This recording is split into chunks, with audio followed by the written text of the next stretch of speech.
We're good to go? I'm hearing an echo over here. Yeah, I gotta turn it off. Good morning, everybody. We'll get started this morning. First, Corporate Services Committee is up. Looking for a motion to approve the agenda. Mover, thank you. Seconded, great. All those in favor? Thank you. Any opposed? We're good to go. First, it was just slow returning, yeah. First item up is the FOIPA training session for the directors, and we have with us today Lisa Zwarm, I believe is how it's said. CAO, do you want to do a brief intro on this, or should I just turn it over to Lisa? No, I'll just, it's my pleasure to introduce Lisa Zwarm, Mr. Chair. She's got a long and storied history in various areas that we're interested in, but today it is the freedom of information and protection of privacy. So Lisa's worked for a number of municipalities throughout British Columbia, mostly in the area of sort of the clerk's role or corporate officer and human resources. So she knows local governments.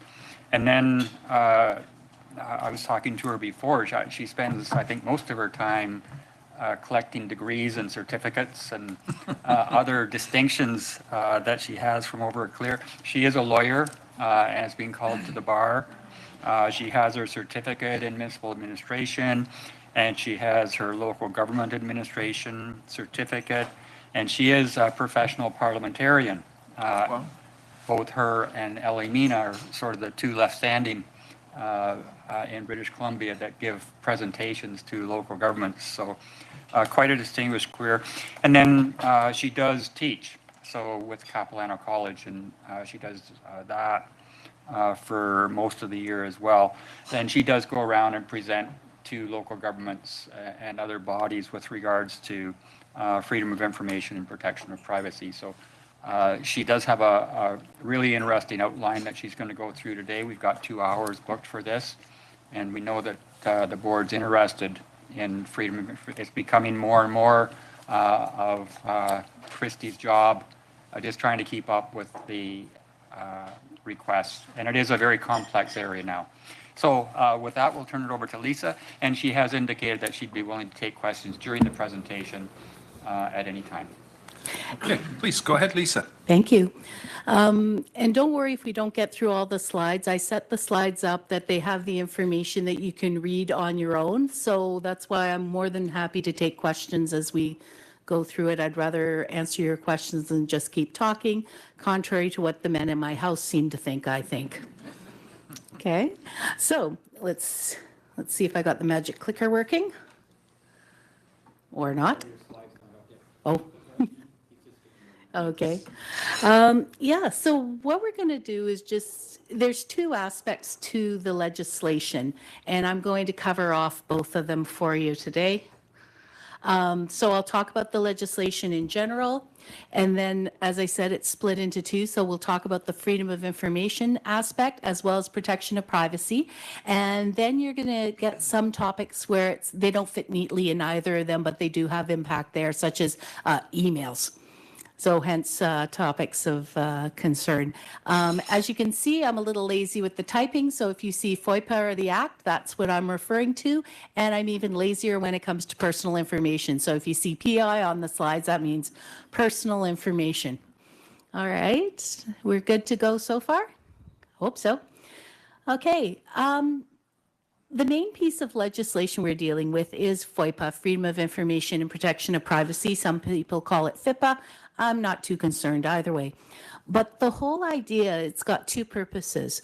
One is to give people access to the records. The other is to protect people's privacy. And with access to the records, you're going, why does the public care? This all folds into accountability and transparency. How can you hold somebody to account for the decisions that are made if you don't have access to the same information that they have? And that's the idea behind it, is that if they can see the information that you have when you made decisions, they can make their own judgment for it. But it levels the playing field. Whereas personal privacy, if you're interacting with the government, you're going to give up personal information you probably wouldn't tell anybody else. For example, ICBC thinks they know how much I weigh. My husband has no clue, and it's going to stay that way. So if I'm telling you how much I think I weigh, you better be protecting that information. So there's certain aspects that if you're receiving personal information, there's expectations of why are you collecting it, how are you using it, who's got access to it. So that's why the legislation is going to say, hey, this is how you're able to use it. Private organizations also have similar responsibilities in terms of the personal information. It's under the Personal Information Protection Act, PIPA. But not quite to the same extent as government, because of course they're not collecting exactly the same information that government is collecting, but they still have responsibilities with the personal information. If you ever want to have some fun when you go to the store and they ask you for your email address when you just want to buy something with cash, ask them under what authority are they gathering this and who may I speak with in order to find out why you're asking me this stuff. Totally throws them. They stop asking you. It's a lot of fun. Okay, I'm bored. I am easily amused. But I'm just saying, you have the right to ask that. If someone's asking for your personal information, you have the right to ask, what are you doing with it and where is it being stored? So if you walk away with nothing else from this presentation, understand all recorded information available to the public subject to the limits that are set in the legislation. Of course, the record has to fall within the scope of the act. I guess the best way of describing it for the amount of information that's available, it's kind of like going to work wearing fig leaves. Way more is exposed than you would think. Okay, so that's kind of what it is with the records, is that it's all pretty much hanging out there.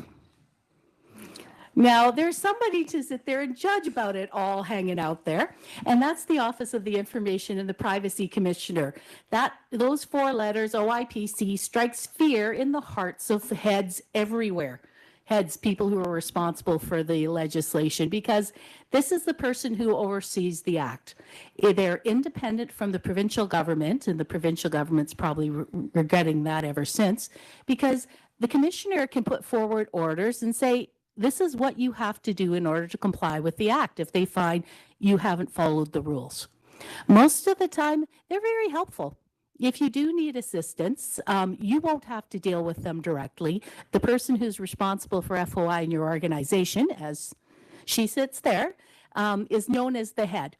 And that's the person who will be dealing with the commissioner's office. And you can call them, or she can call them and say, hey, I don't know about this. What do I need to do in that regard? Sometimes you have frequent flyers, the ones who are the one person who keeps putting in a request again and again and again. You may have that in your own your home organizations, but you all know who I'm talking about, even though you're not supposed to. But it's you can also deal with that through the commissioner's office as well. So that's kind of it to start. Also, these slides, before I forget, are available for you.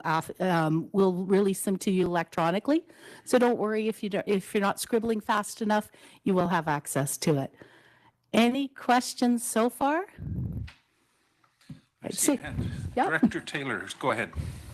Personal conversations are not subject. Are they recorded? One-on-one telephone calls? Are your telephone calls recorded? No.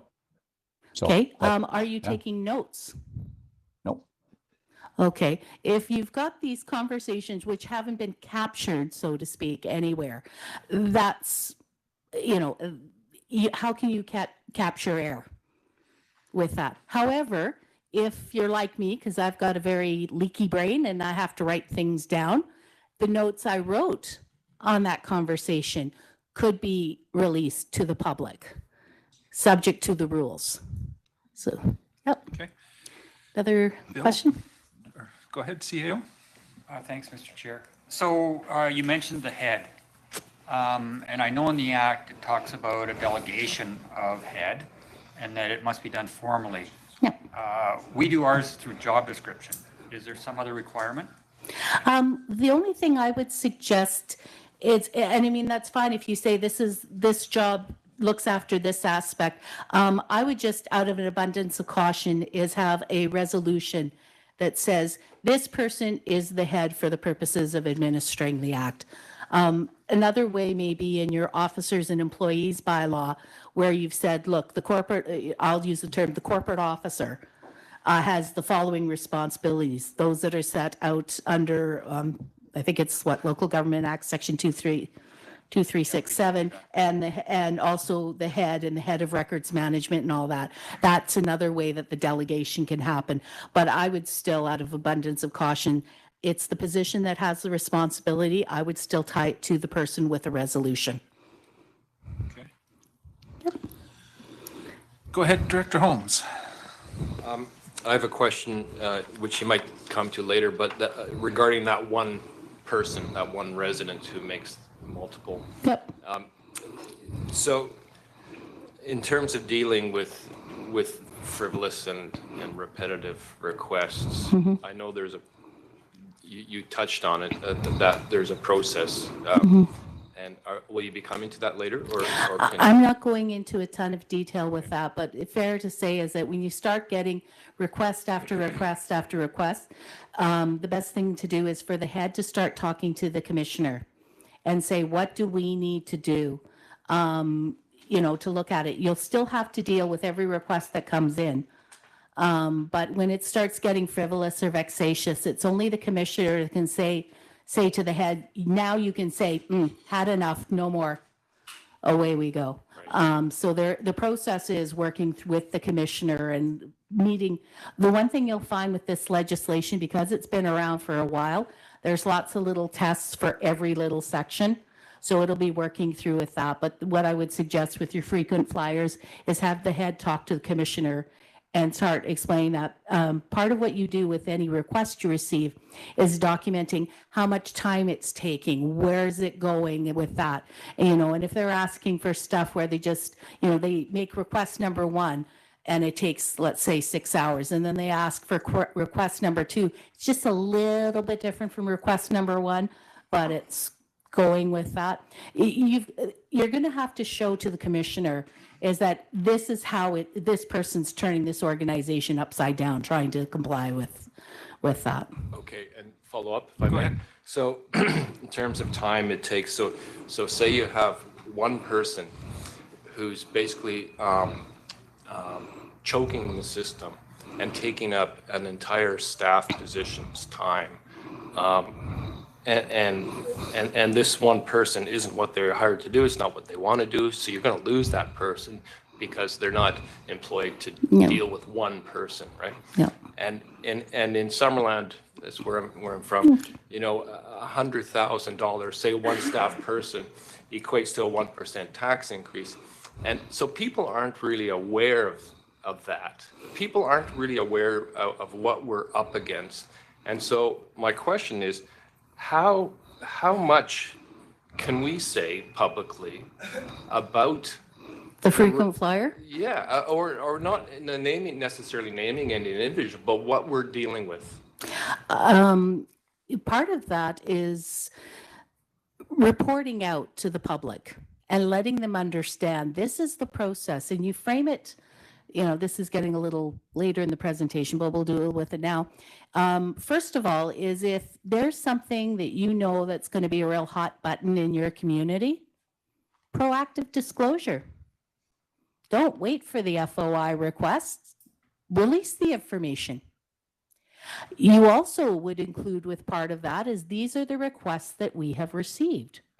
So if you've sent it out, and I mean, I've dealt with that when it was dealing with newspapers where they wanted the jump, but we knew it was going to be another issue in there. Post it. Here you go. This is the FOI request that we had. Yeah, you won't name who it is, but you can put that up on there. It's part of this whole open data management with that. So I say get the jump ahead of them. If you know it's something they're going to be asking for, or if they've done that, and people then start talking. I would also, there's nothing wrong with asking the head, could you please report back to us? How many FOI requests have you received?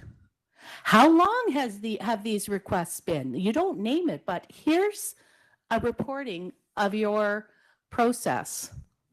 It's not naming names, but you start putting that in there. The public's awareness is being raised. And so when you start getting, well, there's this, this, and this, people are going to start talking in the community. And that may be one way of preemptively addressing it before the frequent flyer. Okay, Director Miller, go ahead. Thank you. I'm enjoying this presentation. Are you going to touch on the fees associated, and should municipalities charge a nominal fee, as Director Holmes had implied that maybe that discourages people from? Well, you do have the right to charge. I don't have fees in there. I'll answer the question now. You do have the right to charge fees. Now, when it's an individual asking for it, you're going to have to fall within what the regulation says you can charge. And I'm sorry, folks, the first 3 hours of searching are free. When the poor head has to go through with the black marker and redact, severing is what we call it, redacting things, that cost is not in there. But you can charge for the photocopying, you can charge for the services. And by your staff keeping very good notes on, this is how long it took us to search for this, oh yeah, you can set that up ahead of time. If you think it's going to be something that takes a very long time, like let's say, they've asked for all the building inspection records for 10 years. Really? The head can prepare a document ahead of time saying, we think this is what it's going to cost. And that puts a break to some degree, that you hold the horses, that you deal with it. Here's what the cost, and we're asking you to front half of it up front. It's one of those fee estimates. And that is one of the things there as well for that, because sometimes it allows the head to have the conversation with the person saying, what is it you really, really want? Because as a follow-up, playing devil's advocate, could it not be said, well, people are entitled to information and you're all for transparency? No. So you shouldn't be charging a fee, or you shouldn't be doing anything to discourage people from using it, which I think does have some validity. I don't know if I agree with that or not. The act is entitled Freedom of Information, not free information. No, it's true. You have the freedom to have access. What you don't have is to expect that you're going to, take up an entire staff person's time to look after this. I mean, you have a legitimate right to the information, absolutely, but it's not free. Okay, I see one hand online first. Director Gettens? Thanks, Chair. Good morning, and thank you for coming today. I have a question about citizen complaint letters to bylaws. So we're a complaint-driven bylaw system. Are citizen letters the same, or treated the same as public body records? Like, does that make sense? What I'm asking, like, are they? Yeah. Like I said, it's like wearing fig leaves. It's a lot hanging out. So with that, somebody may say, hey, I'd like to know who launched this complaint. The head's going to go through and say, you're not going to have information that identifies that individual. So they'll go with the black marker. I'm crossing out the name. I'm crossing out the statement says, I've lived right next door to them for the past 20 years. Okay, that line's going because you can probably figure out who it is. Like we'll talk about that when we get to the personal, what is personal information. But the substance of the complaint is still available. If somebody's doing the request, it's not routinely available, which means, if somebody comes to the counter and says, hey, I want to see it, what you would ask is that person submit a request to access the information. Okay. And then the head can talk about to the individual who put forward the complaint and let them know, look, we've got an FOI request and this is the information. What are your concerns? Like there are things that can be done with that, but to sit there and say, nope, you're never getting it, never going to happen. No, it's not quite like that. So then just as a follow-up, are those redacted letters that are provided with the request, is that then considered public information? Like could the respondent to the complaint post that letter on social media, or is that letter still protected? Yeah, you don't, once it leaves your hands, you've got no control over that part. That's why you want to get the redaction just right Thank you. before then. But yeah, like what they do with it afterwards, sorry, there's, for your responsibilities as elected bodies is here's the information you have requested. If we've severed it, we tell you, and severing, that's the blackout, that's the redacting. If it's been severed, we'll tell you what section of the act we're relying upon to redact it. And if the person says, oh, I think you went a little crazy with the black marker and took too much out, who do you think they're going to go to? The 4 letters, OIPC. And the OIPC will see, here's the redacted, here's the original, and help make a ruling on that. Okay. But yeah, once it leaves your hands there, the other thing with this is you don't know what information the person already has who's making the request. And quite frankly, there's no question you're going to ask about it. I've had it happen, especially when I gave that beautiful fee estimate and the person choked and said, well, that's a lot of money. And it's like, well, you asked for a lot of stuff. And then that individual, he turned around and said to me, but I already have this, this, this, and this. Well, do you still want it because you asked for it? You don't know. Somebody could be asking just to see. Unfortunately, you can't say no because of motive. You can't figure out what that person's motive is. If they're being a stinker, they're being a stinker. If they already have it and they just want to see, oh, are you going to give it to me? That's irrelevant as far as compliance with the act is. The request is, here's the information. This is what we're providing to you. And if there is any squabbling about, oh, you should have gave it or not, off to the commissioner's office we go. Okay, Director McCordoff and then Director Holmes. Oh, you're okay? Thank you very much. I'm a little concerned about the frequent flyer who sends in multiple asks for things. And you said for every single FOI, she, 3 hours of searching for free on every single issue. That, like every time he puts in part of what I think you would be arguing with that is having a real good look at the requests that are being made, and is it basically the same information? Okay. And then looking to combine it. I know there are some stinkers out there. Mm-hmm. I don't know how else to describe them, but they'll ask for this, they'll ask for that. But if it's the same thing that they keep asking for, again, that's something for talking with the commissioner, because the commissioner is the one who has the authority to say to the person, get over yourself. Not going to happen. But you have to do the work to get to that point to demonstrate that this is ridiculous what this person's doing. Thank you. Okay, I'm not seeing any other hands, so let's carry on. Okay, moving to the next slide. But I'm loving these questions, so please don't stop asking the questions. Okay, so what's a record? As you can see by the list, it's a pretty big, long list. Or it's basically anything that has what I'll call tangibility. In that, books, we can touch that. Maps, drawings, photos. So it's not just written word. It's also visual depictions. Letters, vouchers, anything else where it's stored. So, if you want to say, hey, but back to our, I want all the building permits for the past 10 years. And you go, yeah, but we don't have any paper copies. We just have it stored in the permitting system. That's still information that you can create a record from. So that's still information that is available. It's not just pieces of paper with that. Doesn't include the program that created it. So if you're using Microsoft Word to create the letter's available, Microsoft Word is not. Now, there are some records that are outside of the Act, and a good one to remember is if it's already available to the public for a fee. So, for example, if they say, hey, I want the zoning bylaw, and I want to do it under FOI, and I know with that, but you're already selling your zoning bylaw. Now I'm really dating myself, but the old days where you used to go up to the counter and say, can I please purchase a copy of the zoning bylaw? Like I said, that's how old I am. But you could do that. And before, someone says, well, I want to do it as an FOI request. And the person, you could say, no, you can buy it. Get over it. Fork out the cash. It's going to be a lot cheaper than what I'm going to put you through with that fee estimate and everything else. Okay, I see a hand from Director Knodel online. Go ahead.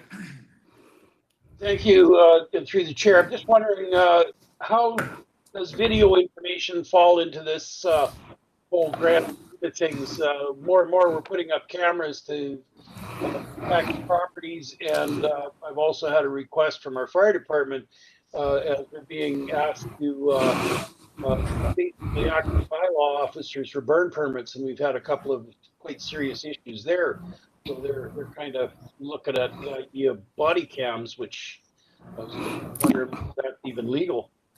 That we will talk a bit about video surveillance and that, but any information that's recorded or stored by electronic means. So yes, videos would be something that falls within this category and that. But again, just because it's falling within the act doesn't mean you automatically give it. You've got to still work through, and Christy will attest to, you got to work through the act to make sure it's releasable. Don't breathe a sigh of relief. Be grateful you don't have to do that. That's her responsibility. All you have to do is just turn it over. Okay, but definitely any sort of videotape, surveillance, what have you, all of that could qualify as a record to be, that can be requested. Okay. But part of the thing is it's not just a record. It has to be either in your custody or under your control. And man, does the legislation make it hard because they don't define what they mean. But what's been interpreted through with the commissioner's office and general dealings with requests for information, custody, you have it in your hot little hands. You physically have it in some way, shape, or form. Custody is you have authority over the record. So you're going, well, when would control happen? Say, for example, you have a service provider, and let's say garbage pickup. You know, this third party does your garbage pickup. They keep records of where they've been, how many times, you know, any special problems that have been. It's not in your custody. You can't physically go over to, you know, you don't have it right there. If somebody says, I want all the complaints about garbage pickup, you don't physically have it here in your offices. But that service provider, the legislation reaches over and says, service provider, as far as we're concerned, your records pertaining to that particular issue are the local governments, therefore subject to the legislation. Therefore, you go to the service provider and says, hand them over. We need to respond to this complaint. So it's under your control, even if it's not in your physical custody. Okay, and this extends to any records you're keeping in your trunk or at home. That still is considered you having custody, even if it's not physically here in this office. Okay, I see Director Knodel hand up again. Thank you. Just to follow up to that, on a lot of this information, like for video information, why would we not just post it, make it open anyhow, and remove even the thought of the of going through an application? I mean, it's public information anyhow. Mm-hmm. Today online, it could easily be made available through electronics and avoid the whole thing altogether. But that is a choice you choose to make in making it routinely available. You can make those choices, but I would suggest you want to have a discussion here around this table with a policy that says, this is what we're going to make available, you know, available without a request. That I can seem to say this morning. But that is a choice that you would make. But I think there are a number of things you want to take into account, especially if it's with videos, because a person's appearance is part of their personal information. So you may have to run it through a privacy impact assessment. There, I said it. I said the dirty words. But a privacy impact assessment if you're releasing that personal information there. So I'm not saying it can't be done. I'm not saying you can't make the choice. I'm just saying you want to make a very deliberate choice after you've run it through the system to make sure that it's okay. That's probably why a number of local governments say, make the request, we'll deal with it as a one-off. But there's nothing to say You can't make the choice to say, hey, it's available without request, but I would still want to put some safeguards in place. Okay. All right. Now we're covering a lot of things. And we're only on slide whatever. 3 or 4. Okay. All right. I've been told I absolutely positively have to get through these next slides. So let's just do that. There are very specific responsibilities you as the governing body have in terms for administration of the Act. First of all, personal information. You're only going to collect it for the purposes set out under the Act. You're only going to use it in accordance with the Act, and you're only going to disclose it under the Act. Don't worry, we'll get through that in a couple of slides. You must appoint a head who has the duty to assist with any requests under the Act. Now, you have the head, and you may also have freedom FOI coordinators. That's the second in command that they're going to help the head carry out these works. Now, I've seen some organizations, and I highly recommend do not do this. They've appointed their counsel as the head. Oy, oy, oy, oy, oy. Do you really? I mean, I should have brought the manual that we have. It's thick. It's huge. Do you really want to deal with that? No, you don't. I'm just saying. That's why it's better to have a staff person who's going to live it. They won't love it, but they'll know it. Okay, so you must appoint a head. If you choose to appoint yourselves, well, you deserve the pain you're going to live with. I'm just saying. But if not, well, Christy's still kind of smiling, so it's a grimace. Okay, so we're good. The one thing is while you have responsibility for compliance, you don't have the opportunity to check out people's personal information just because you're curious. It's based on a need-to-know basis that you would need that personal information in order to carry out your responsibilities for that. Now, back to our friend, the frequent flyer, who we all kind of suspect who it is because we kind of know, but we're not supposed to know. For example, frequent flyer comes in and goes to the head saying, I want all those building permits for the past 10 years. Okay, so the head goes to the department that deals with the building permits and says, okay, I need the permits. And the staff member goes, yeah, who asked for them? The head has to politely say, none of your beeswax. Because it isn't information you need to know in order to carry out the task. However, if the frequent flyer came in and says, I want to know all the personal information, where you have all this personal information about me. And let's go back to that department. Well, yeah, you're going to have to release that person's name in order to get the personal information. But if it's just one of those requests for the records, it's not information you need to know. I'm sorry, no curiosities is satisfied here. You can probably guess and have a conversation, and the head's just going to politely go, sorry, I can't tell you. Oh, for goodness sakes, the person could walk in here with a paper bag over their head, put forward the request, and says, here's the, anonymous@gmail.com is where you're going to reply it to, and head's going to go, okay, so what exactly is the information you're looking for? Can we have a phone number to chat with you? Nope, that's all you got. Okay, the head's going to do the best they can to respond to that request. Crazy, I know, but usually what the head will do is have that conversation and say, look, if you're concerned about your personal information getting out there, understand I only need to know in order to get in contact with you. I'm not going to be releasing it to anybody within the organization, no matter how good they are at guessing. Okay. Director Holmes? The more you talk, more questions. That's okay. So you said earlier that you can put out, these are the requests we've received and list the requests. Yep. Now, if you have somebody who says, I want personal information about me, and the name of the me is there, what, do you have to redact that, or do you I would assume part of what you'd look at is if you were releasing that personal information, there's requirements under the Act when it's dealing with personal information. So if you were going to put that policy in, we're publicizing all of that.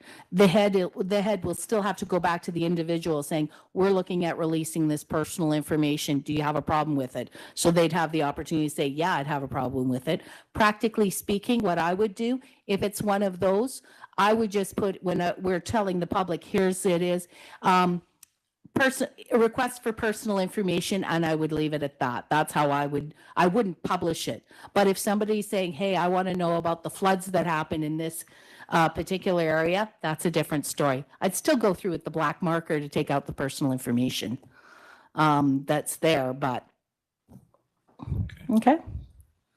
It's good. There's a lot of stuff with personal information is that you've got to get it directly from the individual, make sure it's accurate, complete, and make efforts to protect it against somebody else getting their hands on it who are not entitled to. So that's responsibilities in general. Yes? Go ahead. Oh, sorry. Director Monteith. Through the chair. So maybe about 3 years ago, I was looped into an email conversation where the province had somebody had done an FOI with the province, and they had released information. But as it turned out, it was very sensitive information about a resident. And I guess there's a little bit of a follow, and it's actually probably going to legal.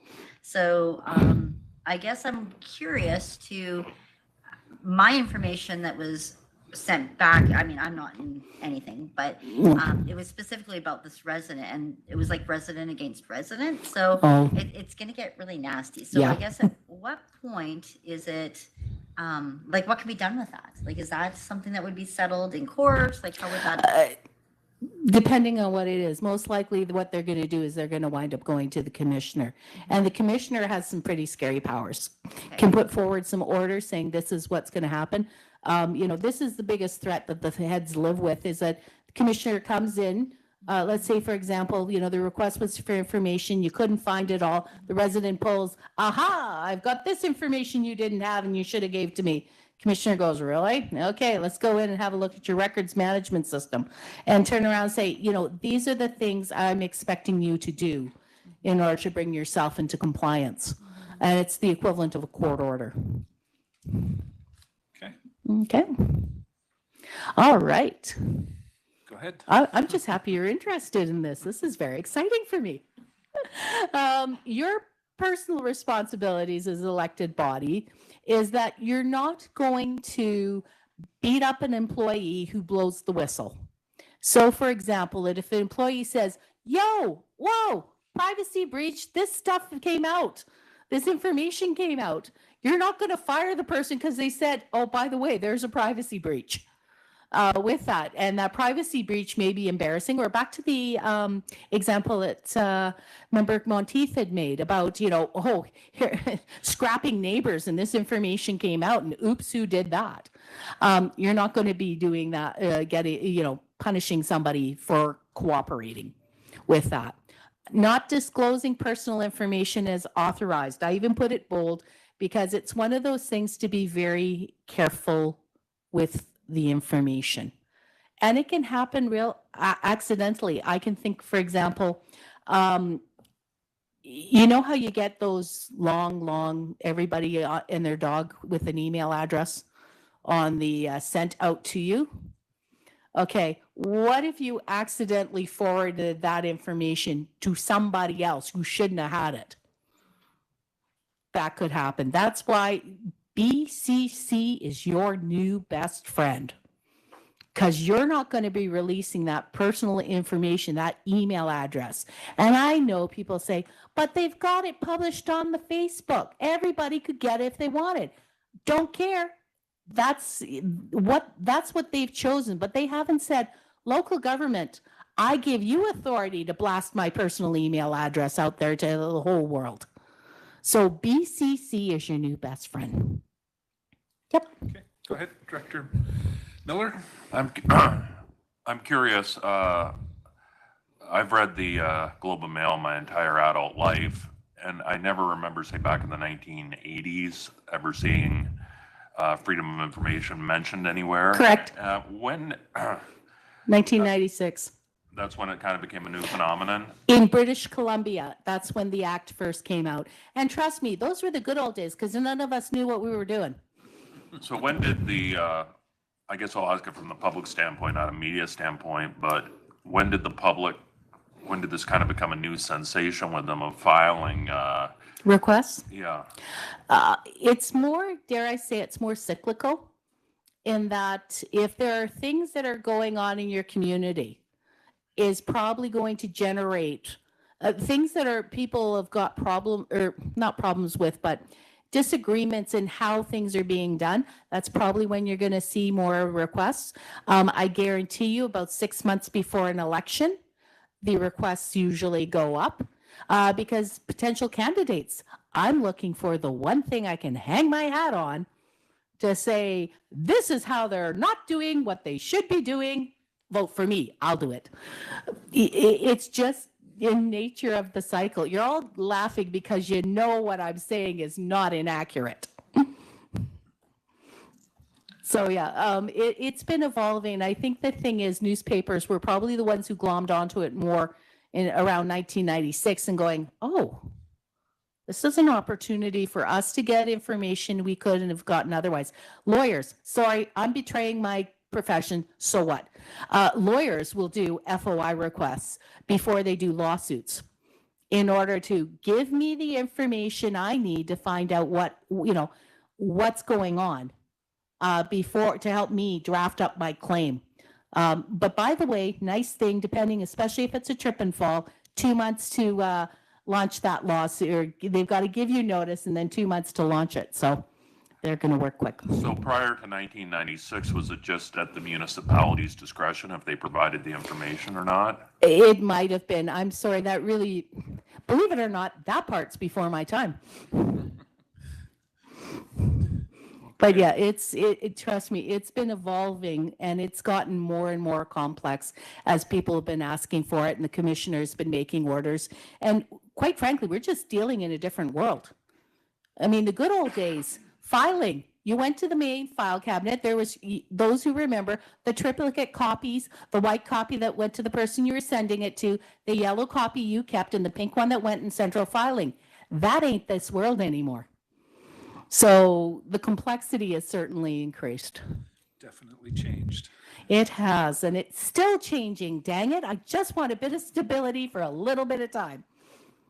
Oh, by the way, if you're the one who accidentally releases personal information or there's some sort of breach, you do a mea culpa to the head and say, yep, I messed up. Don't worry, we're not going to beat you up. But you can't deal with the issue unless you know. So your responsibility is I messed up. And that's just kind of the way you need to do. Okay? Okay. All right. Let's continue. Who's the head? That person. Commissioner's office. Already told you enough to scare you. Those are some of the things the commissioner can do. Yeah, all right. We'll read that later. Let's get into FOI. So the one thing that you're going to find is that the ease with which you can comply with the requests for information really does reflect how's your records management system working. And I know records management is even less sexy than FOI. I mean, really, let's talk filing. It's not that much fun. Man, it's now getting more complicated because you got to set it up so it can be electronic documents that are searchable. But trust me, the effort that is spent having your records management up to date makes FOI requests so much easier to comply with. So when Christy comes to talk about records management and looking for, we need help with this, this, and this too has the effect of helping you with FOI. Because nothing will test your system more than a request for some obscure document that nobody's ever even seen probably in the past 20 years. Okay? Sure, there's a question here. Go ahead, Director Johansson. Been in local government as an employee for years and would get the emails. Can you provide any emails that you have regarding this subject? Has that evolved into texting and different things like that? Oh, yeah. People are, if I was being a stinker, and man, I'm going to have fun when I retire, is I want all communications that pertain to this particular matter. Now, this creates its own challenge administratively as a staff person with that, is that how do you deal with texting? And what sort of things, and putting rules in place saying, if you're going to text, it's where are we meeting for coffee? Did you get any donuts from the lunchroom? You know, those sorts of things. If it's one of those businesses, if it's the rule of thumb I use, if it advances the business of organization, not even just making a decision, but advancing the business, texting is not the way to go. At least put it in through emails and do it that way. But that's part of the decision that happens with your whole records management program and how are you doing with communications and that. I told you, it's getting more complicated, dang it. All right. However, there are things called transitory records. All records are subject to the Act, whether transitory or not. And you're going, yeah, what's a transitory record? You know the little CCs on the email and you're a CC? That's a transitory record, as long as somebody's keeping the original record. In the old days when we used to do photocopying, you know, there was the original, and then 7 of them went out to 7 different department heads. As far as the Act's concerned, that one original and the 7 copies are all separate records. They're transitory. The 7 are transitory, aka they can hit the garbage. Or sorry, that's irresponsible. We can recycle them. Or the shredder. The shredders are beautiful. But what happens if somebody comes in and makes the request, all records are frozen. Permanent records, the ones that we want to keep, plus these transitory ones.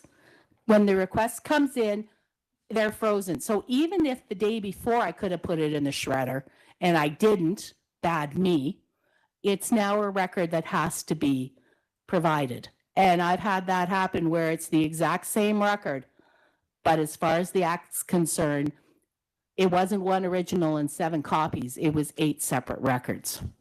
Okay. That's why there's something to be said for being on it with your file management.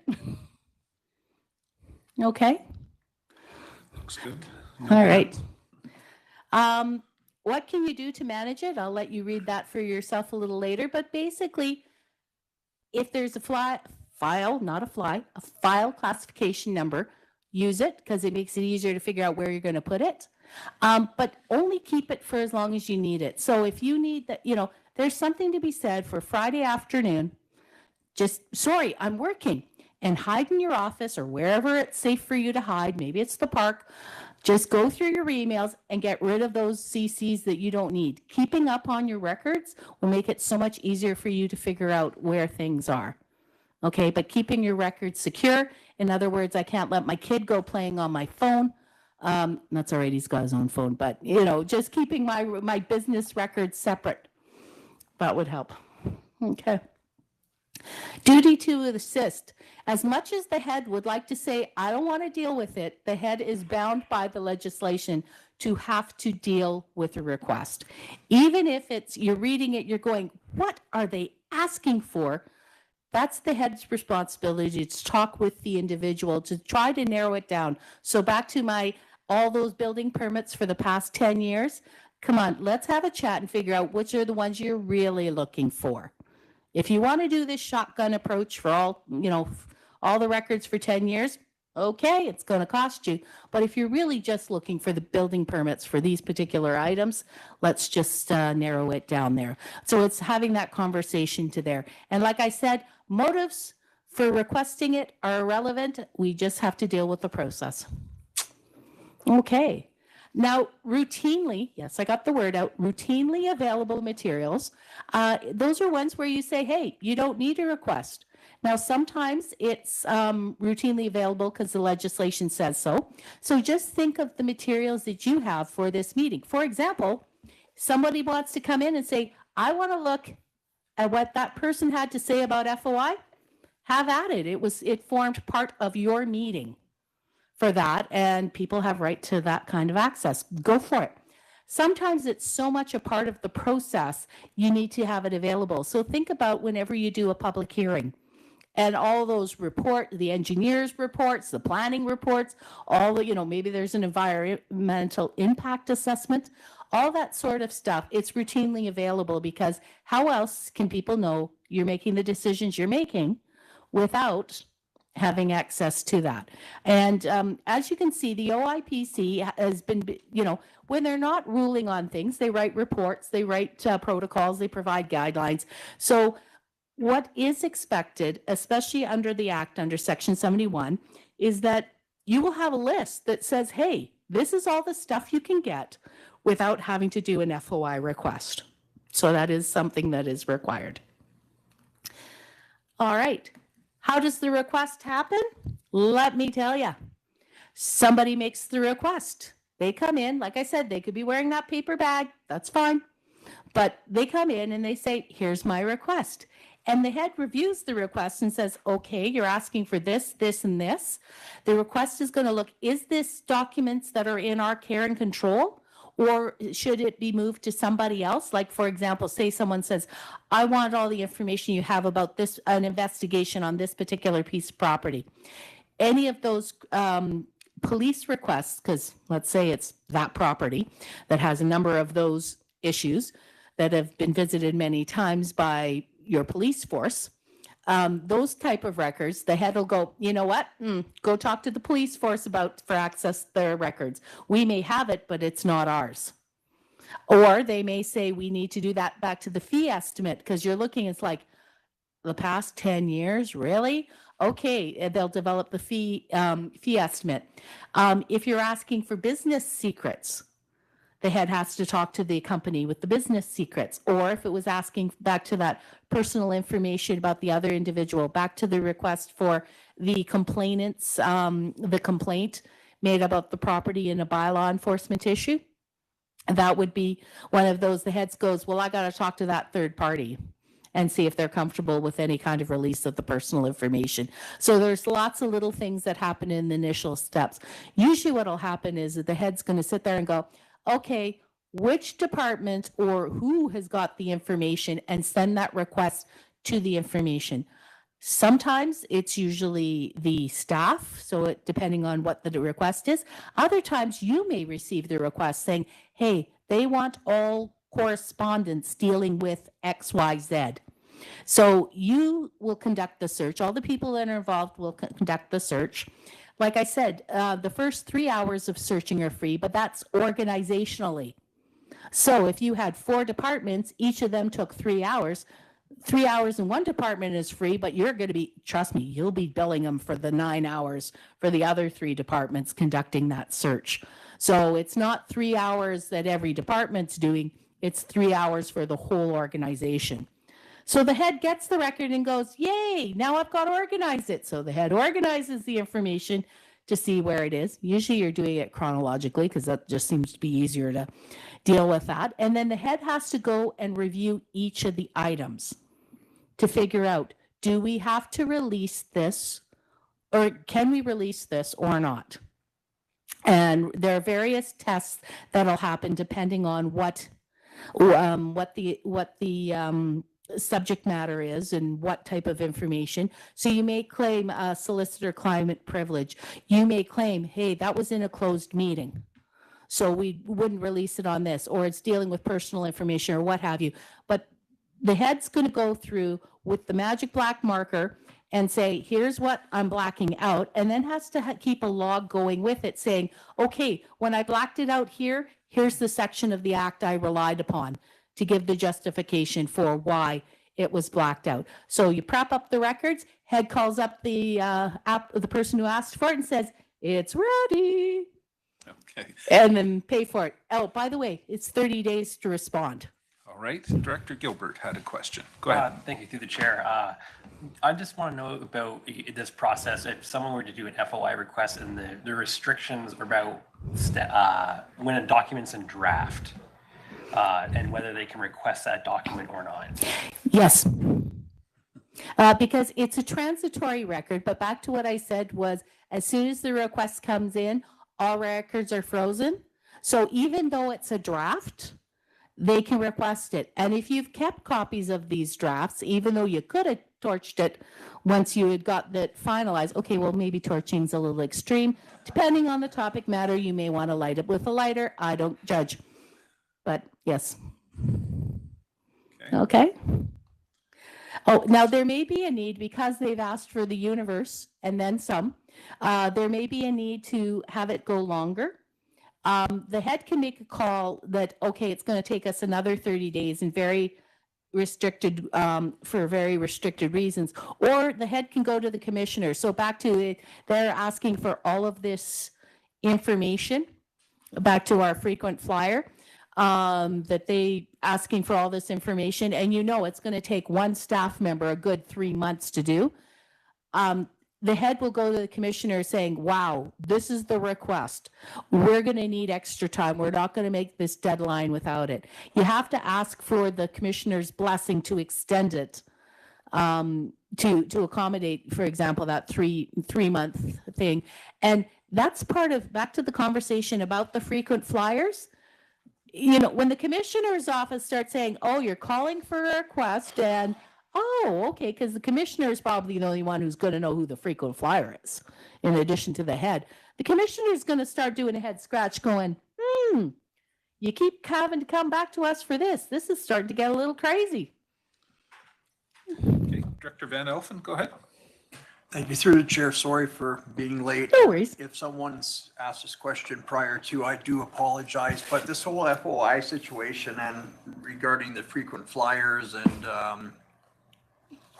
I know some communities, and us being in Summerland is one, we pretty much have one person full time. Now that is never existed Prior. 4 or 5 years ago. But right now, that person's spending their entire day, 5 days a week, doing FOI requests. Is this something that we should be addressing with the UBCM? Like, this is crazy. Like what we're paying out, every community is paying out. They said we must give this information, but they didn't say we need to employ this extra person full time. It's costing taxpayers a ton. I would suggest, if it is an issue, I absolutely would raise it to the UBCM.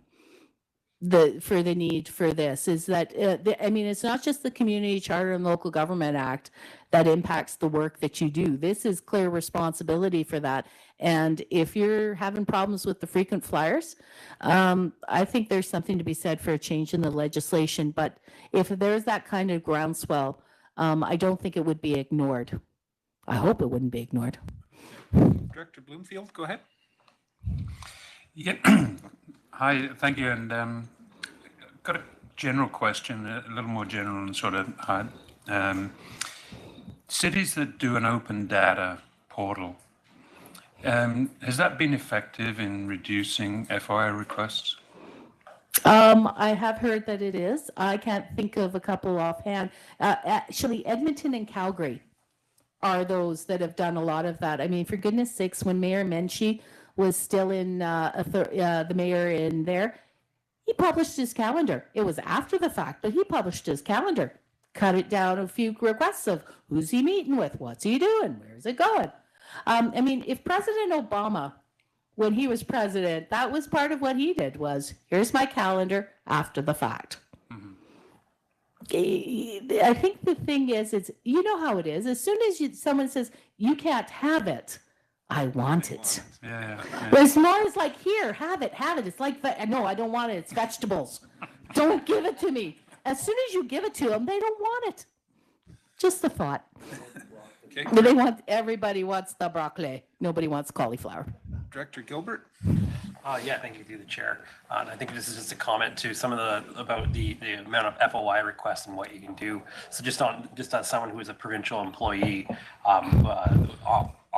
the policy is that if we all get training, and just maybe something for municipalities looking to if you don't have it, but having training for all your staff to go through how to protect personal information, whereas when the kind of the policy of the province is you ask staff first. You go to the department and ask, can we get this information? And if they feel like it's going to a point where it's like, no, you need to actually FOI it, do it, but we are pretty lenient on how much we give out to keep information out to the public instead of always having them go to an FOI request, which kind of helps maybe alleviate some of that request and tension there. Yeah, it's back to what we were talking about earlier about having that, you making the decision at this table. Here's the policy of the information you will make that traditionally wasn't routinely available, but you've got no problem with it going routinely available now. Okay, Director Holmes? See, the problem isn't about doing FOI requests on information that exists. It's doing information requests on information that doesn't exist. It's looking for smoking guns that aren't there. That's the problem. Yeah. Well, I mean, part of the thing is if there's no record, there's no record. Not that I'm suggesting not to keep records. Records are important.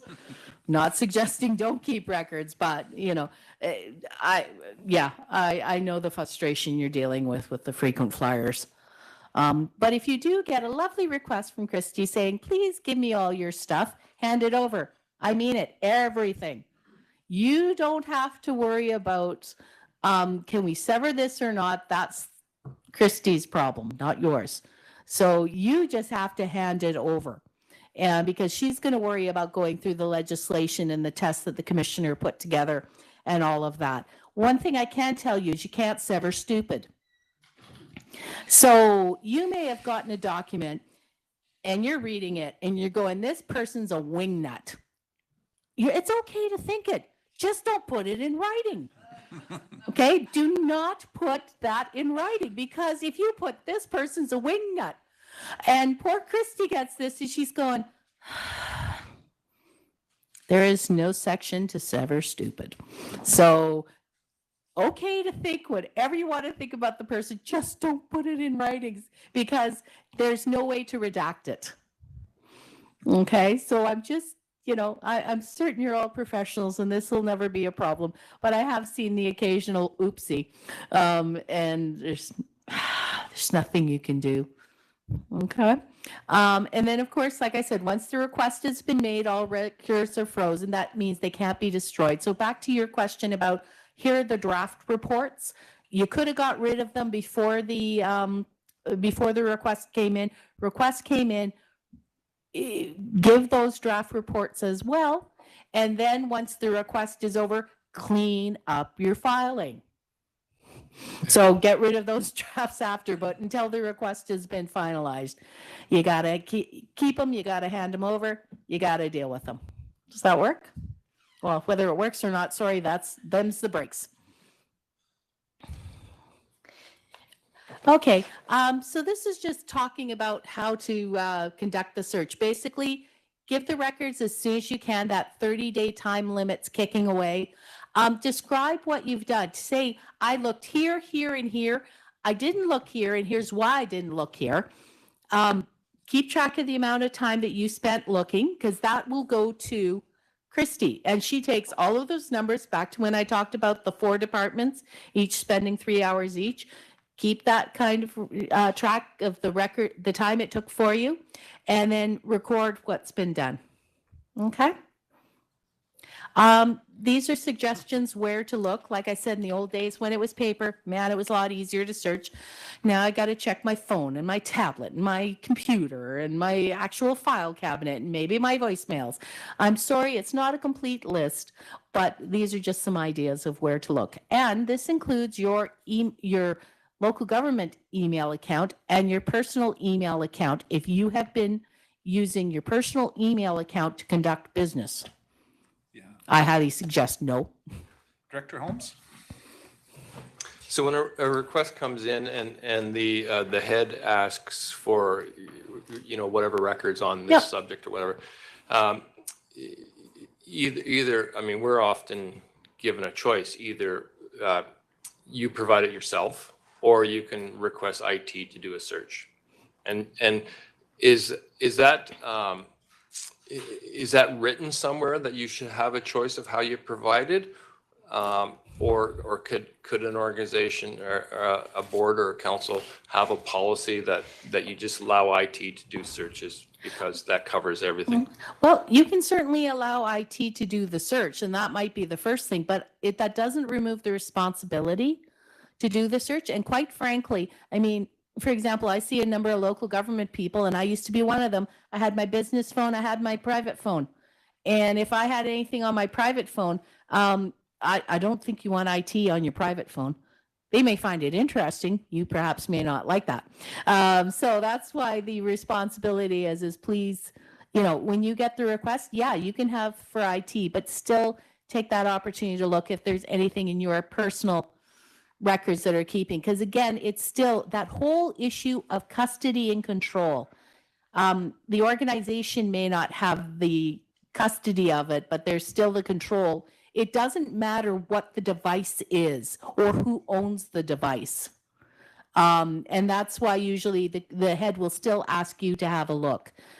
You probably will take more comfort that IT has done the search, because I don't know about you, good luck finding stuff sometimes. But I would still go through and have a quick look anyways on my personal information, or back even my notebooks, what have you. Okay. All right, now we're on protecting privacy. There's lots to this. So personal information, it's all recorded information about an identifiable individual. Now, some things may be personal about someone, but they're not personal information. So for example, when I worked at the City of Langley, it was Lisa Zorn, city clerk. Here's my City of Langley address. Here's my City of Langley cell phone number. Here's my City of Langley email address. That's business contact information. That was not personal, even though it pertains to me. But when I go with my alternative identity, Lisa Curry, and with my Revenue Canada name, sorry, that's my personal information. Revenue Canada gets to know that, but that isn't what was spread out there. It was as Lisa's Warren. Okay. And it's more than just the standard name, address, and phone number. It can extend to things such as my picture, my blood type, my tax records, my medical, my degrees. I'll let you know about them, but all those sorts of things. Even something as if the report says that crazy lady who lives at 15738 39A Avenue, Surrey, BC, I'm the only crazy lady who lives there. You didn't call me out by my name, but hey, you can figure out who it is. That is indeed still personal information, because I live in a house with guys, all guys, my husband and my son. So I'm the only one. But that's still personal information that can be used to identify who I am. So it's way more than just name, address, and phone number. What's even funnier is, say, for example, I asked person A to provide me a job reference. I did that yesterday. I gave a job reference out, and I had some very good things to say. Good thing, because otherwise, why me be a reference? But I said this about this person, that about that person, da da da da da. While I was talking to this local government that wanted to hire this person, my opinions about that person is his personal information. So if he says, "Give me all your personal information about that job interview," my references, my comments that she took down that I had to say is his personal information. Even though, but I'm the one who said it. Still the personal information there. So unless you're giving job references, you may not have to worry about that. But there you go. All right. And that's the same thing. So if I went for a job interview and I wanted to know what my references were saying, I can do a request for personal information about me. It's just like an FOI request, like we talked about with the 30 days. And I have the right to hear what that reference said about me. Just saying. Okay. If you walk away with nothing else from this, with personal information, really, really think hard. Do I need this personal information to carry out the work? Because you don't have to protect what you don't collect. So I go in for a dog license. Here's my name. Here's my address. Here's our dog's name. But do you really need my social insurance number? No. Has nothing to do with the program, and that's part of narrowing it down. What's the personal information we really need to have? So if you're not asking for my social insurance number, you don't have to protect it. And that's usually what'll make life a lot easier, is if you don't have that. Have I scared anyone yet? Just remember, you don't have to be afraid. That's the head's job. You just have to hand it over when requested. Okay, now it is a requirement now, and the commissioners definitely come down hard on it. Changes in the legislation, you can see by the little decimal point on this section. The head has to develop a privacy management program. And the thing is, this is stuff the head was doing already, but it has to be spelt out. Here's the privacy management program to make sure that you've got privacy, that protection of privacy built into all the aspects that it needs to be built in. So this is that responsibility to not let my weight go out there. So you've got the privacy in there. There's a program. And as I said, your head's already doing this. For example, there are things that make part of this. Your personal information directory, AKA, where's the list, where's all the good stuff that pertains to this. Privacy impact assessments. Yes, I said that dirty word before, but before you launched a program, the staff's going to sit down and look through going, okay, what's the personal information we're collecting? What are we doing with it? Who's got access to it? How do we protect it? And the privacy impact assessment is looking at it ahead of time before you put a brand new program in, or even altering an existing program. For example, when I did elections for Abbotsford, they were already using voting machines and this voting software and everything else, but oh goodness gracious, now we're going to do mail ballot voting. Yay! But I had to do a privacy impact assessment, even though we had already been using that voting management software. Why? Because it was a new aspect to it, and we had to sit down and think, okay, what's the personal information we're collecting? Who's got access to it? How are we protecting it? You know, because this management software company was in Ontario. So, I mean, I'm on the phone with those guys going, okay, how have you got things set up? Well, they've got their servers behind this locked area. Here's the type of encoding. I have no idea. IT people, thank goodness for them, save our bacon to explain, oh yeah, don't worry, that's good stuff. That'll protect your stuff. You know, only 3 people are allowed in there. It was behind locked. It's 24/7 surveilled, all this sort of stuff. Yeah, that's what I'm putting in my privacy impact assessment. So if anybody says, what you doing with my privacy, with my information, here you go. We've run it through the system to make sure we can protect your information to the best of our ability. Okay. Policies. So back to when we've talked about what kind of personal information or just any of the policies that you have. Risk assessments, information sharing agreements. So back to when we talked about that service provider who's going to be doing the garbage pickup for us. We'll have some sort of agreement in place saying this is what you can do with the information. Here's what you can't. We can come in at any time and have a look-see at your record and audit you to make sure you're doing what we asked you to do with that. And of course, privacy breach protocol. What do you do if, oopsie, some personal information gets out? And let's just be honest, we're all humans. I have, now I'm dating myself. I have sent it to the wrong fax number before, haven't you guys? Okay, maybe it's you sent it to the wrong email. Oopsie. But let's figure out how we can do it to protect from there. So there's all these sorts of things, and they're under this beautiful broad heading calling Privacy Management Program. So when your team comes forward and says, hey, this is what we're doing with privacy management, now you know. So it's all pulled together there for you. Any other questions? Because now I'm going to get into the nitpicky stuff about privacy of personal information. And it's being very specific when the legislation says you can use it, but only for 3 specific purposes. One is the reason why you collected it, or a use that's consistent with that purpose. The person says, hey, have at her, I give you consent. Or it's one of those sections that's set out in the act that says, hey, you can use it for these reasons. Now, the purpose for which something was collected, or a use that's consistent with it. To give you an example, finance departments, especially if those in the municipalities, I know the changes have happened recently, but bear with me. When you used to have people would get their, the grant, the property tax, that they'd get that reduced rate, you know, if the property was a certain point, you'd get that grant. And hey, you got a bonus grant if you were a senior citizen.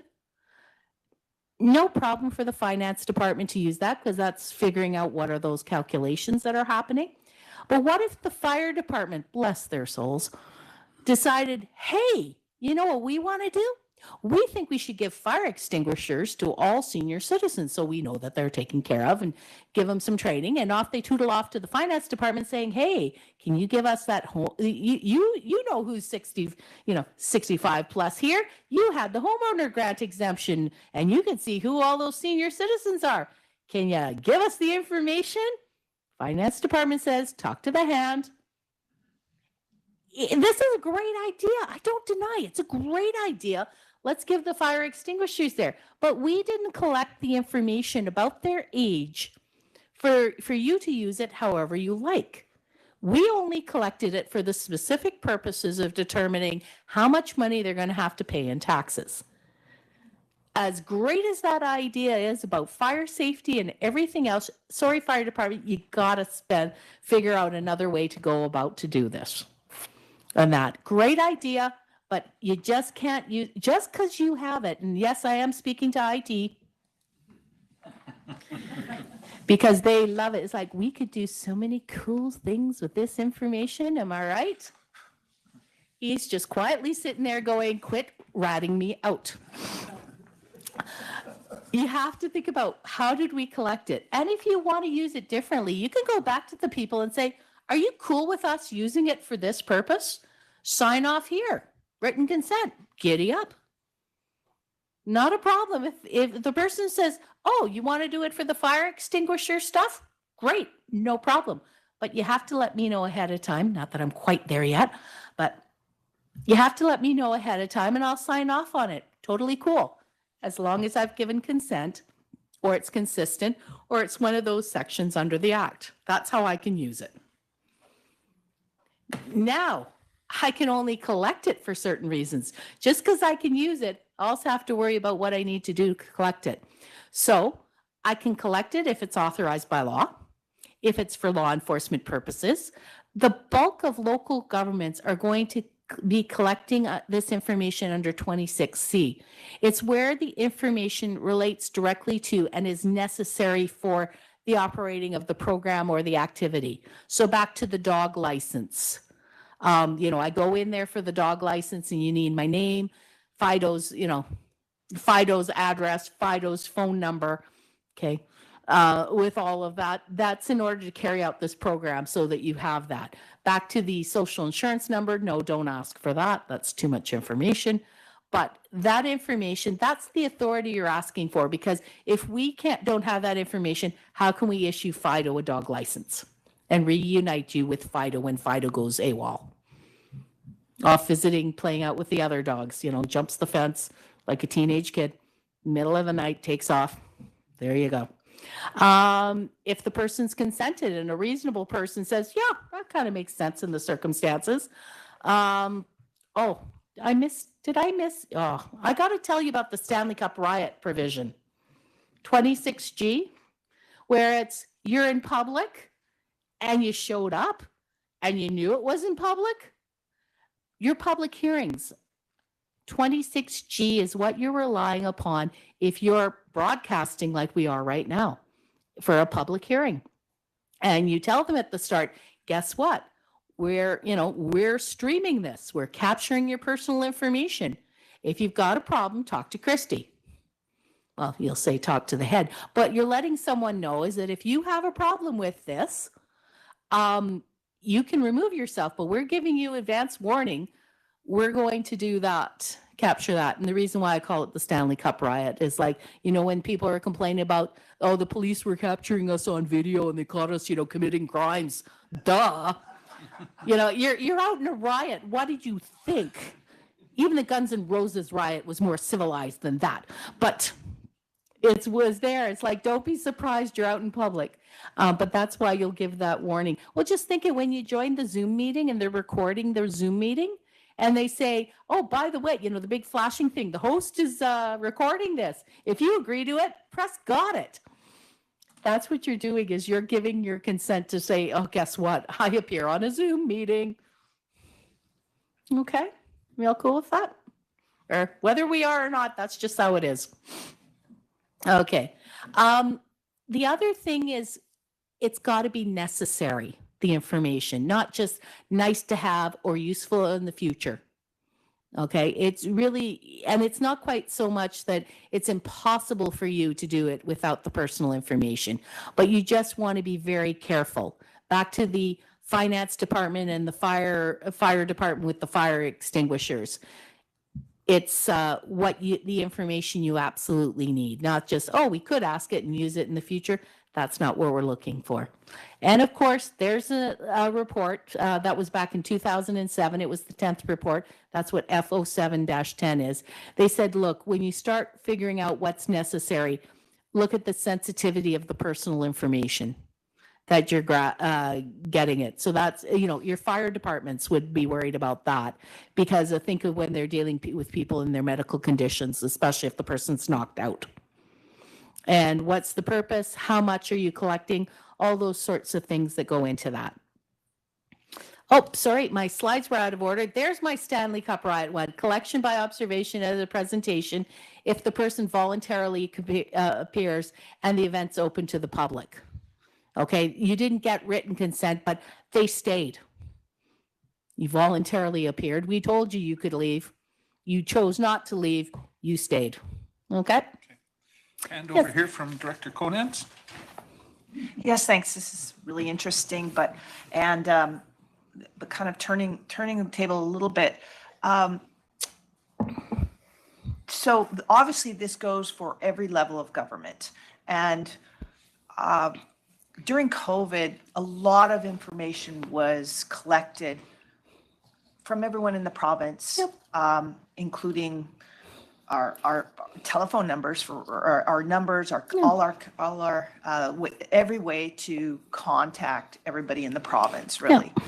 And I was wondering, I mean, this is funny in a way, a weird question, but I've been receiving texts from the province recently on actually from a party in the province, and I don't know how they got my number, and I was wondering that information was collected for good reason to protect us all, but how much is the province or provincial authorities able to use that information for other things? They shouldn't be. And what I would suggest is if you're getting these texts, say, excuse me, is it your intent to violate the Freedom of Information and Protection of Privacy Act? Stop it, or I'm calling OIPC on you. And you have every right to do that. I mean, it's your personal information and you're getting this and you tell them, I did not consent to you contacting me. Please stop. Should this continue, I'm going to the Privacy Commissioner. And provincial authorities should obviously already know this. This is... People try the best that they can. And, there's the entity and then there's the individuals that make up the entity. Let's be honest, COVID really threw the whole world on its head. And we were shifting in ways we never thought before. And you don't know, you could have new people that have just come on after the fact, haven't been subjected to training like this. So, the best thing you can do is just right now say, I didn't consent. Please stop it. This is the steps I will take. And I advise you to revise your thing. That's probably the best thing at this point because I don't know what else to suggest. And it's not even personally that I'm concerned about it. It's holistically that that what's happening and also because of it being we all were turned on our heads. I think that as a public, I think there's a lot of people that don't realize that that's not appropriate, you know. So, but anyway, thank you. Yeah, no, just spread the word. Okay. So the other thing is you got to collect it directly from the individual. So you can't go through my husband to find out my weight. You got to go to me. He may guess at it, but no. You have to collect it directly from the individual unless, and there's exceptions. The thing you're going to find, there's the legislation, and then it has all these exceptions built into it. It's just the nature of it. So it may be that there's another way, it's authorized to collect it through somebody else.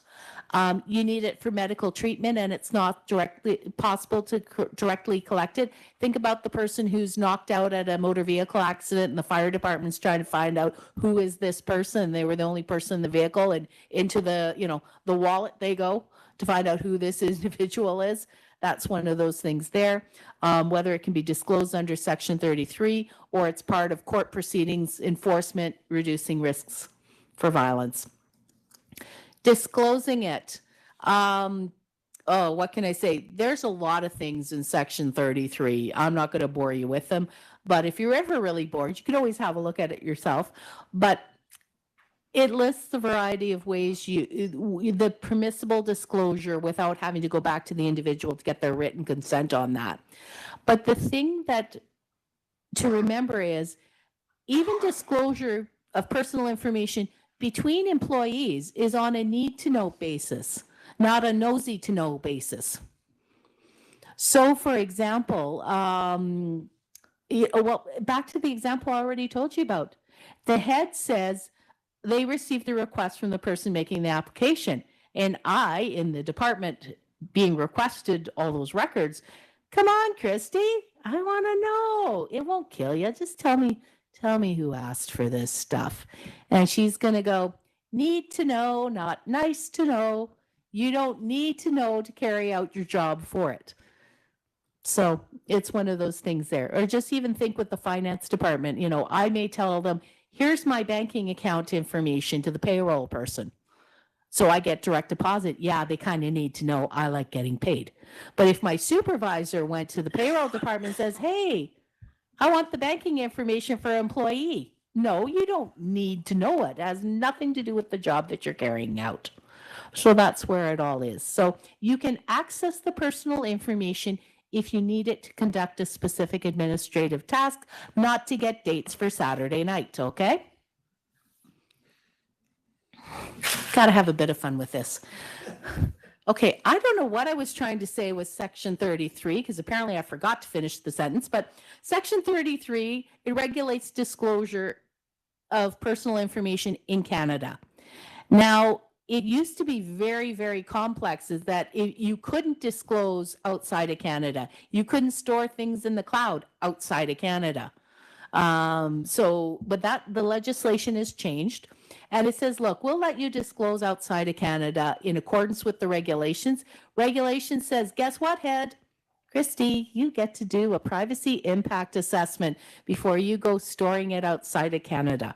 Now, I understand, if I understood correctly from my good buddy behind me for IT, is that even still there's a reluctance to store outside of Canada. Yep. He knows what he's doing, so no worries. But it's one of those things there. It's not going to apply having to do the privacy impact assessment if the program's already in existence.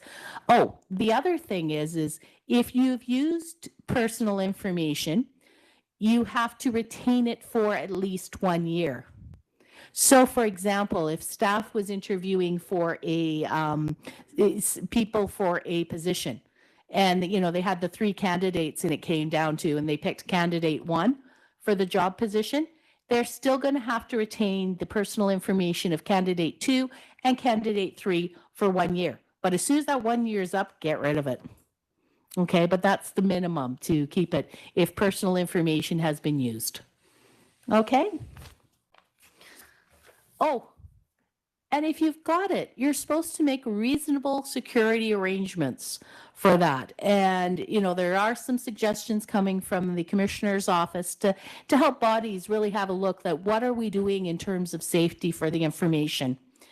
I think probably what you're really looking at here is what would a reasonable person think? This is, yeah, those are good restrictions that you've put in place. It's going to depend on what it is you need to use. For example, think about the things that you have access to through your computer, through the regional district system, and the things you don't have access to. Well, chances are you don't even know you don't have access to because you can't get your hands on it. But I mean, that's one of those security arrangements, or even within the system themselves, is that some people can look at the information, some people can make changes to it. Heck, some people may be able to delete it. Those are probably few and far between. I guess what the commissioner is really thinking about is try thinking about how do you protect privacy before you start actually implementing the system. So think about it ahead of time, not when you're in the middle of it. So that's what the suggestion is from the commissioners. This isn't as exciting anymore, is it? I'm not getting the wild questions. Okay, thank you. Yay, woo! Go ahead, Director Miller. May a member of a council or a regional district or a school board file a freedom of information request towards another council member, regional district director, or school board trustee? And has it ever been done, and is it allowed? Well, you can always make the request. Whether you get anything or not is another story. Honestly, I haven't seen anything come out in the commissioner's reports for saying this sort of thing. If it's information not routinely available, in goes the request. There may have been requests that have been made, but that have never hit the commissioner's desk. That's usually for us, is we're reading the commissioner's reports to see for that. What would happen is if somebody puts that personal information request, the head's going to go to the person who's the subject of the request saying, this request has been made. They won't say which council member or which trustee made the request, but this request has been made. This is what they're asking for. Do you have any concerns? Whether or not to release. And then they can say, yeah, I got a lot of concerns. No, I don't want this information released. Because the reason I'm asking this, we've heard about the frequent flyers, and sometimes frequent flyers choose to eventually run for office, and once in a while they do get elected. So I'm sure that there could be a situation where they get elected and then start FOIPing their own municipality. Yeah. Wow, you haven't kept them busy enough, have you? I'm not saying it couldn't happen. I'm just saying I've never heard. You have not seen a lot of cases of that. I haven't. Trust me, I haven't heard that on the scuttlebutt. Have you? No. Okay, that's. I hope I didn't give anybody any ideas. So. Just me, and I'm not retired yet. So. Thank you. No, it is. Anybody can make the request. And the question is does the request fit in under what's permitted? I would argue, because I like to argue, if I got a request like that, A, I'd be talking to the individual it's about, and B, I'd be telling them, Section 22, forget it, it's personal information. With that, and you know what? Take me to the commissioner. I'm willing to go to the commissioner and say, this is why I refuse the information. And in reference to frequent flyers, would a reasonable compromise be that a person may only make one freedom of information request in a 6-month period, or I'm sure that could probably be challenged legally? Oh, that would, trust me, the frequent flyer would be on it like stink. They would definitely be, they'd be all over the place on that one. As much as we'd like to suggest you only get one every 6 months, the legislation does not allow that kind of restriction there. The only one who can get away with saying you get one every 6 months is the commissioner. I'm sorry. Any? No other hands. Okay. So back to, just so you have an idea, is that, like I said, there's lots of different ways of protecting the information, various layers of security and what's reasonable. what's the likelihood where things could happen. So I'm not going to go through all of this, but this is the sort of thing that goes into mine. And that's part of what you would do when you're doing a privacy impact assessment, is really thinking about, when you're filling out that, I mean, it's a big it's not a small document, the privacy impact. And they'll say, what kind of policies do you have in place? What are the physical barriers that you have for people getting there? What are the electronic barriers? Who's got access? All these sorts of things. So this is what goes into a fact that they think about. Okay, let's talk breach. Oopsies happen. There was one that was pretty sad that, an entire binder of all these voters accidentally got left on a bus in Toronto. That was sad. UVic got busted into, and they didn't bust in through the finance department. They went into another department nearby and busted in that way to pull out the USB keys of all these former and current employees and all their banking information, and that the things happen. So those are called, we're not ascribing, that they're criminal matters. It's unauthorized, meaning it wasn't permitted for that. So these things do happen.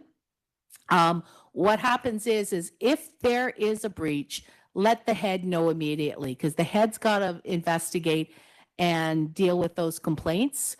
Do what you can to contain the breach. And this will come with this, is evaluating the risks associated with the breach. How big is this problem going to be? For example, with UVic, it was a big problem. So they were having to contact all those former employees and say, we're really sorry, but your personal information's out there. I know a good buddy of mine was one of theirs, so she was on the phone for a couple of days dealing with that, but at least she knew. I mean, think about all the time you hear these notices about, oops, we have your personal information out there. Wasn't Tim Hortons? I love Tim Hortons, but didn't they have a problem with privacy breach for information that was out there? You kind of want to know sooner rather than later. So that's part of the thing that'll happen with this notifying the individuals who've been impacted. And maybe you have to talk to others. Maybe you do need to deal with your police, your insurance companies, depending on that. Whatever it is, notification has to happen, and you're going to try to prevent future breaches. So that's how the head's going to deal with it in a nutshell. Best thing you can do is notify as soon as it has happened and contain the breach. Take what steps you can. And if you need help, ask. Okay. Specific topics. I can do this. I can get us to 11 o'clock. Emails. You got to think, those are records. And replies to original emails are now new records. What can I say? You want to keep the whole record. So it's not just the text. You want that header and footer information, who it was sent to, where it came from, when it was sent. Any of those attachments and those previous messages are there. So they are in there. I think I see a hand. Yeah, I'm seeing one from Director Taylor. I don't mind waiting until your questions, until you're taking the next round of questions. Oh, I can take this now. Don't worry. I can talk emails really quick. Go ahead, Director Taylor. Ask away. I'm sorry. Okay, I'm sorry. I was going back to earlier topic, video footage. Okay. Say we have video cameras for security purposes. Yep. I don't know, park entrance, something like that, and say that enables you to also see people coming from a nearby condo complex. Yep. Are you what's your restriction on use of that information if it allows you to also see who is going in or out of the condo complex or private home or whatever, Mm-hmm. Well, I think there's probably a couple things to think about is how can you minimize the amount of personal information you're collecting? So it may be, how have you got the camera situated to try to not capture as much information? I think you want to have a policy in place that says, look, here's the record that we're keeping. Here's how long we're going to retain this for. I mean, usually when you get the request for the video surveillance, it's dealing with a police officer for other purposes. It may not be there. So you want to go through, and there's lots of resources to help you with that with the commissioner's office. talking about how you deal with the video surveillance. But I mean, part of what it is having a policy that says, here's how we collect it, here's how long we're going to keep it for. If a police officer asks for it, it's got to be tied to things like that. But like I said, also looking at how how it's set up, and just putting notice on, by the way, where, you're being recorded, providing that type of information there. So, okay. If you can't, yep. Go ahead, Director Miller, and then Director Gilbert. Sorry, I'll give a local example, and maybe you could, I'm sure it was handled correctly, but it was a situation with respect to a rainbow crosswalk. Maybe we're going back about 8 or 10 years, Okay. and a member of the public wrote to every member of a council in our area, and it was basically homophobic in content. It was signed. The gentleman's wife was a very active service provider in the community. It ended up losing her some clients over it.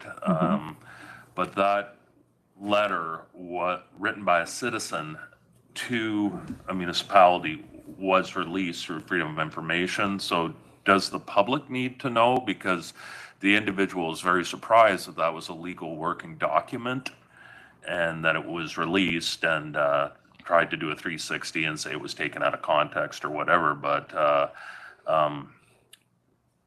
letters to council can be FOIP'd, correct? Yep. And does the public realize that when they do write, that can show up in a public agenda and package? Or Well, I think part of what that is where local governments have gone ahead and said, they've put information on the website saying, understand is that if you're putting this forward, that it is possible that it could be released to the public. Like I'm thinking, for example, letters that go to council when it's part of your agenda package, and letting them know, as opposed to just general letters that have come in through that.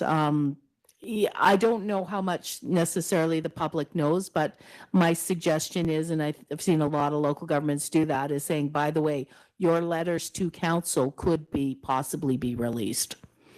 And just giving that kind of heads up on there. But when the actual letter comes in, maybe it's part of with the acknowledgement, because most of them are now coming in more by emails than snail mail, is that the reply is, we acknowledge receipt of your document, and by the way, it could be, and you build it in that automatic reply.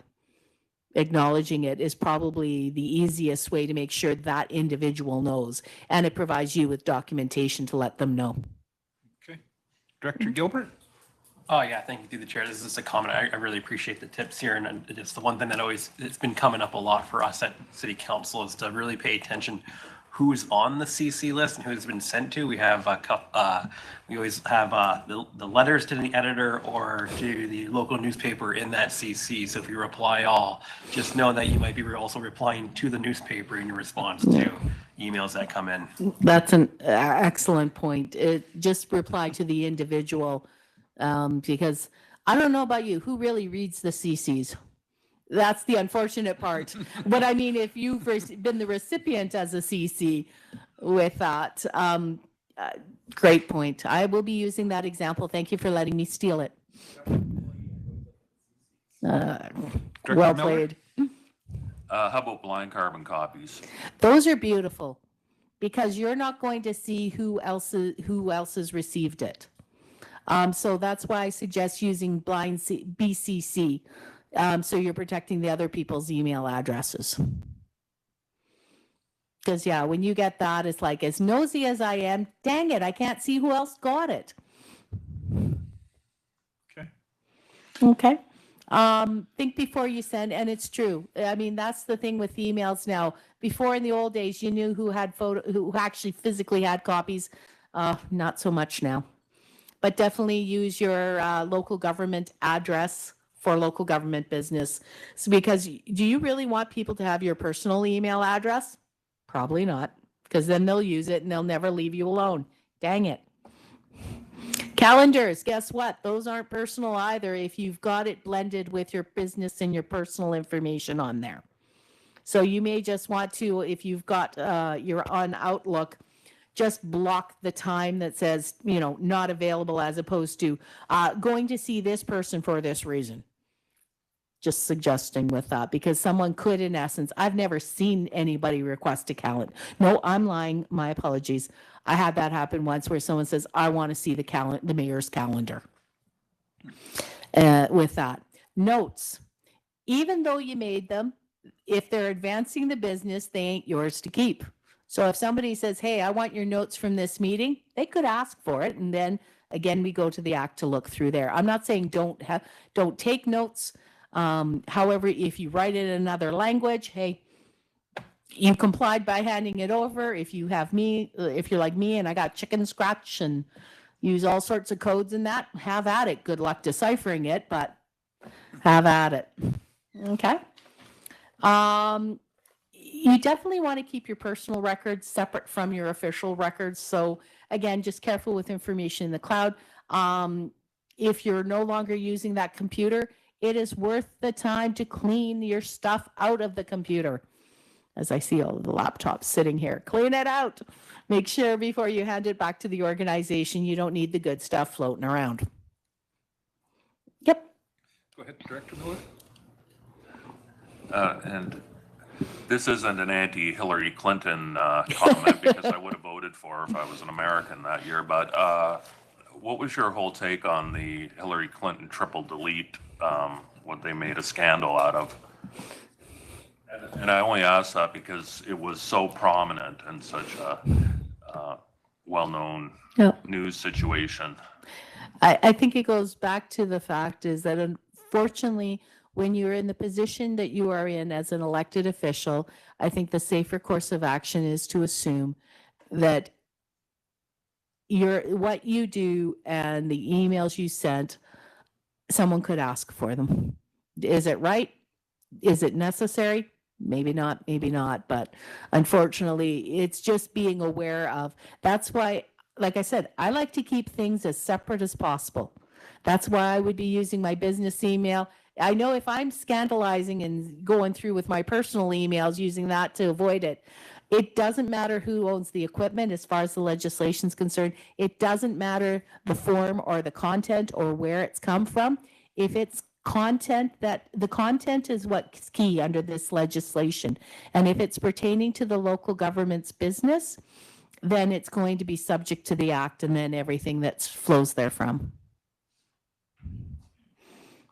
So, yeah. So mobile devices, your cell phone still, I mean, if it's the source of information, it's the source. Back to what we talked about, texting versus emails. And part of that is just deciding this is how we're going to use this tool for this reason and then keeping to it.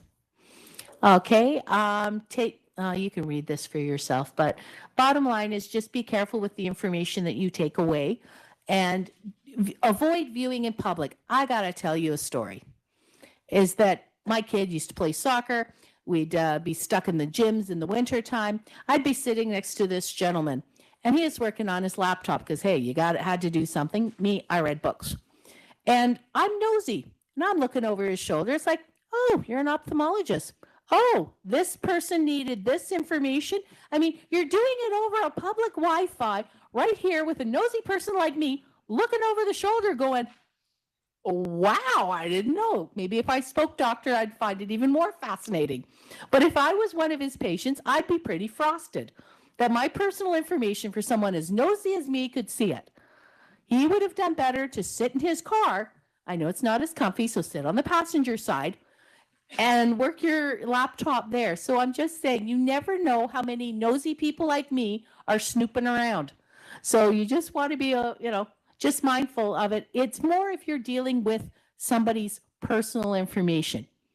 If it's your local government information, well, yeah, if it's something that should be dealt with in closed meeting, you use that sort of, what you would do with somebody's personal information, use the same sort of approach for closed information. But if it's regular stuff the public can see, that's fine. But just be mindful of who's around with that. There's something to be said for standing with your back in the corner instead of your nose in the corner. Hopefully you're not being punished. Okay. Rights of employees. They still have personal information rights, even though they're employees. So just because they're working for you doesn't mean their personal information is available for you. And you're going, but when does this happen? For example, should your CAO come forward and say, hey, we have to backfill a position because somebody's off on a medical leave. And well, you can probably figure out who it is because, here's the position. And if it's the only person to operate, for example, if it's, we have to backfill for the corporate officer. Okay. You'll kind of figure out who it is. Well, what happened to Christy? Your CAO will very politely say, sorry, I can't discuss the medical there. Just understand that she's gone for X period of time. Okay, so that's, again, to that need to know information and the degree of the personal information you could share. You can read that yourself. Here, we've talked about open information already. There's There's a hand on line here. Oh, I'm sorry. Director Graham, go ahead. Hi, thank you, through the chair. I'm a doodler when I'm sitting and I'm writing notes at my council table. Could those said notes be output or whatever we're calling it? Yep. They could. Thank you. Okay. Yeah, that's why I keep 2 pads of paper, one for my little doodles and then my official notes. So my doodles have nothing to do with my official notes. Just saying. Of course, I also keep my grocery list going on that other paper too. So open information, like we've talked a bit about this, but we can, a lot more things have been happening with that. So we talked a bit about already proactive disclosure. That's that open information policy. Disclosure log of the local government's responses. And it may just be you'll list that, hey, these are the requests for information that we've received. They may not be able to access it right away by double clicking and getting a PDF version, but it may just be enough to keep that log. That's your decision whether to provide it. And then open data. That's a whole other story about, here's the stuff we've got, have a good time with it. Okay. Usually that's more, think about what you have for your various, when you're looking at the plot of property on your computer system and you can drill down and see, oh, this has got here, these pipes are running through here. Here's the right of ways. Here's the boundary, those sorts of things. That's the thing they're talking about with the open data. Okay, so proactive disclosure, like I said, you already are providing categories of records available to the public. This is just taking it that step further. So that may be something that you want to build into part of your report outs on major projects. Here's the information we're going to release to the public as part of that communications piece. One of the things you want to think about is this useful information? Is it likely to be subject to a request for information? And is it worth you publishing those responses? So I'm just thinking, for example, with your emergency management, and if you've been dealing with floods, you may want to think about, here's some information we will release, as we know, or after the fact information, as a way of heading off those requests. Yep. Go ahead, Director Van Elfen. Thank you, through the director. But, when you say these certain projects, and here is the information we can release. Yep. All of a sudden, all the wingnuts from the world come out and go, what aren't they releasing? Oh shit, here we go again. More work. But that's your choice. The thing is, you can make that choice not to release. That's your, you're going to have to look at the circumstances and figure out what works best for your organization. So what I would suggest is these are conversations when you go back to your, for those of you who are working for municipalities, going back and having that talk at your council tables with your head saying, look, does it make sense or not? No one says you have to do it. It's just one tool that may assist you with dealing with the frequent flyers.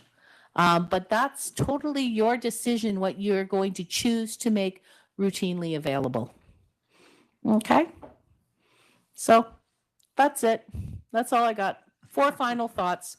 There it is summarized. Hope you took that away with you. So any other questions? Ooh, I still got 5 minutes. I'm not seeing any hands, but I do have a question, and it's in regards to what Director Graham had mentioned about the doodling on a notepad. Would you be required to keep that as a record? Or in my thoughts, that would be something that I'm done and it's going. Okay. So If they you can feel- request it, but I don't got it. Well, you can only give what they request. Okay. And if you don't have it, you don't have it. And if someone said, but I saw them taking doodles, you can just say, you know, for me, that was transitory for there to keep my focus during the meeting. Okay. With that, you know, if you've looked at it and, you know, not everybody's a pack rat like I am, and that I keep papers forever and a day. So if you're keeping papers forever and a day, well, then you got to go searching through it. But if you just needed it for that meeting and then the next meeting you've torn those up, it is what it is. All right, Director Monteith. And through the chair, what about politicians who do not return to office? And they may have records of information. How long? I would stalk them. I would chase them down and say, hand it over. No, you know, one of those things there is that if you were in at the time, they could still ask for that. What I would suggest is for those who are no longer going to be in office is the return, the boxes. Here's the stuff. There you go. Sorry, just to follow up. Is that the organization's responsibility then to request that information if they know that somebody has maybe taken really great notes of something, or? You can request it. Whether the person hands it over or not is a whole other story. If you know those records are still in existence, the head would say, could I please have copies of it? And the person says, yeah, dream on. And the citizen says, but I know that person's got good notes. I'm sorry, it may be going back. The commissioner may have to muddle through this mess. Just curious. Yeah, understandable. Director Knodel. Thank you, through the chair. You've definitely put a bit of a crimp on around the water cooler discussions now. A question kind of comes to mind with like, this is a public meeting. So things that we've said here are part of the public record. I'm struggling for an example. Director Van Alpen made a reference to wingnuts. Could someone now apply and ask, give me all the records on your wingnuts? They already have. Okay, it may be difficult to find out who precisely they are referring to. If this is just a global, a global descriptor. So they could request every time, wing nuts has appeared in the minutes. I'm assuming that's not getting recorded that way. And I don't know if you're posting this afterwards. I mean, that's part of the thing is that there's two aspects. There's streaming the meeting, and then there's posting the streamed meeting. Don't know what your policy is on that. Don't know how long you keep those up there. But that's part of the thing that goes into that whole records management with regards for there. We'll follow up a bit. It's just what I'm wondering about is the statements we make in our meetings. Can they trigger a freedom of information request? That's okay. Concern that I've got. Okay, what the person would have to do is request the record, not the information. There's information contained in the record, and that's part of what you're looking at to determine whether the record is relevant or not with that. But they can't say, I want all the information about the wing nuts. They would have to say, I want all the records pertaining to the wing nuts. Okay, yeah. Thank you. Yes, it's hair splitting, absolutely. Director Gilbert and then Director Taylor. Thank you, through the chair. I really appreciate this information. I just want to flip it on his head here for a second, because a lot of what we're talking about is people coming to us for information. I just want to kind of know what are the consequences to, if the city or, the regional districts are what were the ramifications, and if we're collecting personal information unlawfully under the personal information What Act? happens then? Yeah. I think you're going to find is that you'll find that out when the commissioner comes a calling. I mean, the thing is, people are trying to do the best that they can with regards for that. How do you keep it from happening?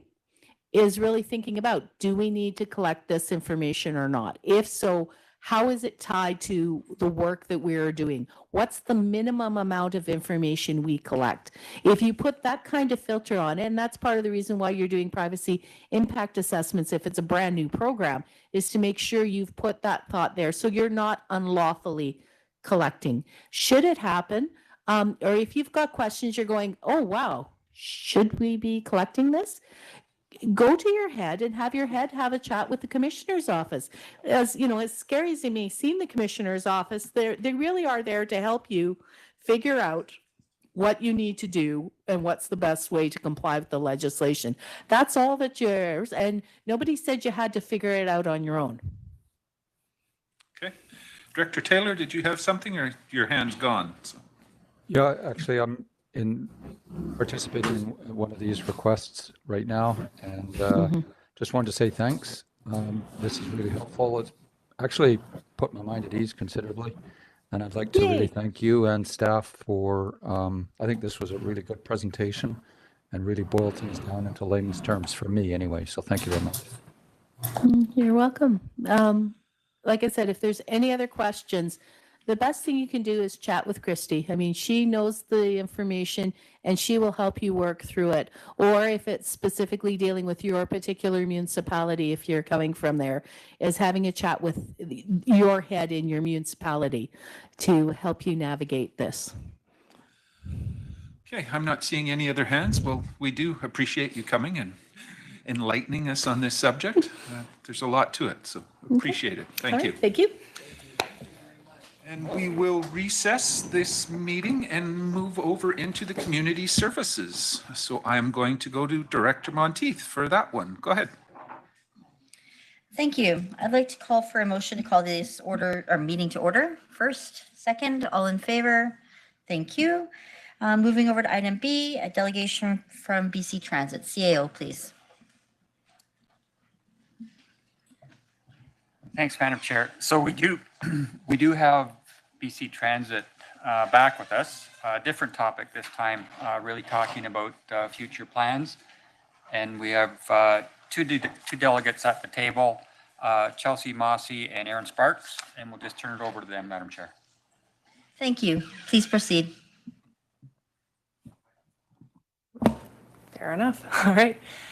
Thank you very much, Chair and Directors, for having us here today to speak about the Transit Future Action Plan. My name is Aaron Sparks. I'm a Senior Transit Planner with BC Transit, and I'm joined by my colleague Chelsea Mossy, Senior Manager of Government Relations for the Okanagan region. There we go. Okay, so to begin with, just wanted to run through the transit vision that we've tried to establish through this planning process. So the vision through this plan is that transit is a preferred choice for residents and visitors, attracting riders through comfortable, safe, accessible, and convenient service. This slide just outlines some of the recent changes to the South Okanagan-Similkameen transit system, including in January 2021, we had the addition of Peachland to Route 70 Kelowna-Penticton service, and we also added 2 additional midday trips on this route, Tuesday through Friday. In January of 2022, we introduced new Route 11 West Bench, as well as added some service on Route 30 Summerland, Penticton, which was the additional Saturday service, and 2 additional weekday trips. The boxes on the right-hand side just have some kind of key figures of the system. So we have 16 routes overall. We've seen a 12% ridership growth since 2016.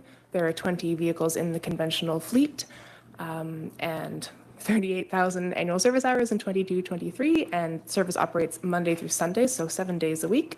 But of course, the span and frequency and days of operation depend on the route that we're talking about. But across the system, we have 7-day service. This slide outlines some key demographic information in the South Okanagan, specifically as it relates to transit. So as you're probably all aware, the population in the South Okanagan is growing. We saw about an 8.6% growth between 2016 and 2021. There are a few age brackets that we tend to associate with higher rates of transit use. And those are residents who are 19 or younger or people who are 65 or older. And so we have about 15.3% of people who are 19 or younger, and then 33% who are 65 or older. And lastly, about 54% of the commutes in the South Okanagan across the board are less than 15 minutes. So this presents really strong potential for us to convert some of those trips away from vehicle trips to transit trips. This slide has some system performance information. So this is across the system. Route 5 Main Street, so that's a Penticton local route, has the highest ridership of any of the routes. On weekdays, all of the routes are operating Monday through Friday, with the exception of Route 50 Princeton Penticton, which operates Monday, Wednesday, and Friday. Weekend service, as I kind of alluded to earlier, really depends on the route, as do service spans, but generally speaking, we have service from about 7 a.m. to 6 p.m. Monday through Friday. Some more system performance information contained within the plan, specifically relating to COVID-19. So as I'm sure you're all aware, the impact of COVID was seen on our ridership. In April 2020, we saw ridership drop to its lowest point. Monthly boardings fell by 43% compared to the same time period in 2019. As of April 2022, so about a year ago, ridership had recovered to approximately 90% of its pre-COVID levels. And before COVID, so sort of early March 2020, ridership levels were on track to surpass 2019. So we've kind of been clawing back ridership since its COVID low point. And of course, ridership continues to recover in the South Okanagan, Similkameen, and across the province.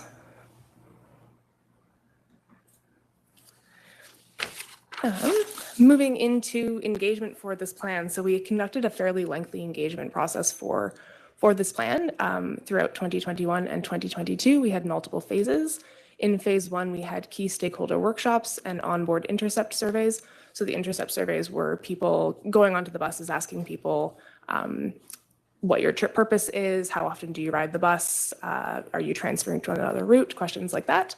We had also planned some additional in-person engagement as part of phase 1, but that ultimately was postponed due to COVID. In phase 2, we had an online survey and some in-person open houses. And then in phase 3, we held some additional online engagement targeted at specific service proposals that we wanted to hear a little bit more feedback on. And then on the top, there's some statistics from the engagement. So we had over 70 people attend the open houses. We had 533 online survey responses. And in phase 3, for the online survey, we also had a paper option, and we had 75 responses to that as well, because as we move more towards online engagement, obviously, there are people who still prefer to fill out a paper survey, so we wanted to make sure that option was available for people who wanted it.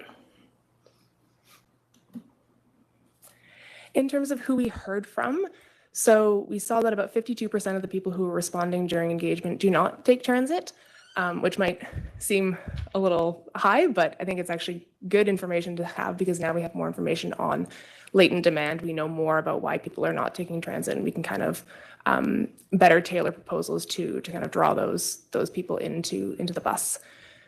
15% of our respondents take transit a few times a month. 13% are what we would consider to be regular transit users. So those are people who are taking the bus 3 or more times a week. Respondents were the most satisfied with capacity, condition, and cleanliness of the vehicles, as well as driver demeanor.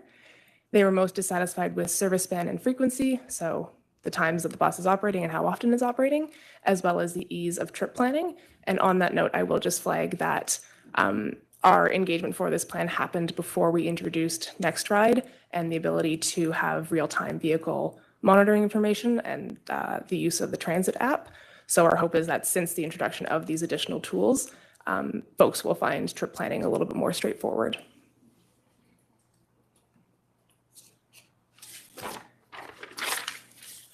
This is more about what we heard. So this is all respondents across the South Okanagan Similkameen transit system, regardless of where they live. So people mostly ride the bus for shopping, errands, or social, recreation, or entertainment purposes. People who are not taking transit are avoiding it because there aren't any stops near their house, the service isn't convenient for them, or they just use a different way to get around. So they might be walking, they might be biking, they might be driving. Again, we see span and frequency increases as being something that people are interested in, as well as improved amenities along bus routes. So those are things like shelters, benches, garbage cans, that kind of thing. Things that just kind of improve the transit experience but aren't necessarily related to how often the bus is coming. This is what we heard specifically from people who are living outside of Penticton, Princeton, and Summerland, so for RDOS residents. Again, we see pretty similar trip purpose reasons, so shopping, errands, social, recreation purposes, a little bit more medical coming up in this category. Similar reasons for not taking transit, so the bus doesn't stop near my house, it's not convenient for me. In this, we saw that frequency and span again being of interest, as well as a few specific proposals, namely Friday and Saturday service on Route 20, which operates between Okanagan Falls and Penticton, as well as dedicated local service in Summerland. And we also saw interest in improved span and more frequent service on Route 11, which, as I mentioned, was introduced in January of last year. And it was introduced at sort of a more introductory service level. And so through this Transit Future Action Plan, we do have proposals to increase service on this route.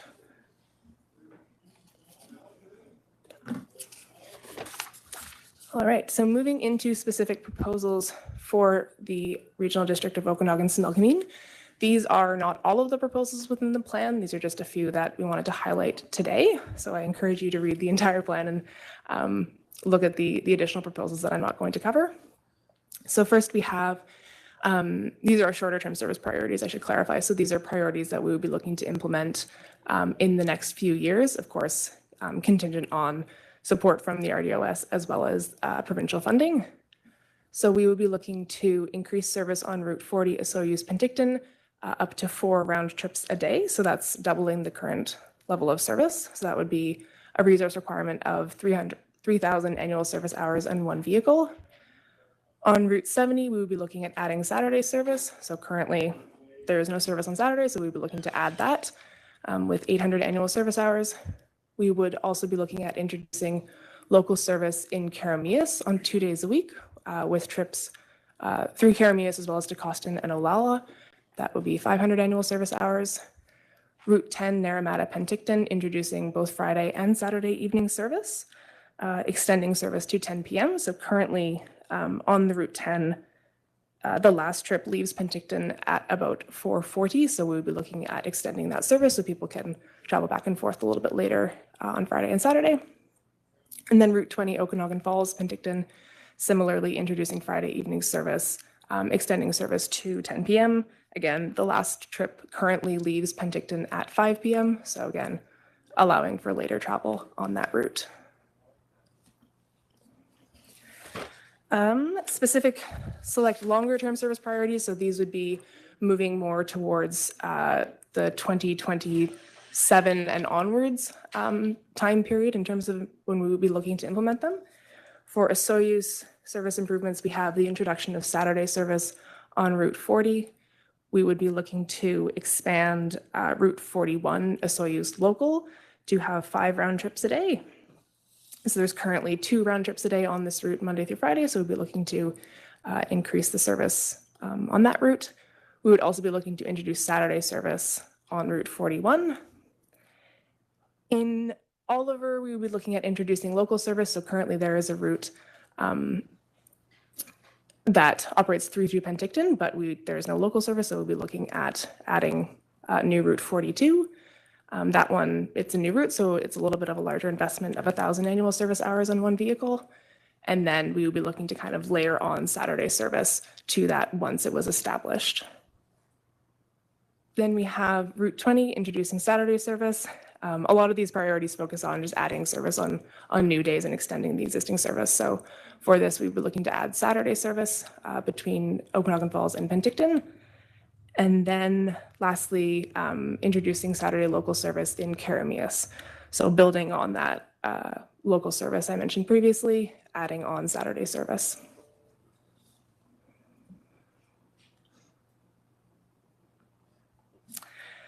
So to achieve the goals of this plan, sustained capital and operating investments in the transit system will be required over the next 5 years and beyond. The plan calls for approximately 14,000 additional annual service hours and at least 4 vehicles by 2030. And I'll clarify that that is for all of the proposals within the plan, specifically for the RDOS routes. It is 10,025 hours and 2 vehicles. I will also note that the vehicle requirements for these proposals may change over time because there is a need for us to maintain a proper spare ratio so that vehicles can be kept in good working order. And so if something happens, we have the ability to put another bus on the road. But of course, any changes in the vehicle requirements would be brought to the board for their consideration before any financial commitments are made. And in order to achieve the goals laid out in this plan, consistent provincial and local funding is required.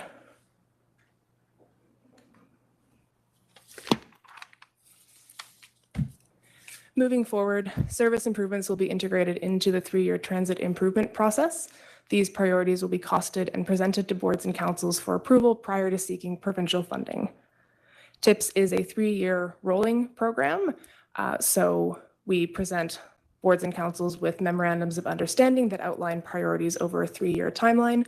Upon signing that MOU, the first year represents a financial commitment. Years 2 and 3 are presented for budgeting and planning purposes. Prior to implementing these service changes, planning staff with BC Transit will work with local government staff to ensure that service improvements appropriately reflect local needs. And on that, I will note that the board has the ability to guide our timelines. So if there are priorities contained within this plan that you would like to see implemented earlier, we can make adjustments to those timelines, recognizing, of course, that it is always contingent on the receipt of provincial funding.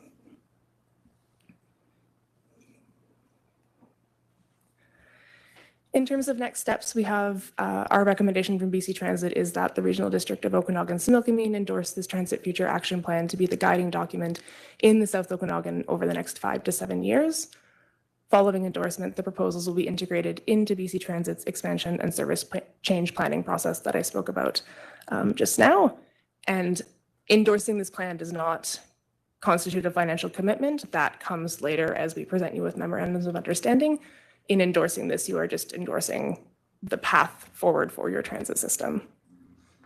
And I will also end with just noting that this has been presented to the District of Summerland and the town of Princeton, and we will be bringing this plan to the city of Penticton in the coming weeks alongside the Penticton Network Restructure Plan, which is a sort of deeper dive specifically into the local network in Penticton, because as you'll notice in this plan, it's focused primarily on routes outside of Penticton. So we have a whole separate plan that looks specifically at Penticton, and we'll bring this plan to the city at the same time as we present that plan. And that is the last slide. So thank you very much for having us, and we look forward to any questions you might have. Thank you for the presentation. I see a question from CAO Newell.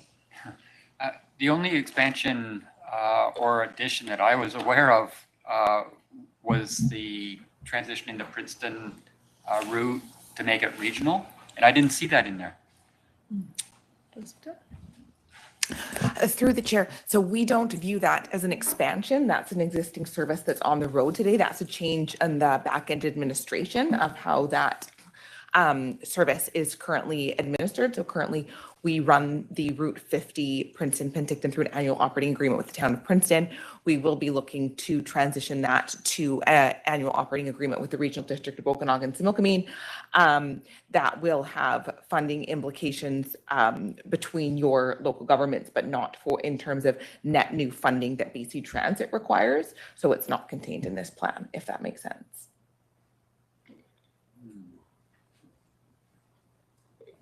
Go ahead. Well, unless there are additional costs, you'd pay your percentage. Would you not? Through the chair, yes, absolutely. BC Transit will continue to pay our percentage. Yes, there's no new costs. Thank you. So Director Gilbert and then Director Gettins. Thank you, through the chair. Question for you, and this is just out of curiosity. When these schedules get changed and, with the frequency of it, how would they be, is there any synchronization and timing with routes? So for example, like Penticton, that there's like only a 5-minute wait when so for example, our main route's number 5 and it goes to Cherryland, and that's where most of the hub is for a lot of the regional, transit. Is there any timing on that if I were to take a bus from Naramata to here, that there'd be like only a 5-minute layover that I can then jump on the number 5 from there to be able to transfer to downtown or to the south end of Penticton?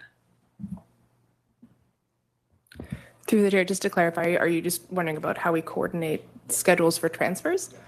Yeah, it's a good question. I think it's something that we try and do as much as possible, recognizing that it's not possible to accommodate all transfer opportunities. And I do recognize that there are situations where the transfer time is a little bit tight.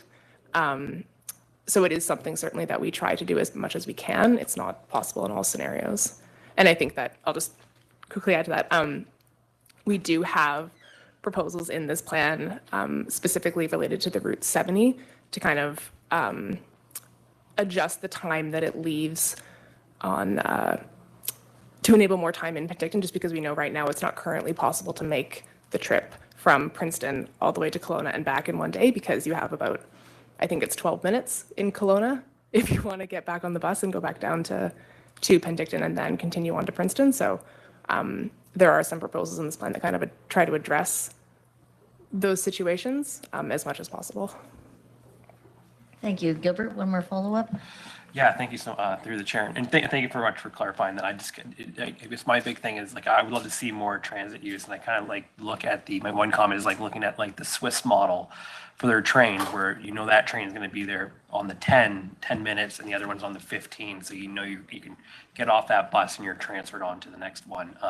Because they're just, and I think just make sure that's clear to the public as well, so that way, if I need to get to Summerland, I can easily take a bus from Skaha Lake to Cherryland, and in 5 minutes I can jump on a bus to get to Summerland where I need to go. But thank you so much. Thank you, Director Gettins. Thank you, the chair. Thanks for the presentation. And my question is about digital on demand. And you may have addressed this in your previous presentation, but I wasn't here, so I apologize if that's the case. But I understand that you did a feasibility study, and I'm just curious about how that would work. And did the feasibility study show that it would be helpful, or I guess feasible, in a rural area where we don't have as much of a population? Is the digital on demand able to serve rural residents? Through the chair, that's an excellent question. So we will be rolling out our first on-demand implementation in early 2024 in the Kelowna Regional Transit System, with the aim of taking some lessons learned from that and learning from that first implementation, and then looking to roll it out in further transit systems and further communities following those lessons learned, assuming it's a successful implementation. Through the preliminary work we did through that feasibility study and just the collaboration that we undertook with other transit agencies to learn about what's been successful and what hasn't, we did see that it can be a good introductory way to introduce transit service into smaller communities, into more rural areas, to build up ridership. And so I think that is something that we could look at in later years as we gain more lessons learned from digital on demand. Thank you. Director Bob Coyne.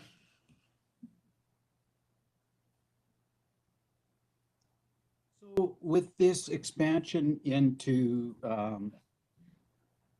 B and G and Karamias, Costin area, Olalla, currently most of that is funded under the present system by the town of Princeton, and we all piggyback on their money. So how is that going to affect, number one, our cost as regional areas, and what is it going to do to the service that runs currently from Princeton through Karamias, Olalla, Hedley? How will that affect that? Through the chair. So the aim of implementing that expansion that you're referring to would not be to change anything about the existing Route 50 service in terms of how it's currently operating. By the time we implement that new expansion, if we are to implement that expansion, of course, that's a board decision, and we would require your direction to move forward with that expansion initiative that you're referring to. By that time, the Route 50 may be sitting with an annual, I think it will certainly be sitting with an annual operating agreement with the Regional District of Okanagan-Similkameen if these plans carry out as we expect them to.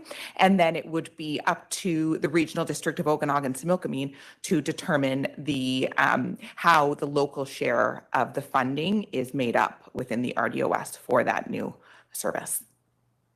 Does that make sense? Yeah, there's just got to be a whole heck of a lot of consultation go on before, like, I won't support this today until all of the directors have had a chance to sit down at a table, like the Similkameen directors, because this is going to affect all of us in a big way. And so today you don't have my support until that consultation takes place. Thank you. Thank you. Director Roberts. Thank you to the chair. Yeah, my question was pretty similar to Director Coyne's, because I'm looking at movement within, like, when we look at Karamias, which, well, thank you, it's Route 60, it sounds exciting, but that's 2 kilometer square area. And then we're looking at like the connection of Olalla to Karamias, Olalla or to Costin, and then the connection, how it meets with 50. That seems to me to be, a greater need in the movement of these little communities being able to be pulled together. And, and looking down the line, like you said, down here, the possibility of going to Osoyoos. So, I had little questions in regards to like 2 days of being able to just drive downtown in Karamias and how that relates to connecting with 50, et cetera. So you did answer a good portion of those questions, but that was my query. Thanks. I don't believe there's a comment. No. Okay. All right. So we'll move over to Director Spencer Coyne. Yeah, thank you. Princeton does support this. We've been asking for this for a long time. Right now we pay, I think it's like 90% of this or more of the municipal share of this service. And we make up about 55, I think, % of the ridership from the Princeton area. The increased service and the proposed increased service, we had this presentation at council last night, will actually make it so that we can have access to the Route 70, which has been a big issue for us out here. Right now, a trip to Kelowna on Route 70 is a 3-day trip for residents from our part of the world. And that's not acceptable, and it never has been. So we do support this, and it's also going to allow us to open up a option for town transit that we do not have at this time. So I'm hoping that as we consult on this, the rest of the board sees that this is a better regional service, because right now it's called a regional service, but it really isn't. Thank you. Alrighty, thank you. Director Conans. Thank you, through the chair. I have just a couple of questions. My first one is, and thank you for the presentation. My first one is, could you tell me or tell us which communities contribute to the Route 70 service between Penticton and Kelowna? Through the chair, in terms of funding, that would be a question for your administration. So you mentioned, just curious, you mentioned that Peachland has joined as of last year. I just want to know if Peachland, if Kelowna contributes, if Summerland contributes. I was just looking at the route. I'm sorry, I'm new to the board this year after 4 years, so I just wanted an update. Through the chair. So what I can tell you is that our share of the local government share of costs on through to BC Transit come from the Regional District of Okanagan-Similkameen. And when the District of Peachland started receiving service, my understanding is at that point, a community transit partnership agreement was set up between the Regional District of Okanagan-Similkameen and the District of Peachland, so that the District of Peachland could contribute financially to that service as well. As far as my knowledge goes, the City of Kelowna or any of the local governments within the Regional District of Central Okanagan do not contribute to the service. Okay. So to your knowledge, Kelowna or the Regional District North or Central Okanagan, I guess, it doesn't contribute.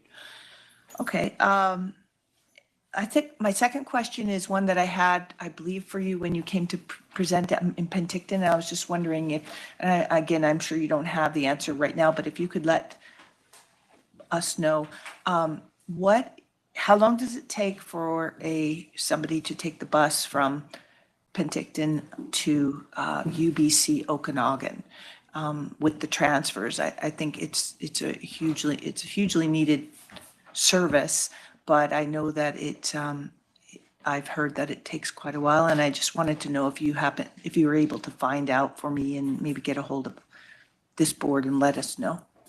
Through the chair, yes, my apologies. I did send City of Penticton staff several follow-ups after my last presentation, but I now know I'd missed that one. So I will send that after this meeting. Any other questions?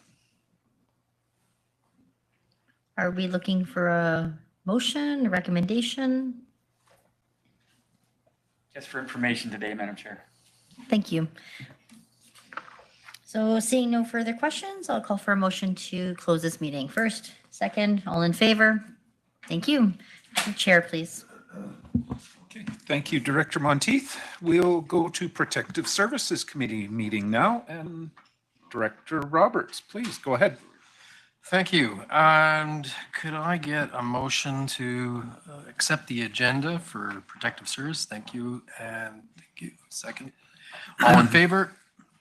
Perfect. All right. I turn this over to CAO. I see that we have a delegation. Thanks, Mr. Chair. So we do have the Penticton Search and Rescue Association here to present. And I see Mr. Horton, who is the president. So plus a plethora of support from his colleagues. So I'm going to ask Mr. Horton to come up to the presentation table, and he can introduce his colleagues and present to the committee, Mr. Chair.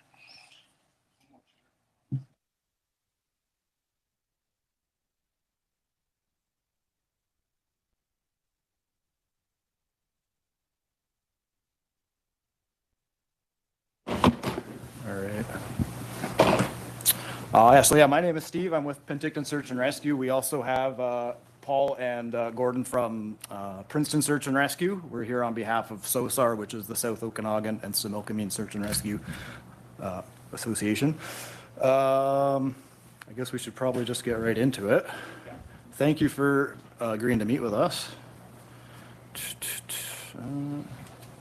Is this going to go forward?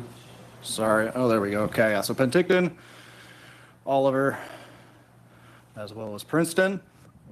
Again, I'm the president of PennSAR. We have Randy, who is the vice president logistics.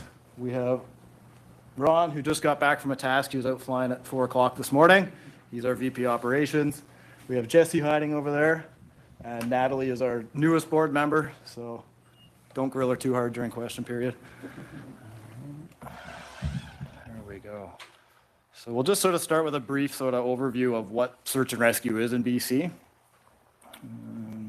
I won't read every single line to you, but there are basically the important part is most of the members that are involved with search and rescue are purely volunteers. They're not paid on call. They're not only reimbursed for their expenses. We're on call 24 hours a day, 365 days a year. And yeah, we do, as a group, we look at, 13,000 hours of volunteer hours, sort of collectively across the province. And of the 78 teams, we're representing 3 today. And that's for the sort of the South Okanagan area. So there's sort of 3 divisions of search and rescue where sometimes there's some confusion. We represent the ground and inland search and rescue. which is basically everything other than oceans and air. So that's covered by the federal. The province sort of regulates the ground search and rescue side of things. Of course, we have.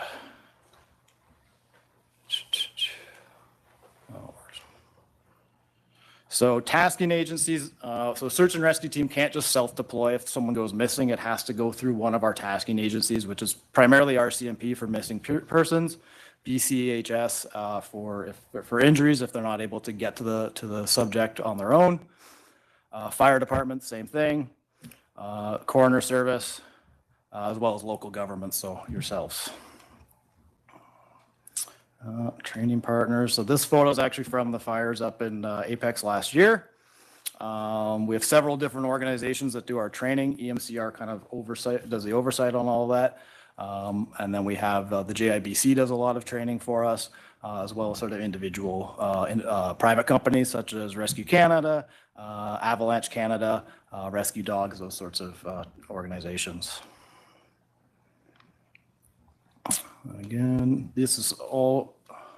So I'll do a sort of a brief overview of Penticton. This is actually our 50th anniversary we're celebrating right now. So a lot of history in the area with this team.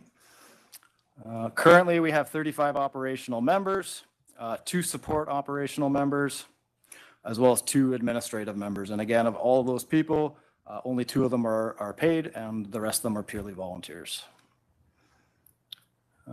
We average about 61 tasks annually. I think we did about 52 last year, so roughly 1 a week is a rough number there.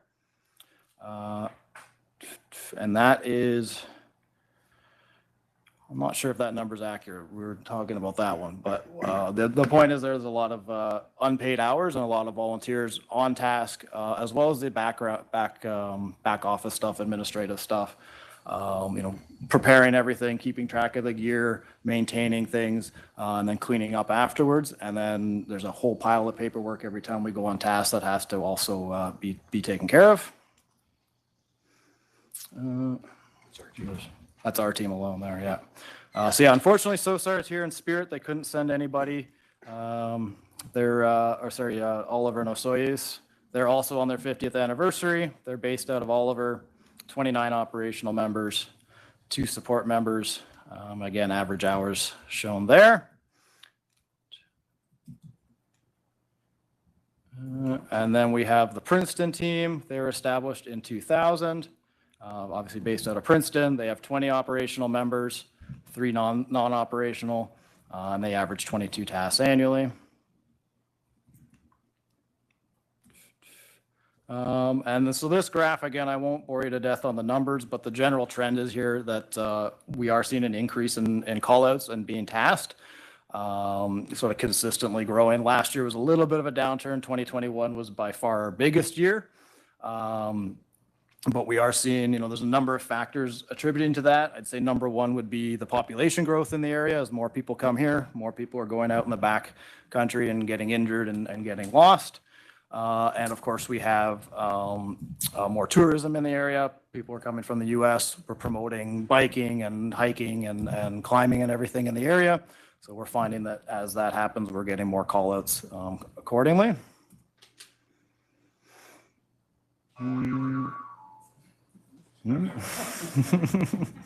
Was that you? I think it was Paul. Again, this is operational hours. So the last slide was the number of tasks, absolute numbers, and then the operational hours is shown here. Again, we're showing a steady increase pretty consistently over the last sort of 5 years. Our operating budget. So we have a breakdown there of everything that we sort of spend our money on. Obviously, vehicle maintenance and technical equipment is getting more expensive every year. We are definitely finding just keeping our existing fleet running is obviously costing more with the inflation that's going on in the economy, as well as just the requirements for certain safety standards. We're required to replace equipment more often. We've broken down the budget at the bottom left there, how our funds are typically being used. Again, I won't go into exact numbers right now, but the general trend is that our expenses are rising every year. But we actually lost funding last year from the province, so we're kind of looking at a bit of a shortfall right now of how we're going to do that. We've got some fundraising planned, as well as some special events to try to get our name out in the community a bit more. But we are still projecting a bit of a shortfall this year if everything kind of stays consistent. SOSAR team capabilities. We should probably just skip through this for time. Basically, that's a brief overview of all the different things we do. We'll get into the specifics of what we do as specialty teams. But around here, we do a lot of injured people up in the blind mice area, as well as up in the bluffs. We do a fair bit of work on the Similkameen. We get a lot of call outs, as well as just sort of general searches for missing people. Sometimes we get tasks, north of Kamloops, and to other areas when they need extra personnel to help out with that. And of course, we have our rope team that will typically deal with high elevation things. Helicopters.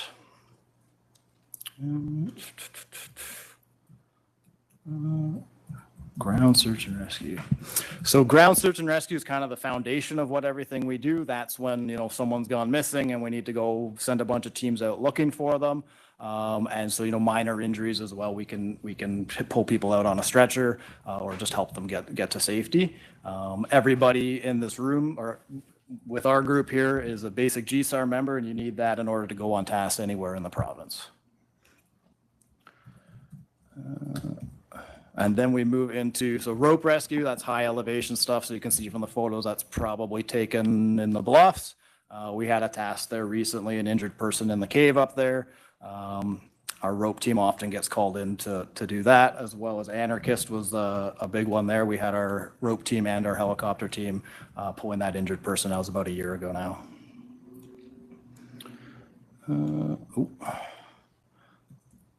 Jumping ahead. So the next one, the big one that we see a lot of in this area, partly because we have 2 air carriers and obviously an airport really close by, is our helicopter, or what they call a long line rescue.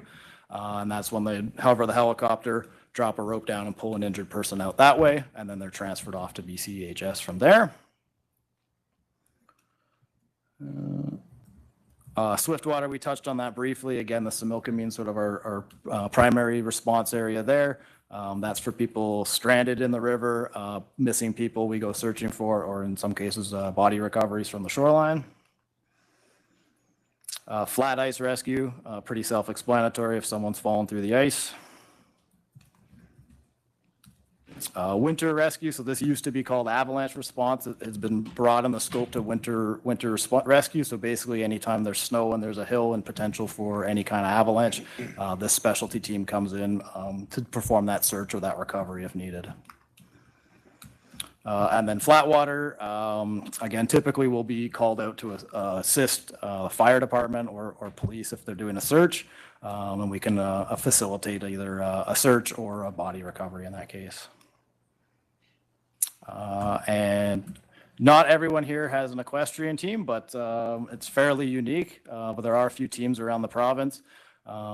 It's actually amazing what a horse can do that our UTVs and our trucks and stuff can't do. They're very helpful in a search because they can hear things a long way off, and they're actually very good at tracking and identifying things. And they're very capable on hills and terrain that we otherwise wouldn't be able to access. And that's, again, horses for our personal horses or ones that our members have on their own and feed and take care of and everything on their own. Canine, again, fairly self-explanatory, often used in searches if someone's gone missing or we're looking for evidence. They can also be used in avalanches and other types of searches. I believe we have 2 dogs in the area now, 2 dogs available now, and we're training another one soon. And then tracking, that's kind of the oldest technique that we've been using, and that's literally looking at footprints in the dirt and identifying if it's the right person and which way they're going and what they're wearing and everything. And so this is probably the most relevant slide for this group. This is our natural disaster evacuations, whether it's forest fires, floods. Those have been the big ones recently. We're going door to door, either giving evacuation orders, assisting with patient transport if someone's injured, and then, go in and recovering, last or 2 years ago now, the floods in Tulameen and in Princeton, we were literally pulling people out of the windows while the water was going by. So this is where we're seeing a lot of growth, and where we're also finding we're short on personnel, just because of the amount of time and the amount of energy that goes into it. People have jobs, people have their family, they can't necessarily be tasked out for 3 or 4 days at a time.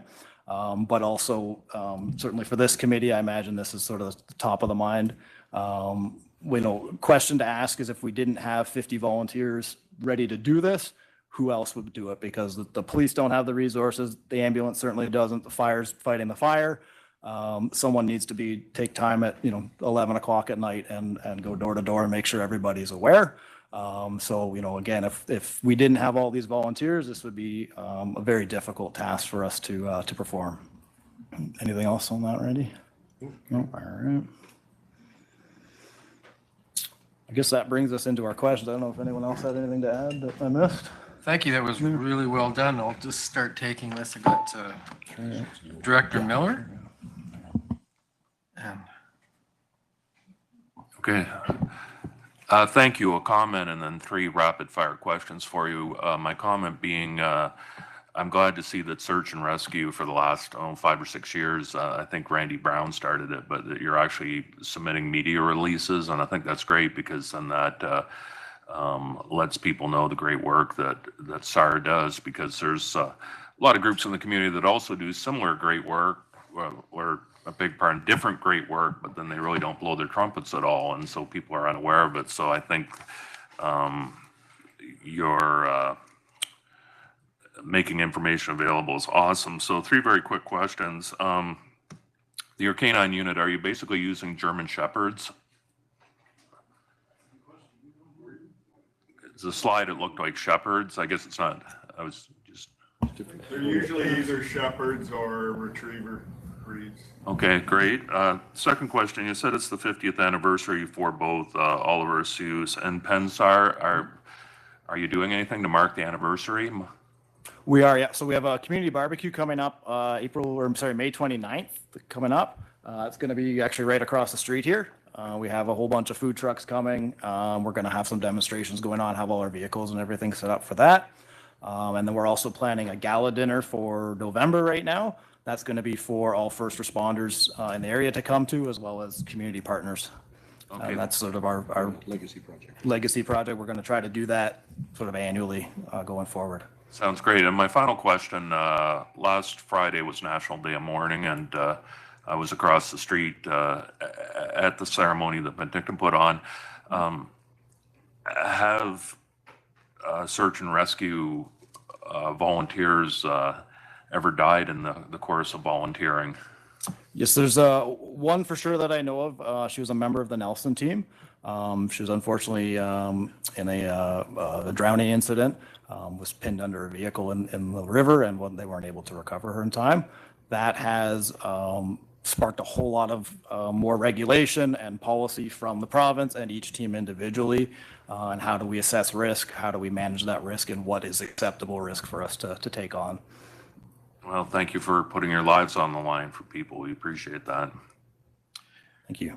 All right, thank you. I have a few people on the list here. I have Director Van Elfen first, then I have Director Knodel, Director Spencer Coyne, and then Director Bush. So Director Elfen. Thank you, through the chair. On your stats for 2021, you said there was quite an increase, a spike there. Was that COVID related? Like people all of a sudden thought, oh, I'll take up mountain climbing because they can't go swimming, or to a certain extent, yes, that is a factor. People certainly were moving out from the city, or more people. We say social media has a big impact because they see people standing on the edge of a cliff, and now they want to go do the same thing, and maybe they're not quite ready to do that or qualified to. Also, that was a big year for wildfires, so that accounted for a lot of the hours that year as well. Just going door to door, giving evacuation orders. Thank you. Director Knodel.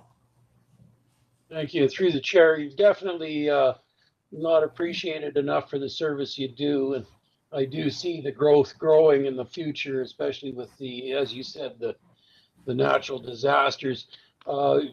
Membership, I'm sure for you, is becoming a problem.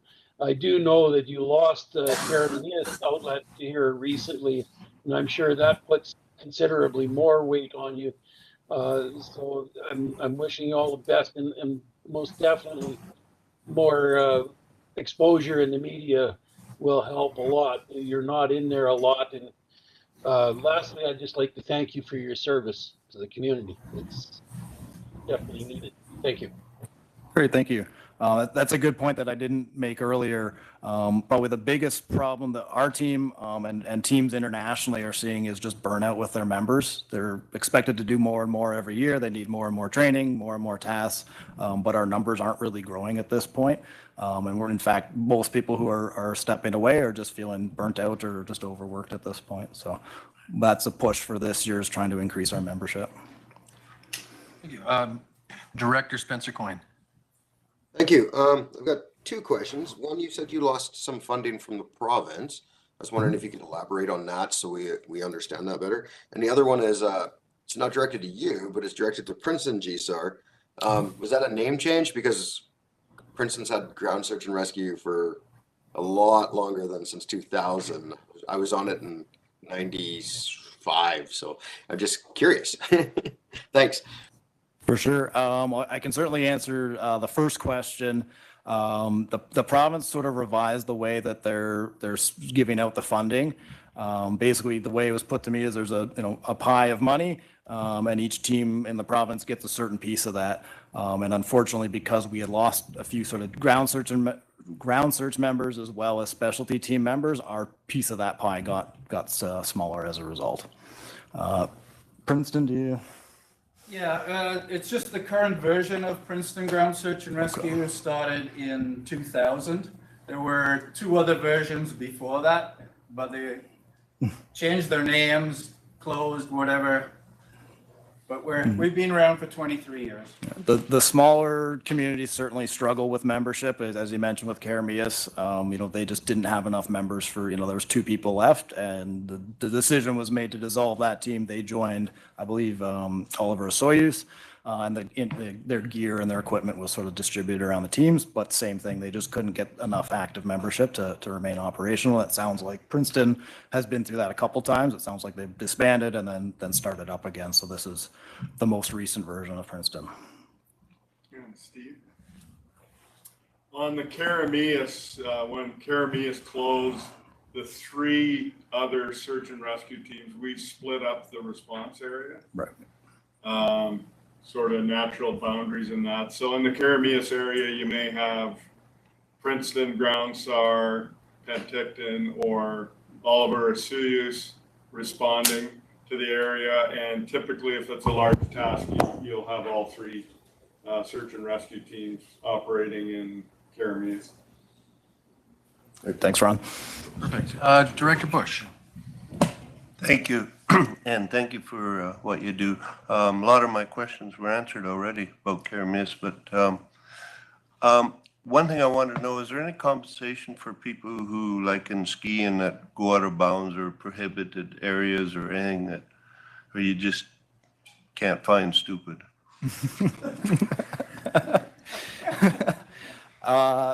At this time, no, there's no charge for search and rescue in BC. And to my understanding, unless you were, charged with criminal mischief or something, then there's no fine or anything. And the other thing about funding, have you ever considered coming to regional district and asking for funding? Because we're a pretty helpful group sometimes.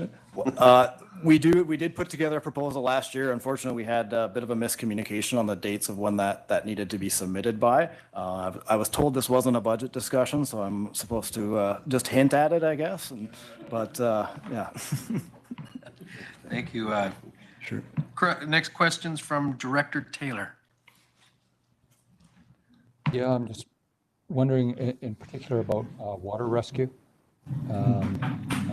Where you draw the line between whether that goes to fire or water or because like as I understand it, there's some Sea-Doos that Penticton own. They've got a boat. I'm looking at Skaha Lake. OK Falls Fire has a boat. You have a boat. I'm just wondering, how do we decide on a rescue type thing? Who gets the call? Do we all need boats? That may be a really dumb question, but I'm just. It's a very, very good question. It's a discussion we've had in the last couple of years. We were noticing our boat was kind of sitting on the trailer 99% of the year and sort of going out once or twice.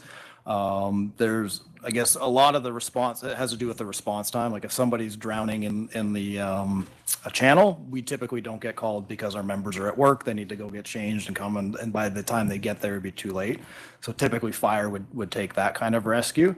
If it's beyond that and we're looking for a subject who's probably deceased, we tend to get brought in mainly to assist RCMP divers or to assist the fire department in whatever they're doing.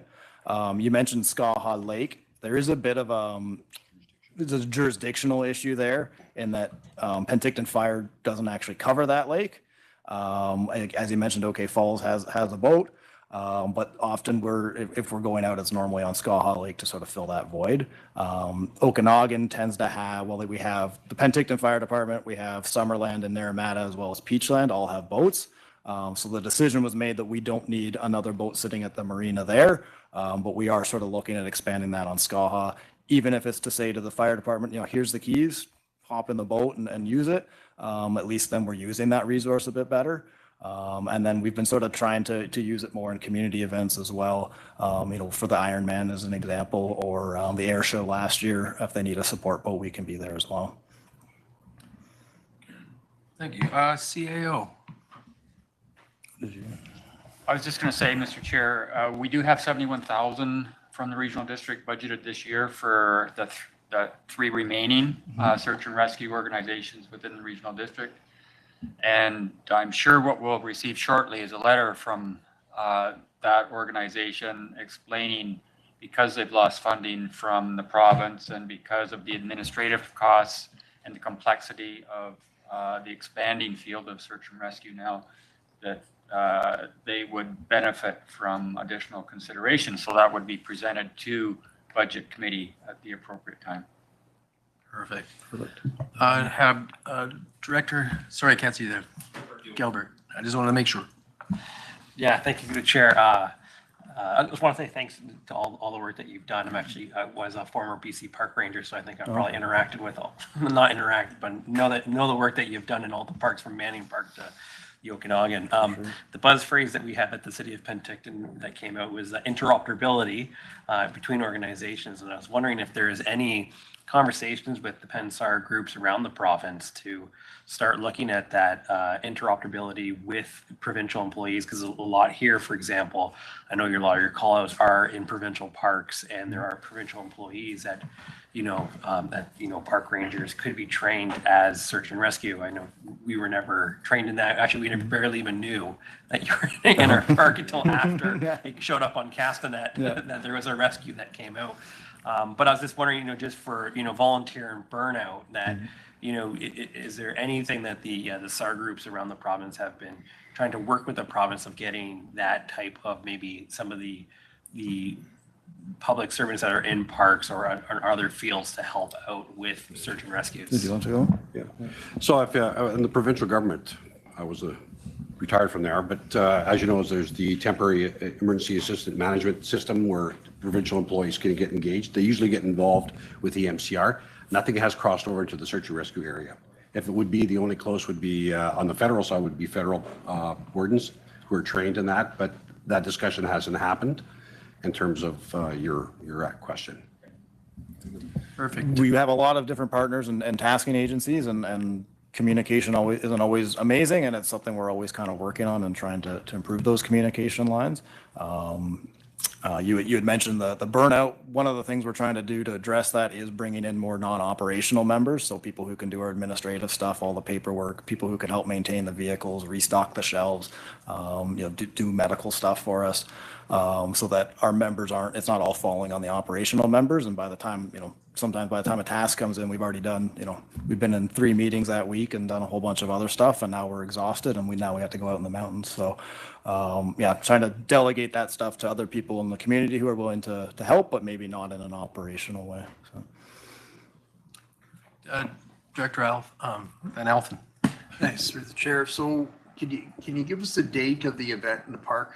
And will that be a recruiting session also, possibly? It's to ask for donations from the community, to seek new members who are interested in applying. So Saturday the 27th of May is when that is happening. Okay, just for information, I'm involved with the farmers market on that street. Yep. Excellent timing, usually 7,000 or 8,000 people wandering through the market, so I think it'll be a great event for you. Thank you. Great, thank you. Oh, perfect. I did see a hand pop up on the screen from the CAO. Is that a? No, I was trying to figure out how to get it down, Mr. Chair. Okay. Did you? Do you see any other questions? I don't have any hands. I've missed anybody. Randy has a couple points that I missed. If we still have a few minutes. Okay, that'd be perfect. I appreciate that. I just want to go back to Mr. Miller. Thank you for your comments. As a previous police commander, search and rescue came under my purview, and then when I moved to Penticton here, I was up in Revelstoke, so very defined in terms of what was happening there. But search and rescue has changed over the years. It used to be the fall going look for the lost hunter type of thing. And then people started going out and exploring doing different things. When I came down here and heard about rock climbing, search and rescue used to come to the detachment and I would sign off on their tasks. And to go to your point, and I'd say, I never heard about that. They would bring for me to sign off the tasking reports so they could submit those to the province. Then I joined the team. And what I learned very quickly was a lot of these people just join because they want to go out and search and rescue. They're very humble. They go do their thing and go home. And so to your point was, did you ever tell the people in the community what you're doing? So as I got involved now 11 years, my wife reminded me, she says, the complexity, because we talked about it, she goes, it's like you're back full time working in a rescue organization. Penticton and maybe some for the other ones, we're not doing so much searching anymore as we're doing rescuing. I said, if you look at our calls, BC Ambulance depend on us all the time to rescue people, like the gentleman that was severely injured yesterday, and our team had to fly up early this morning to go rescue him off the side of a mountain. Climate change has changed things, the focus on training. So when I joined the team 11 years ago, the demands on the province now to be qualified, to recertify, to put in extra hours every month and stuff like that, demands on volunteers has changed immensely. The demands on the tasking agencies asking to do things. For instance, missing persons. We actually conduct investigations now because the police are so busy, don't necessarily have the time to speak to the family if it's a missing person. So we go out there and actually start conducting investigations to pull the little tidbits, to find all the little pieces that might have a clue for us to find somebody. Could be a missing dementia patient, which we had last week. Those little pieces to help us find. So our role has expanded and our training has expanded quite a bit. And a lot of people are quite surprised. The complexity when I first moved here, my experiences up in the north and then in Revelstoke coming here, why do you have rope? Why do you have Swiftwater? Well, they said, look around us. And I'm going, oh my God. And I saw people recreating in a different way that I had never experienced before. And then I realized how many people were getting injured or getting lost. So that would really change my mind in terms. And I thought, I'm going to join this team. This is pretty interesting. They got some pretty interesting stuff here. But something talking to people not only around our area, but also worldwide is operational burnout. With climate change, fires, water events and stuff like that. We're seeing that we're trying to recruit people. They're good for a couple of years, and then they leave. They say, we've got families and stuff like that. So it's a thing that's happening. It's not anybody's fault. Organizations are seeing that operational burnout. So we always have to be on the move to recruit new people. And we've got some young people with us that are just joined the team this last year. Are fantastic. They're eager, and we're happy that. Us old people with a little bit of gray hair, one day we want to move on, but we want to leave it in good hands because the demands are not going to change. Especially with the new promotion I was watching on Penticton on the news the other night, an American channel, and I go, oh my gosh, they're coming. There's more. So I think for this year, I think we didn't talk about one of our biggest things, our incident command vehicle we use when we go into major climate events, searches and stuff like that, we've had to replace. It's a big dollar figure for us. It's something we have to look at recruiting and then communication upgrades. So becoming We are paraprofessionals, I'd have to say, when I look at the level of training and what we provide to people. I think every member of the team is very, very proud of what they do. And I can honestly say thank you very much for your comments. That's the little bit of that everybody takes is that thank you, and they go home and take it. So thanks for your time today on my behalf and all the years I've been with the team. Yeah, thank you. Thank you very much. We really appreciate all that you do. And then as a person that works with BCEHS, and we know the increase of what we call para-bouncing down our neck of the woods in the Similkameen seems to be an interesting sport that we really look forward to your assistance. So again, thank you, and thank you for this great presentation. Could I see someone to the motion for the end of the protective services? Yes, second, and all in favor? Perfect. Thank you. All right, that brings us to lunchtime. So back here at 12:30.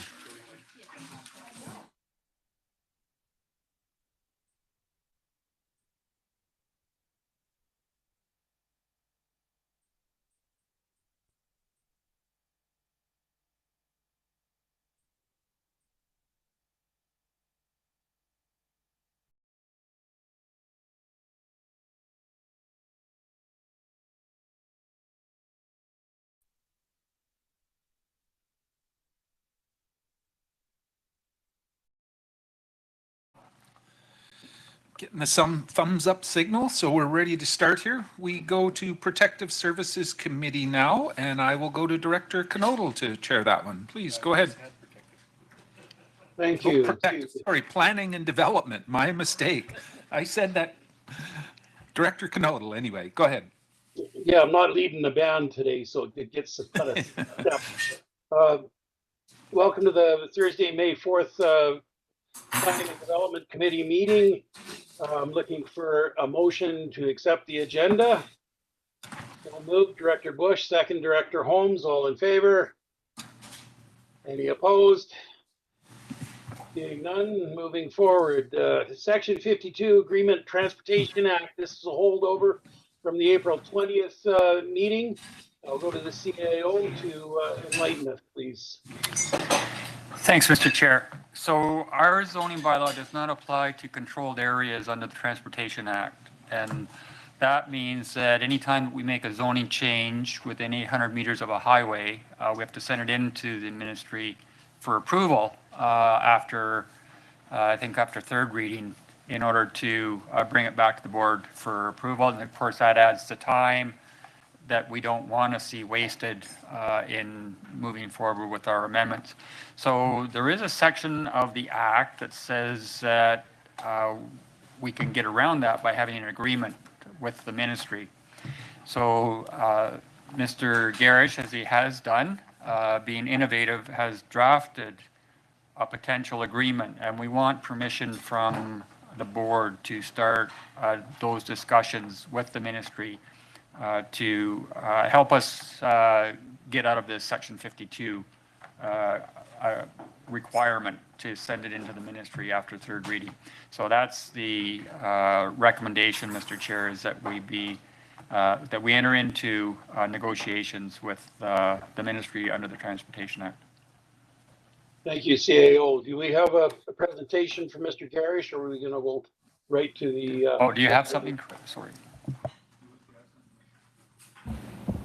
Through the chair, I do have a presentation, but I mean, the CAO is pretty much given it in a nutshell. Most of the slides I had were just to provide context in case the board wasn't familiar with these, because I appreciate we deal with the majority of it at administrative level. You only really see it when we ask you to put off adoption until we have ministry approval, but I'm happy to go through the slides, or I think you've pretty much got the gist of it. So.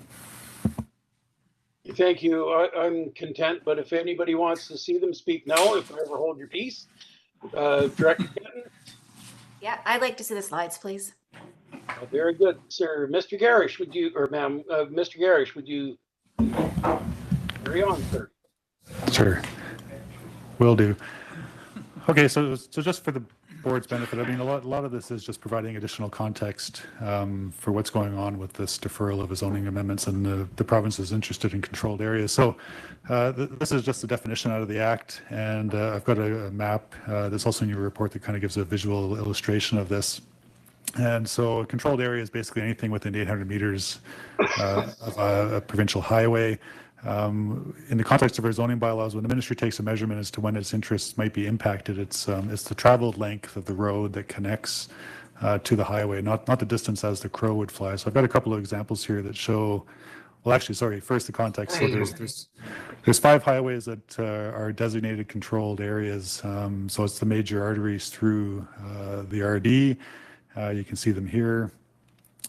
And this is an example just showing the difference between as the crow flies versus traveled length. So we had a rezoning years ago for Covert Farms in electoral area C. And you can see in the top right that, you know, at its closest point to Highway 97, and Highway 97 is a controlled area, it's less than 800 meters. But that's not actually how the ministry measures it. So the opposite is the traveled length. And so you can see south of Covert Farms that the actual road that connects that parcel to the highway, its actual distance is 1,500 meters, so it doesn't trigger ministerial approval. Now, you know, the majority of what we see when we have to send these to the ministry is this example from OK Falls, where we have a rezoning application to change the zoning, and its distance from Highway 97 traveled length and as the crows fly in this instance is 110 meters. So we would have to send this to the ministry before adoption for their approval. And this is all set out in the Transportation Act. If we don't have a Section 52 agreement in place, then we have to get ministerial approval. For those who attended the APC orientation, this is a slide that we use to show how our processes work. And you can see here that we have the ministry highlighted in green, and their approval is required between third and adoption. And that's when we ensure that we're complying with the requirements of the Transportation Act. Now, we don't want any surprises after the board has had a public hearing or third reading. So we do include the ministry in our initial referral of the rezoning application so that we can get comments and concerns from them and bring those to the board's attention at first reading in case anything needs to be addressed or changed.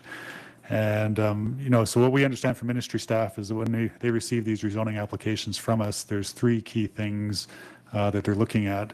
I won't spend too much time on these because I'm not familiar and can't really speak to what it is the ministry does when they're considering these rezoning applications. But it's basically, I think in a nutshell, is the proposal going to increase traffic volumes that might adversely impact the operation or flow on the highway? And this should be familiar to the board. So, you know, I've got some stats on this, but generally having looked at the bylaw referral prior to first reading, the ministry will send back its comments, and for the most part, they're telling us that their interests aren't affected by the rezoning, because this is what the cover letter that the cover letter that we get looks like for almost every single referral that we do. And these are some stats that we put together based on what occurred during the board's last term, so between 2019 and 2022. So we figured there's about 89 bylaws that were either submitted to the regional district by property owners or that were initiated by the board. Of these, 33 of the bylaws were zoning bylaws that did affect a controlled area, so 37% of that 89. Of those 33 bylaws, 97% were referred to the ministry prior to first reading. The one exception was an applicant who actually withdrew their proposal before we could get it to the ministry. And so when the ministry looked at those 32 bylaw referrals, for 31 of them, they told us basically that their interests were unaffected, and they gave us preliminary approval for 12 months. The one exception was they gave us preliminary approval, but they attached a single condition that the proponent had to get an access permit from them for the use that they were proposing. So in short, you know, all the bylaw, and all these bylaws were subsequently approved by the ministry after the board gave them third reading. And so some administrative background. So what happens after third reading? We have about 2 days, 2 or 3 working days in order to get the bylaw to the ministry, certified internally here, back to the Ministry of Transportation for their consideration and approval, and then back to us so that we can include it on the board agenda. And so that automatically is a 2-week delay. And if we can't get it turned around in sufficient time, it adds another 2 weeks, so potentially a 4-week delay between third reading and adoption. For a vast majority of bylaws, the ministry has told us they have no issues with. And so there is this option that we're putting before the board today for the Section 52 agreement. It is contemplated by the Transportation Act, but the Act doesn't prescribe what these agreements have to look like. So the upside is that provides us with a lot of flexibility. We also understand that the ministry has not previously entered into such an agreement with the local government. So again, an upside, there's no precedence. It gives us flexibility in terms of how we draft this bylaw. And we feel at a staff level here that this agreement has that potential to remove what appears to be a largely redundant or unnecessary step for us, given the comments that we're getting from the ministry on all of our bylaw referrals. So we have drafted an agreement, which is included with your report, and we're basically setting out that, if the ministry tells us at the early initial referral stage that they have no concerns with this proposal, that we don't then have to go back to them and get their formal signature on the bylaw before the board can do adoption. And so if implemented, and if it actually works out as it has been historically, I've tried to highlight here that we would be able to get rid of that step in our process if we get the green light earlier on. And I think I've already spoken to this slide, but I mean, we do see a lot of benefits, removal potentially of a redundant step, and we're hopeful that the province agrees with us and that it, furthers one of their objectives that they're trying to do. The DAPR reference there is a development approval process review that the province is doing to try to streamline various local government and provincial approvals to help with house construction and addressing housing affordability in the province. And so the options before you are basically, I believe the next step, if supported by the board, we would have to approach the minister for them to agree to formally enter into an agreement with us. We have a draft prepared for their consideration, which we were able to work on in collaboration with local ministry staff. We feel that we've gone as far as we can at a staff level, and part of that's also a reflection that ministry staff are being pulled off into other projects that the province is prioritizing at the moment, again, a lot related to the streamlining of approval processes. So rather than have this kind of stall out and fade away, we're hopeful of continuing to proceed with it, which is why we'd like board support today. So that's it for my presentation, and I'm happy to answer any questions that the board might have. Thank you, Mr. Garish. Any questions for Mr. Garish? I'm not seeing any. Would anyone like to move the administrative recommendation? Director Gettins, primary, Director Monteith, second. Any other discussion at this point? No, I will call the question. All in favor? Any opposed? Seeing none, motion carries. Any other business for the committee? Seeing none, I'll look for a motion to adjourn the Planning and Development Committee's primary Director Alpin, second Director Holmes. All in favor? Any opposed? Motion carries. Back to you, Chair Pendergraft. Thank you very much. Thank you, Director Knodel. Okay, we'll call back to order the Corporate Services Committee meeting from this morning. We do have a couple items that we never quite got to, and the first one being the board procedures bylaw. So I'll go to the CAO on that. Thanks, Mr. Chair. Yeah, sorry. We do have a procedures bylaw, and the Act requires us to have a procedures bylaw, and the committee knows from the past couple of months where we've had our professional parliamentarian in to present, and the opportunity as a group to review meeting guidelines and rules of order, that it would be time to look at what we have and make sure that our procedure bylaw fits you as a group. So the manager of legislative services has been through it, and we have a number of housekeeping changes, but in the end, what we're more interested in is the substantive changes that you may want to make to your procedure bylaw in order to make sure that your meetings are running smoothly and in accord with the way that you want them to, and that we're keeping up to speed with all of the recent amendments to the Local Government Act and that sort of thing. So we'll turn this over to Ms. Malden, Mr. Chair, and she can take you through it. Okay, go ahead, Ms. Malden. Thanks. Mike. Your mic. Yep. Got my clicker, don't have my mic. Thanks, Chair. So I think the CAO just sort of summarized all of my beginning slides in a nutshell, so that's great. We'll just move right into the sections that I wanted to focus on, and I'm hoping to get some feedback from, so that this bylaw is as reflective of this board as possible. So first of all, a procedure bylaw is mandatory for every elected council or board in the province. Some of the elements in this are legislatively required, while others are board choice. Based on best practices, there is a guide that the province puts out. We review that annually, and then we bring it forward to the board, usually at the legislative workshop, and get feedback from there. But again, there's been some changes lately with legislation, and so it's timely to bring it forward to this board now. So who does this bylaw apply to? It applies to the board of directors, but also RDOS committees and commissions and the hospital board. So that's not always clear for those committee members and commission members. So we are always encouraging when we go out to do an orientation to them that they read and commit to memory this bylaw, just like the board. And it's helpful to them, I think, to know sort of what the procedures are that are expected of them. So some of the sections that we made some changes to, the first one was 4.12 to 4.15. So you have a copy of the marked up bylaw and a copy of the clean bylaw from last meeting. So if you want to go and look at them that way, I've put enough info on these slides here, hopefully that it prompts any discussion that may need. So within those three sections, there has been new legislation introduced 2 months ago with respect to special meetings, and it says that that a special meeting may be called in a different parameter than which we had previous. So we had 5 days, and now it has moved to be at the request of the chair or any 2 directors, and within a 24-hour period. So that gives us enough time to give proper notification. Our public notice meeting board, every local government has them. That is the requirement to post everything there so that it's obvious to the public.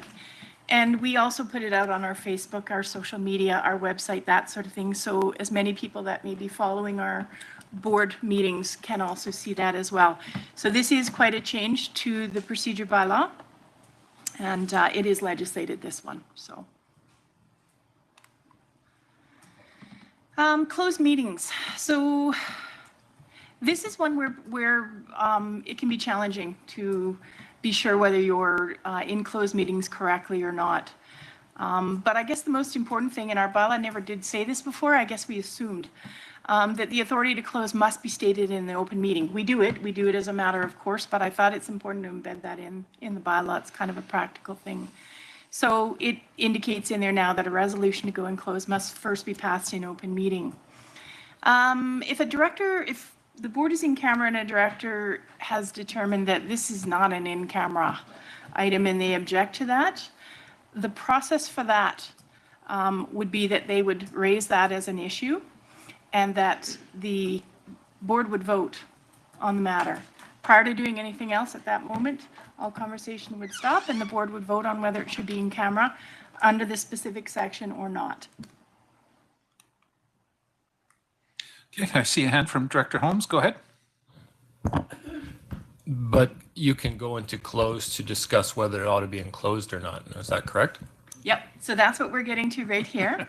So no, that's okay. This is one that isn't rarely used and it's cumbersome, but it's important. So section 91N allows a board or council to go in camera to discuss whether a matter should be in closed meeting. Sometimes a board or council will have that discussion in open meeting, but it's very veiled and it's very, they don't want to touch on the actual issue because they're in open meeting, which really confuses the public and it causes suspicion. So section 91N allows a board to go in camera and talk about whether this matter fits any of the criteria of section 90, whether it should go in camera. Once that's been determined though, they must go out of in camera, state the actual section they're going in, and then go back in and talk about it. So that wasn't really clearly defined in our bylaw, and I thought that was one area where the board might benefit from that as well. So with the new electronic meetings and the hybrid way that we do things, there can be some concerns about individuals who are appearing electronically or by phone. to whether the surroundings that they're working within are secure from others. So you don't have your family behind you, you don't have your kids playing nearby when you're talking about an in-camera matter. So section 5.6 proposes that there be a declaration of privacy when attending a meeting electronically. So the chair would say, Director so-and-so is online, you know, have you secured your surroundings? Something like that. So it's stated in the meeting. And there's always questions about alternate directors, whether they should receive closed meeting materials. And we've embedded in here now in 5.7 that alternate directors would only receive the in-camera information if they are planning to attend the meeting of, you know, in the absence of the director. So in order to do that, they would contact us and we would send it to them directly. I think you'll find that for the most part, if you try to forward an in-camera agenda, there's a notification there that it's being forwarded. So that wouldn't be the way to go. The best way to go would be to let your alternate know to contact me and we'd forward that to them. A question, Director Conans, go ahead. Yes, thanks. Sorry to interrupt you through the chair. The closed meeting agendas are being sent to directors through regular email at current time, because I've somehow missed them sometimes, but no, it is through regular email. It's not through any system. I mean, I get a lot of emails, so I may have, we haven't had a lot of closed meetings. So, but I just want to make sure, we're getting them directly through email, not through that system or anything. Okay. Okay, thank you. At this point, we're still working with eScribe and working out the bugs and that, and we have not put in camera on eScribe. We won't do that this year, perhaps next year, but I'd like to ensure that we are as smooth running with it as we can before we do so. Okay. Continue. So release of info from a closed meeting. This is a section, again, we're lacking. We were lacking in the current procedure bylaw. We wanted to just beef this up a little bit and make it really clear to everybody, the public, the board, anybody reading this. 5.10, the non-authorized release of information. So I embedded this section. Hi, Jim, it's Rick here, just returning your call. Sorry I missed you. Rick, it's okay, you were on loud. You. You've muted.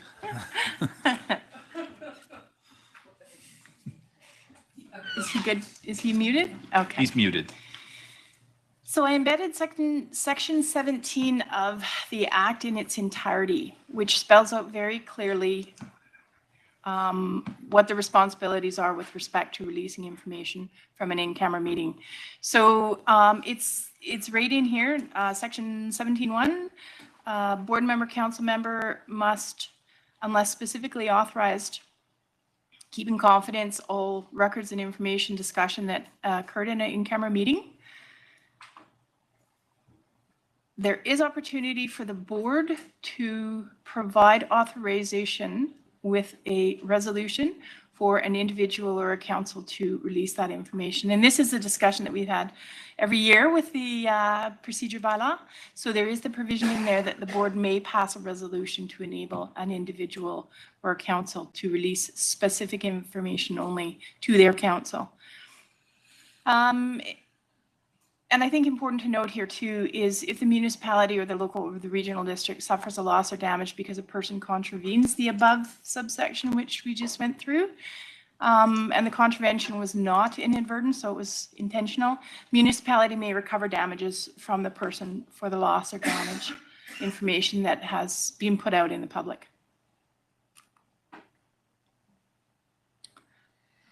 So 5.11 of the bylaw, the new proposed bylaw,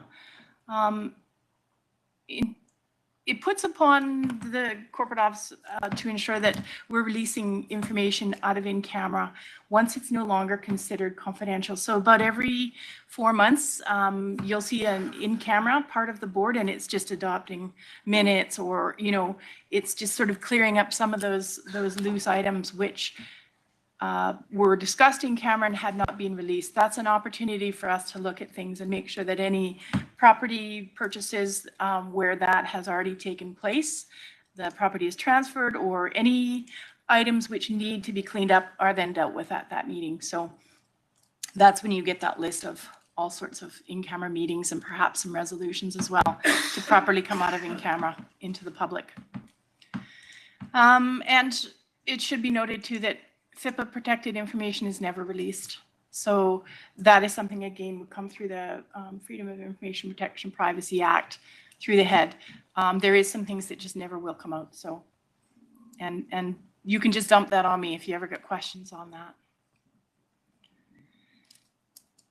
So currently we have, when an applicant for primarily planning permits wishes to submit some sort of comment or delegations, individuals who happen to neighbor these properties wish to put information before the board. Currently, we have it for 9 a.m. of the day of the board meeting, which I don't think is really effective because I don't catch it and I can't forward it to the board. And if they're forwarding it directly to the board, chances are, you know, nobody's really catching it either. I'm not sure with what frequency. People check their email, and it does a bit of a disservice to the individual who's submitting that, thinking the board is actually going to see it in advance. So we're proposing to bump that back to no later than 4 p.m. on the day prior. That gives us an opportunity to get that out to the board, gives the board an opportunity to review it and have that in hand for the next day when that item comes forward.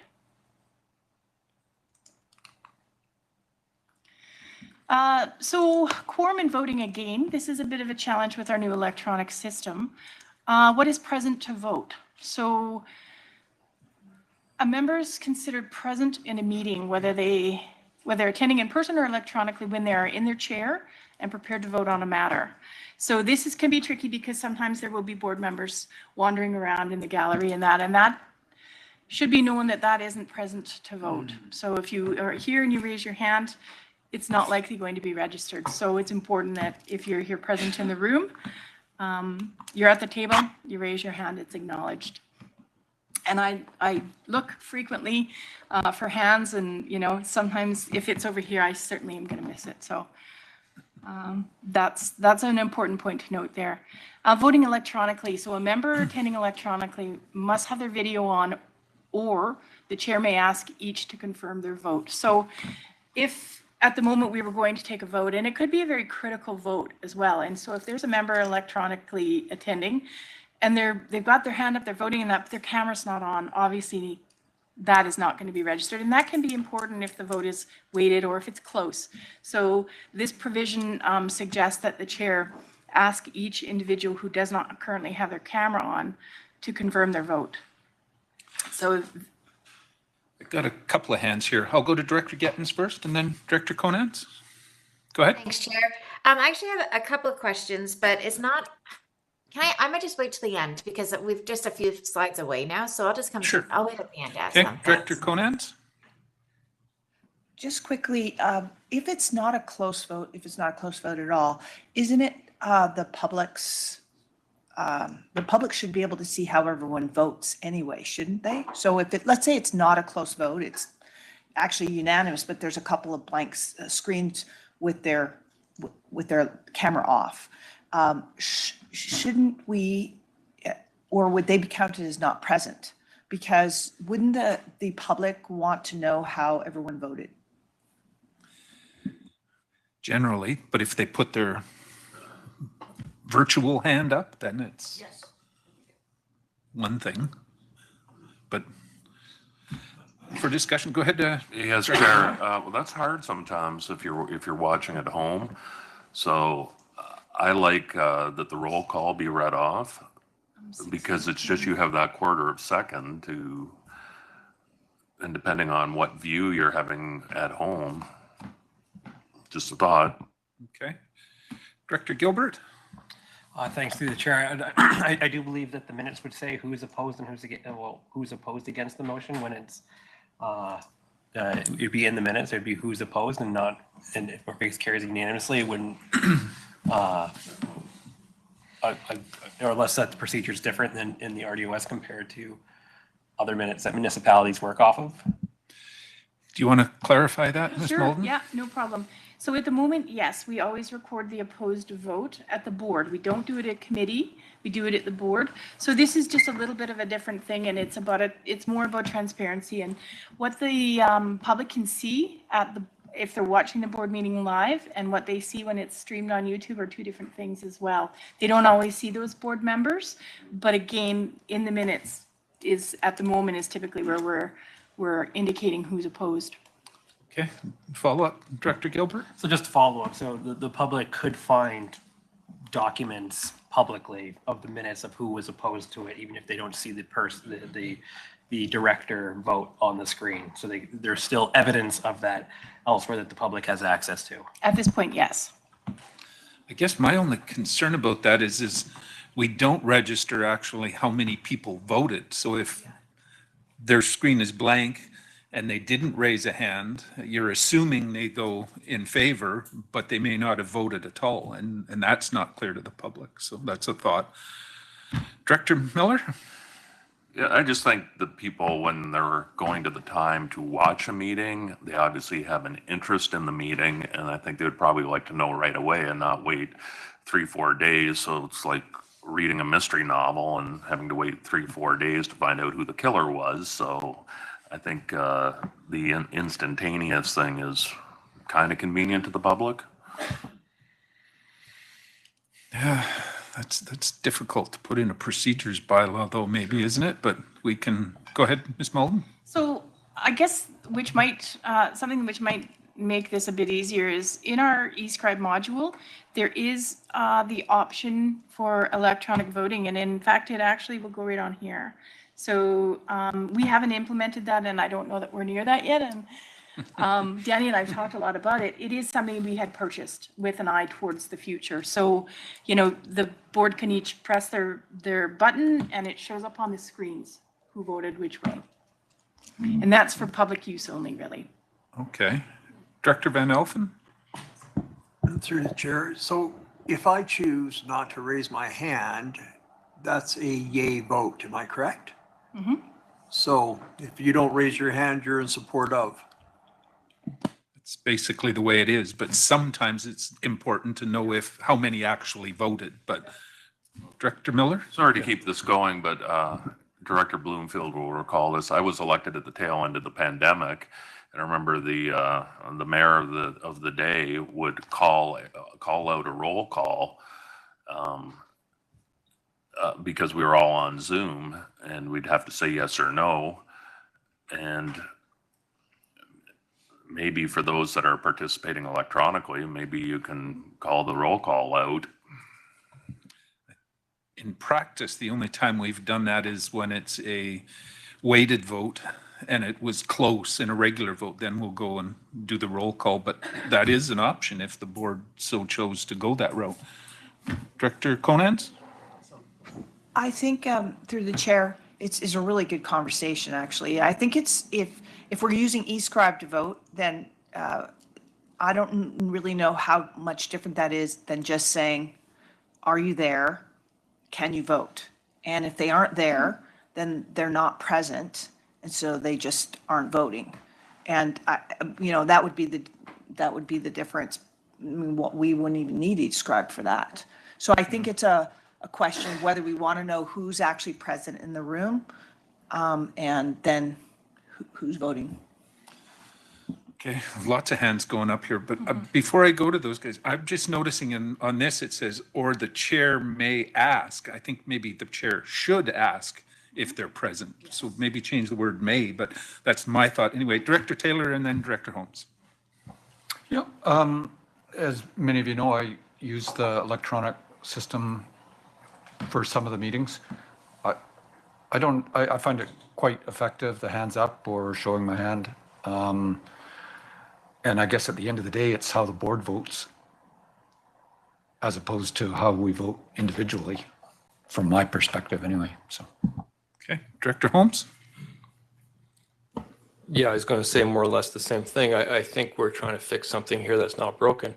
It's how the board, it's the board, these are board decisions. They're not individual decisions. And unless it's close, which the practice we've been doing it seems to work, so. Okay. Director Gattens, your hand up again. Go ahead. Yeah, thanks, Chair. Just about this one at the meetings, I actually think I think we're really privileged to be able to join these meetings electronically. And I think that when you are voting, your camera should be on if it can be, if you're not traveling or something like that. I know sometimes with Wi-Fi, you turn your video off just to make the connection better. But I think this is quite reasonable that if you're not on the screen, you don't know if you don't know in the room if I'm here or not, if my screen is blank. So I think this makes good sense to me. I think just have it on, or if your video is on, if you're making a vote, have your video on, and if not, confirm. Okay. CAO, and then I'll go to Director Knodel after that. Yeah, the problem for us, Mr. Chair, is with 20 members on the board, then if you can't, it's easiest if you can see everybody, and then you can determine whether they've got their hand up. Certainly the ones in the room, no problem. But if somebody doesn't have video or they can't use video at the time, we're not always then reminding the chair, whether it's a committee or the board, as to whether we can see or can't see. And so you don't know if the quantum is the same as what you're depending on. So if we think there's 20 members attending and you get 11 votes and you think you've got a majority vote, but somebody's not there, then we've had examples of that in the past where we have to consider whether we need to bring that back in order to make sure that everybody had the opportunity to vote or that we use the right numbers. So this would be the easiest administratively, and I'm not sure what the objection then is for that. No, I think it works. Director Knodel. It's bandwidth. Yeah, I just lost the video to you guys here for a second. Bandwidth becomes an issue, but the virtual hand also shows presence. Yeah, if the virtual hand is up, I don't have an issue with it, but when you see nothing, we should probably confirm that the person is there and voting. Correct. And that's what this change is, so I don't see that as a problem.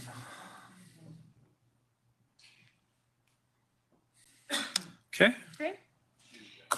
So this again wasn't embedded in our current bylaw. 6.19, when a member is leaving the room electronically, a member attending electronically shall raise on a point of order that they are leaving the room. This is up for discussion. This is not something we've had in there at the moment, at present. So this is just if they're on electronically, because we can't physically see them leave the room, Yeah. particularly when their camera's off, is my assumption on this one. So go ahead, Director Miller. I don't think we need to know when each member has to have a pee break.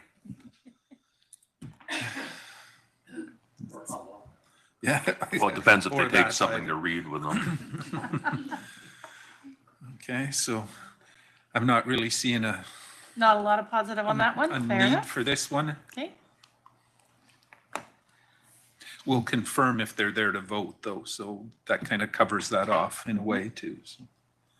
Okay, next one. And just to sort of put into the bylaw, another thing that arises on occasion, putting a question to a vote. This is full process, embedded in Robert's rules as well. After the chair has put a question to vote, a member shall not speak to the question. The chair's decision as to whether a question has been finally put is conclusive. That's straight out of Robert's rules, isn't Yeah, it? Yeah. yeah. You can tell by the wording. Yeah. Yeah. So really, if the chair has said, you know, question's been called and everything, at that point, there's no further debate. Okay. Okay. Not seeing any dissent. Okay, so we touched on this just a little bit. At the Elamina session, he indicated that it was not required to record those who were opposed. So there was no real, requirement. It was simply it either is carried or it is defeated. So that was kind of new to me. I hadn't heard that before, but it was an interesting thought for sure.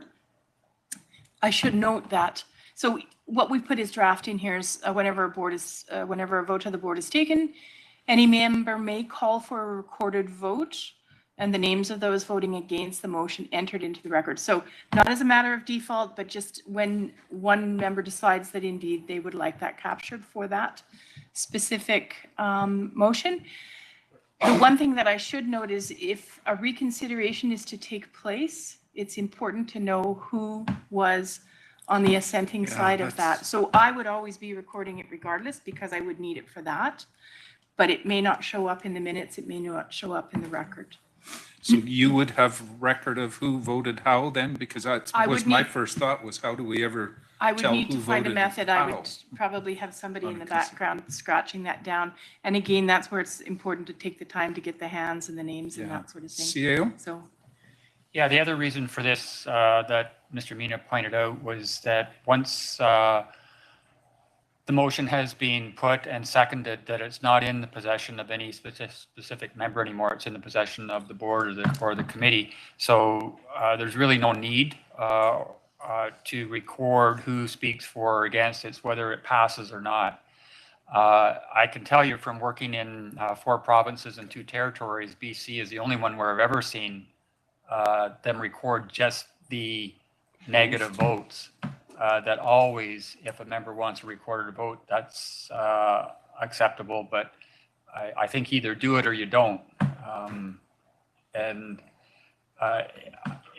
all the situations I've been in, if somebody wants to bring a motion back for reconsideration, although this is a much larger group than a normal council of 5 or 7 where you would remember, but you take the member's word that they have changed their mind and they want to bring it back for reconsideration. Okay. Director Van Elfen and then Director Holmes.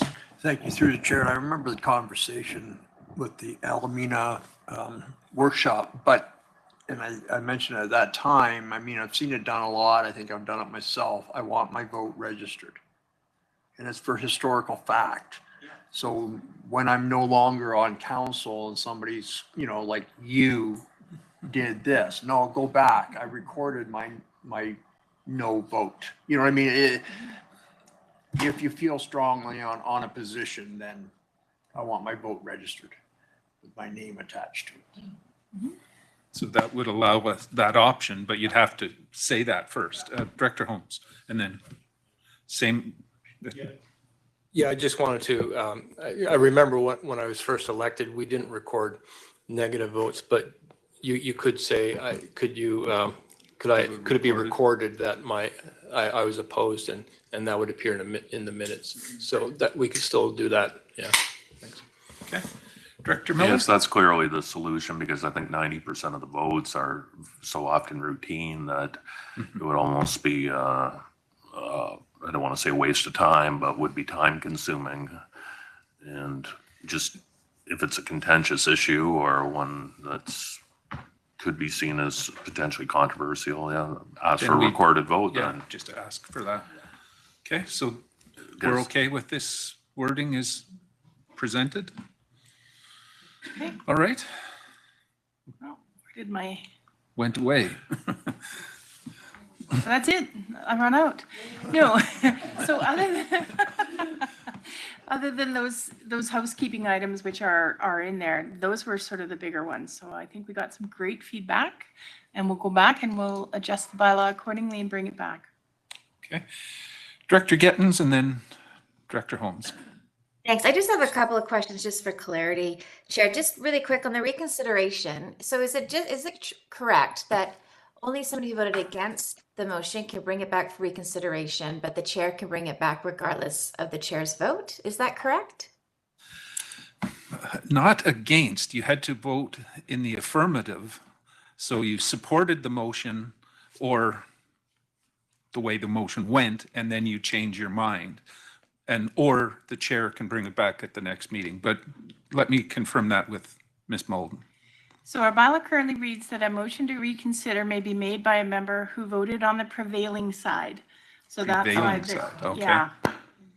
So And then the either chair may or, bring it back. the winning side, yes. Yeah. Okay. I just have a couple of quick questions just from the presentation.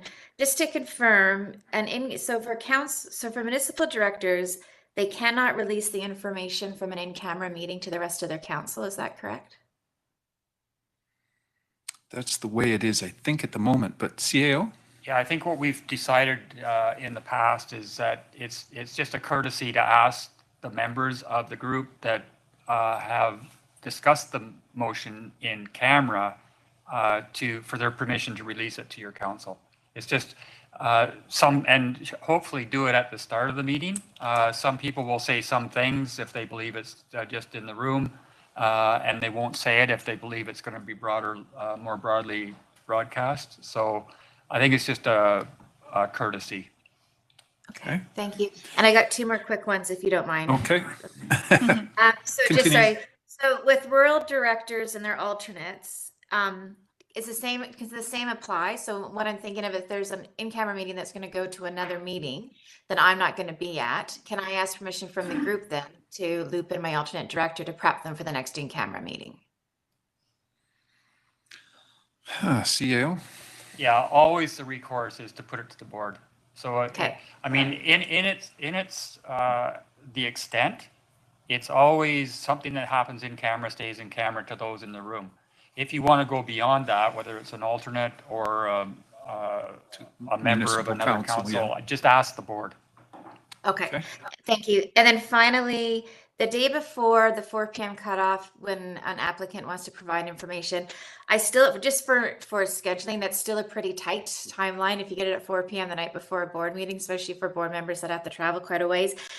Previously, before COVID, we used to get pink sheets for last minute information. Is there a way to get that back to the board again, just to signal to us that if we're not on our email prior to the board meeting, we can get a pink sheet of new information that's not part of our agenda? Can you address that, Ms. Malden? Sure, we can do that. That has been our practice in the past. Keeping in mind a couple things, the board has always strived to go paperless, so that's a consideration. Also, those directors who are appearing electronically would then have to receive it via email and may or may not catch it. So thinking about those who are attending electronically, there won't be a pink copy in front of them. It'll be emailed. Yeah, I think just as a follow-up from my experience, not having that pink sheet and then finding out in the middle of the presentation that there's more information that I didn't get in time, it just is helpful to give us all a chance to take a look at it. So it would be helpful for me. Okay. Did I have Director Holmes and then Director Bloomfield? Thank you.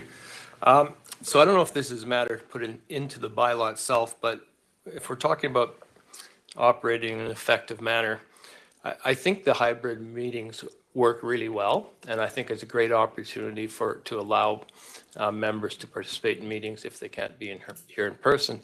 But what I personally struggle with is when when somebody's chairing a committee remotely and not in person. I don't know if I'm the only one who has a hard time with that, but I think, so I'd like to hear from others and especially committee chairs, if that's a challenge or not, because I personally have a hard time with it. Go ahead, Director Roberts. No, thank you to the chair. I'd like to try to be here if I'm chairing, but usually depending on regards to the rules, going into a night shift or whatever, and there's just going to be a delegate group or just one quick issue, then I've chose otherwise. But understanding that it's just about as convoluted for me to figure out whose hands are up here versus whose hands are up there, whether or not I'm on either side. And sometimes I find it easier at the screen at home on my double screen. I can actually see everybody better. But okay, Director Miller. Thank you. I agree with Director Holmes 100%. Each committee has a vice chair, correct? So it should be really easy. Then the vice chair chairs the meeting in the absence of the chair. Unless they're online too, but yes, that doesn't happen that often. From my own personal thoughts, it has worked generally quite well for those two chair committee meetings remotely, except when there's glitches with the technology. Then it really becomes problematic, particularly when there's a presentation and people can't see everybody in the room. Chairing remotely is a little bit tricky at that time, but it has worked. Director Knodel and then Director Coyne. The one big challenge for chairing remotely is viewing the hands and going to electronic hands. That I can see, but quite often the person, one side of them is cut off on the screen for me, and it's easy to miss them that way. So if we go to the point where eScribe is using the virtual hands for everyone, then it makes it much easier to see everyone, as Director Roberts has said. Because even sitting in the room back in the time when I would sit in that room, which I'm not prepared to, as most of you know, for reasons, even sitting in the room, quite often you cannot properly see the hands. Thank you. Okay, Director Coyne. From a guy sitting on the outside, always here and always watching the whether the person is in person or on screen makes absolutely no difference to me whatsoever. It works just as well directors meeting from home, or if somebody's chairing it at the board meeting, it works perfectly well either way. So I don't see an issue with any of it. Okay. Did you have a hand up, Director Taylor? I think when you're chairing a meeting, you can get tied up sometimes and get confused. And I think that can happen whether you're in the room or not. It's true. Go ahead.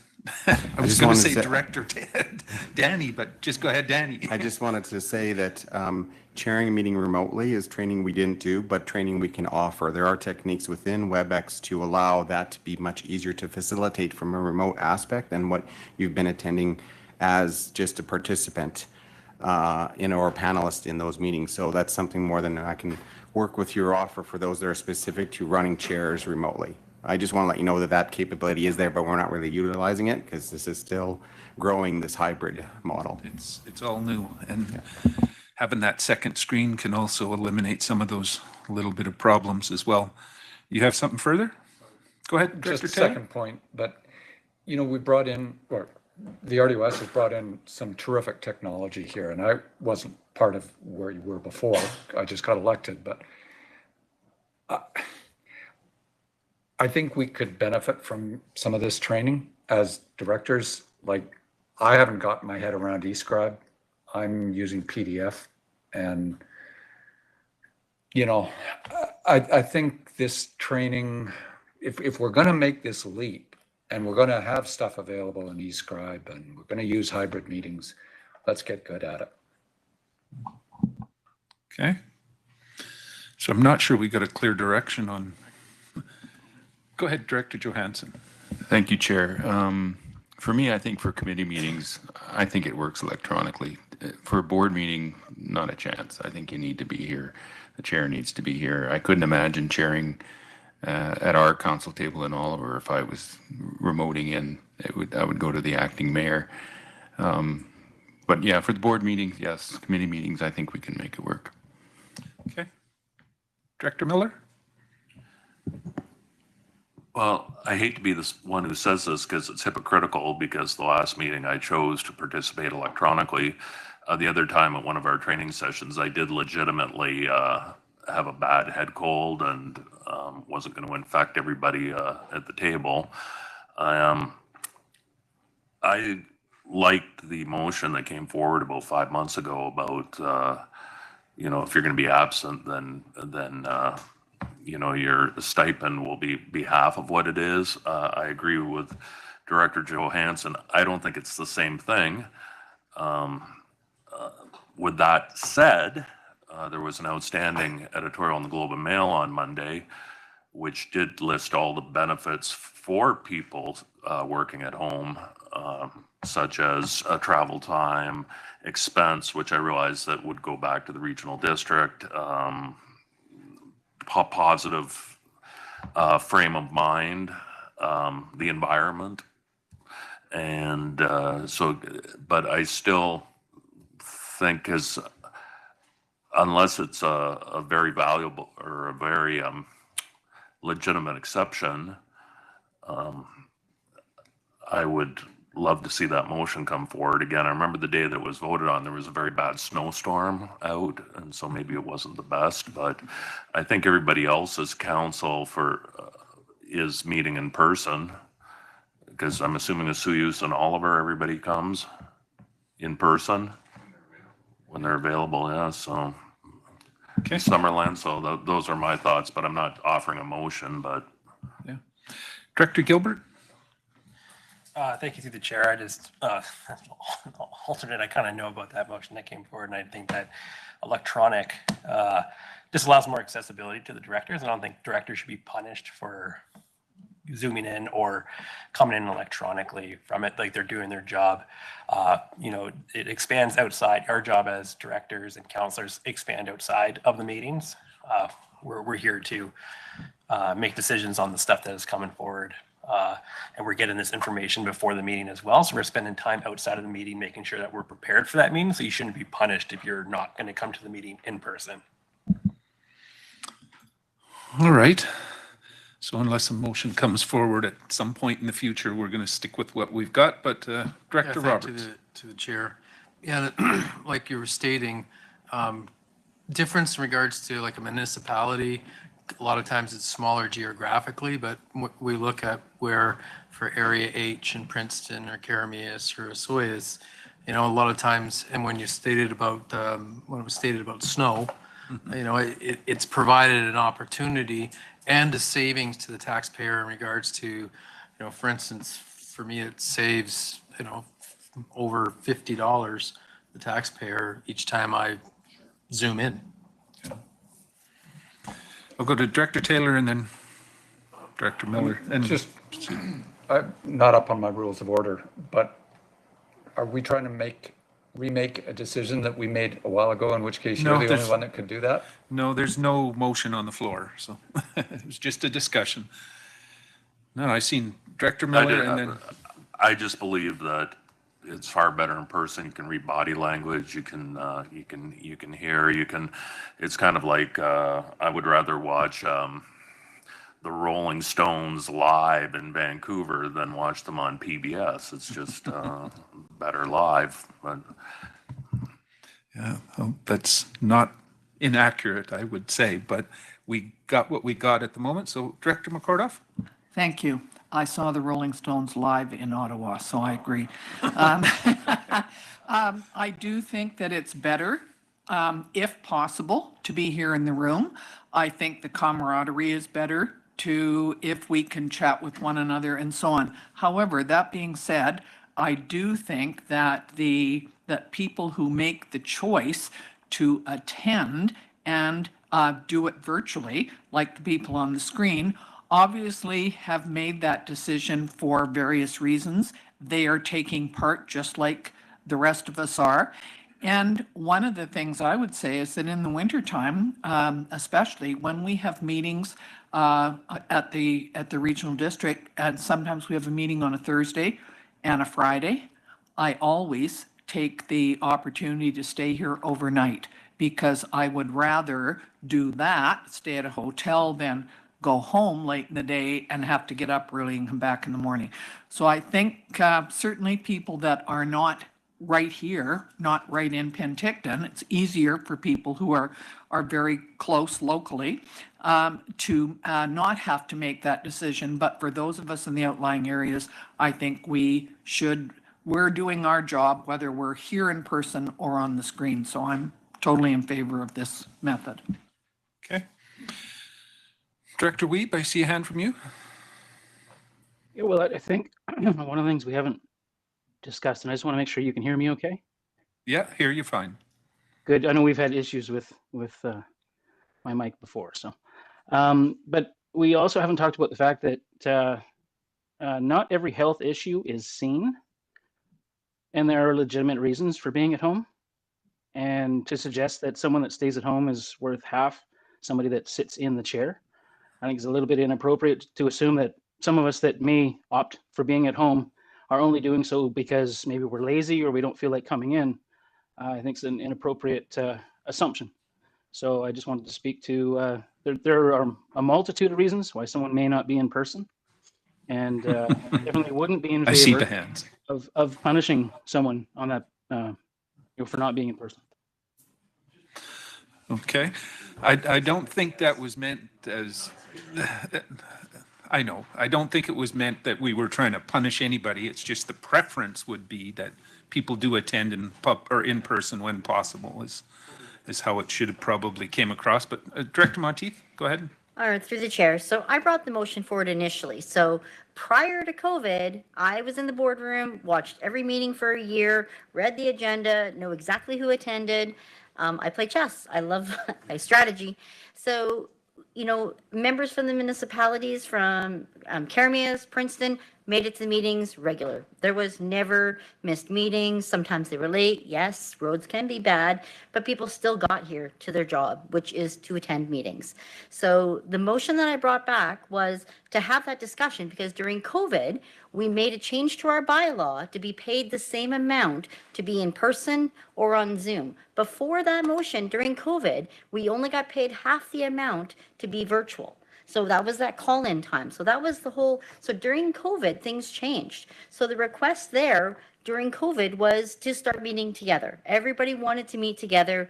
We didn't want to be on Zoom. We wanted to be together. As a board, we were pushing to be back together. So now we can be back together. And now there's a hesitancy to actually be together by some directors because of health reasons or others.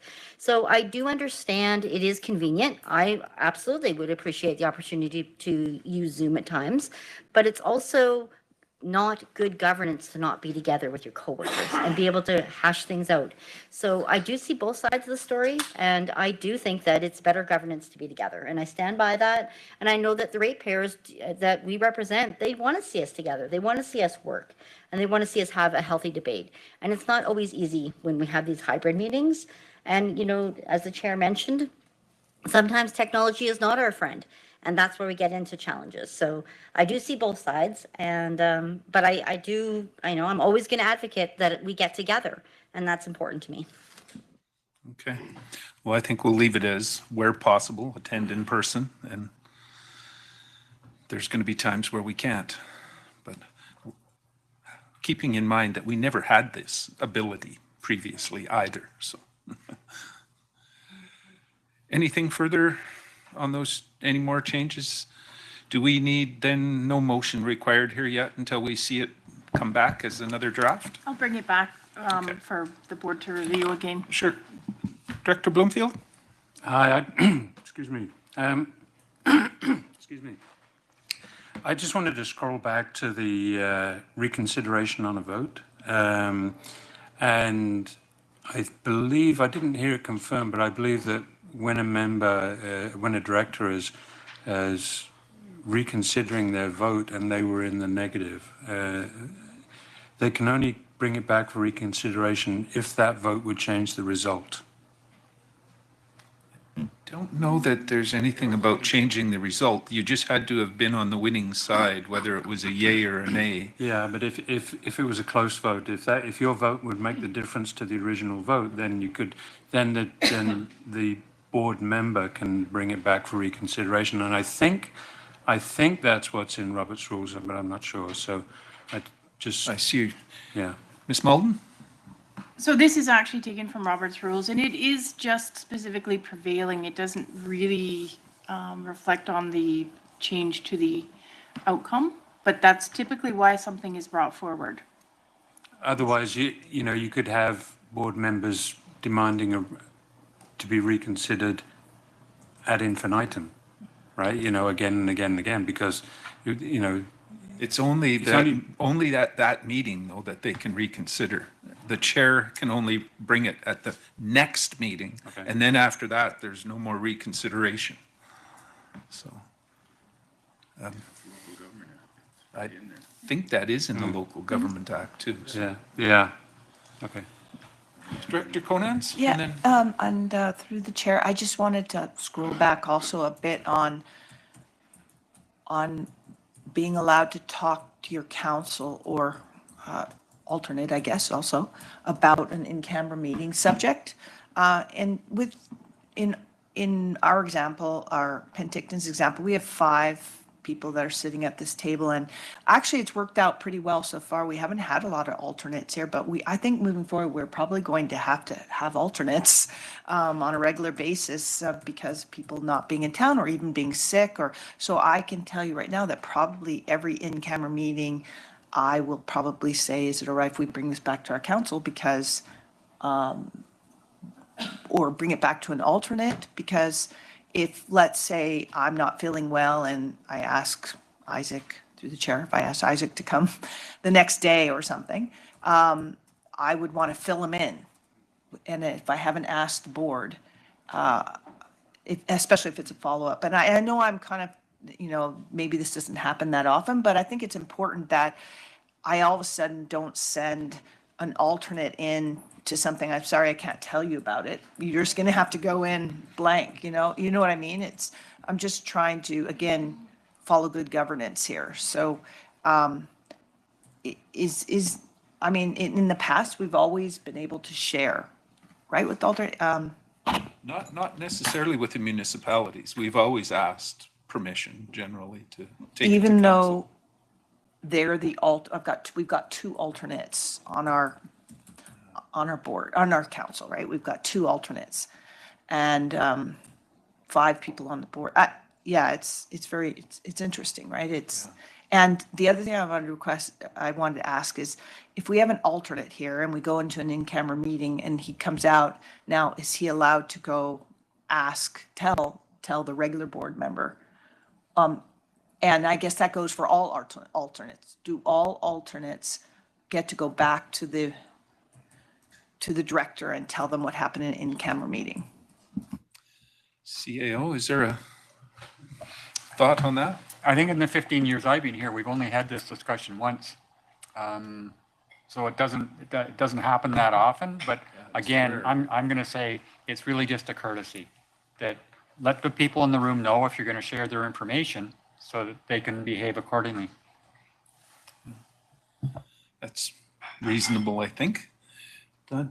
See a hand over here? You're okay? All right. We'll see this in the future. And the last one is Economic Development Bylaw, CAO. Yeah, so we do keep track of requests that come in from a committee or board, Mr. Chair. And back during budget presentation, when we were discussing the Film Commission, it was determined there were some members that wanted to discuss our Regional Economic Development Bylaw, which is just the Film Commission, and the maximum amount that's able to be raised under that bylaw. So we've really just put it on for discussion. And right now, the Regional Economic Development Service has a maximum limit of $35,000 or the equivalent of based on assessment. Yeah. And it's back to you, Mr. Chair, for discussion as to whether you want to raise or change that. Okay. I believe that, I don't know the exact figure, but I think it's 56,000 is what's possible to raise at the maximum under the existing bylaw. So I don't know that we need to change it I think the discussion, but I'll go to Director Gettens. It was about maybe raising the amount that goes to the Film Commission, but go ahead, Director Gettens. Yeah, thanks. So I appreciate this coming back to the board. So as most of you know, I sit on the Film Commission board. And so that's with North Okanagan, Central Okanagan, and Kootenay Boundary Regional District. So there's the 4 of us. And the other districts have it built in where every year it's a line item for the Film Commission. And they often put into there also, expenses and inflation and all the rest of it. So that the Film Commission can rely on the funding to do planning, hire people that need to advertise the way they want to do the expenses they want to do. So a couple of years ago with the previous board, another director brought forward an idea to have the money for the Economic Development Fund go to another project, which could have impacted the Okanagan Film Commission, because it's not really specific for the Okanagan Film Commission. It's just the one that we've all kind of agreed to in discussion somewhere along the lines.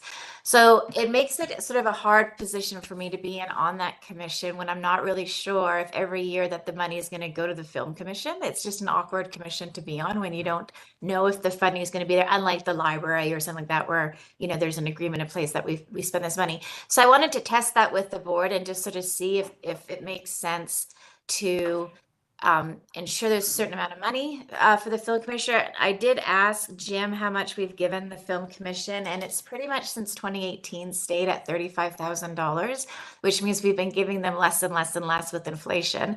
The biggest thing they do for producers is helping them scout, which is a lot of traveling, especially in a region as large as ours, and of course the cost of gas and everything.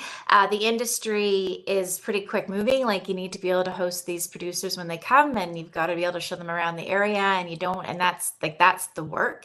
And there's also not a lot of ways for the film commission to earn more income. They can get grants from places like Creative BC, but that's usually tied to, we'll give you a grant because we're going to pay for half this ad that you're going to put in a magazine in Hollywood or something like that. So I wanted to have the discussion about what we want to do with this, and mainly just to let the Okanagan Film Commission, you know, let them know that they don't have to come to the table every year to debate and get the money for them. And just, that's the conversation that I wanted to have today.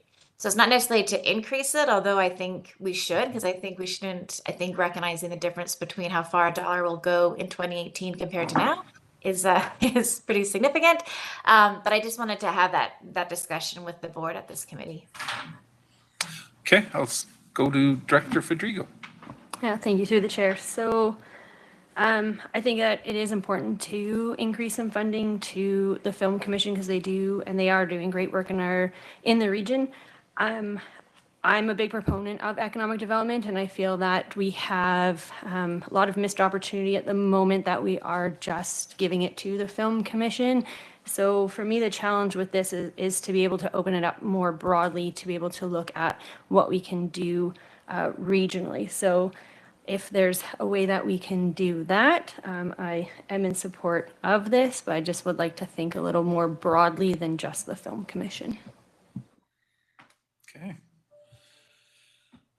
Aside from Director Getton's hand, go ahead, Director McCordoff. Thank you. Don't forget that ETSI-BC is the Economic Trust of the Southern Interior, and they give out grants twice a year for sure. And many people in this room, communities have had grants from them. That's not necessarily, I'm not talking necessarily about the Film Commission, although they might want to try it.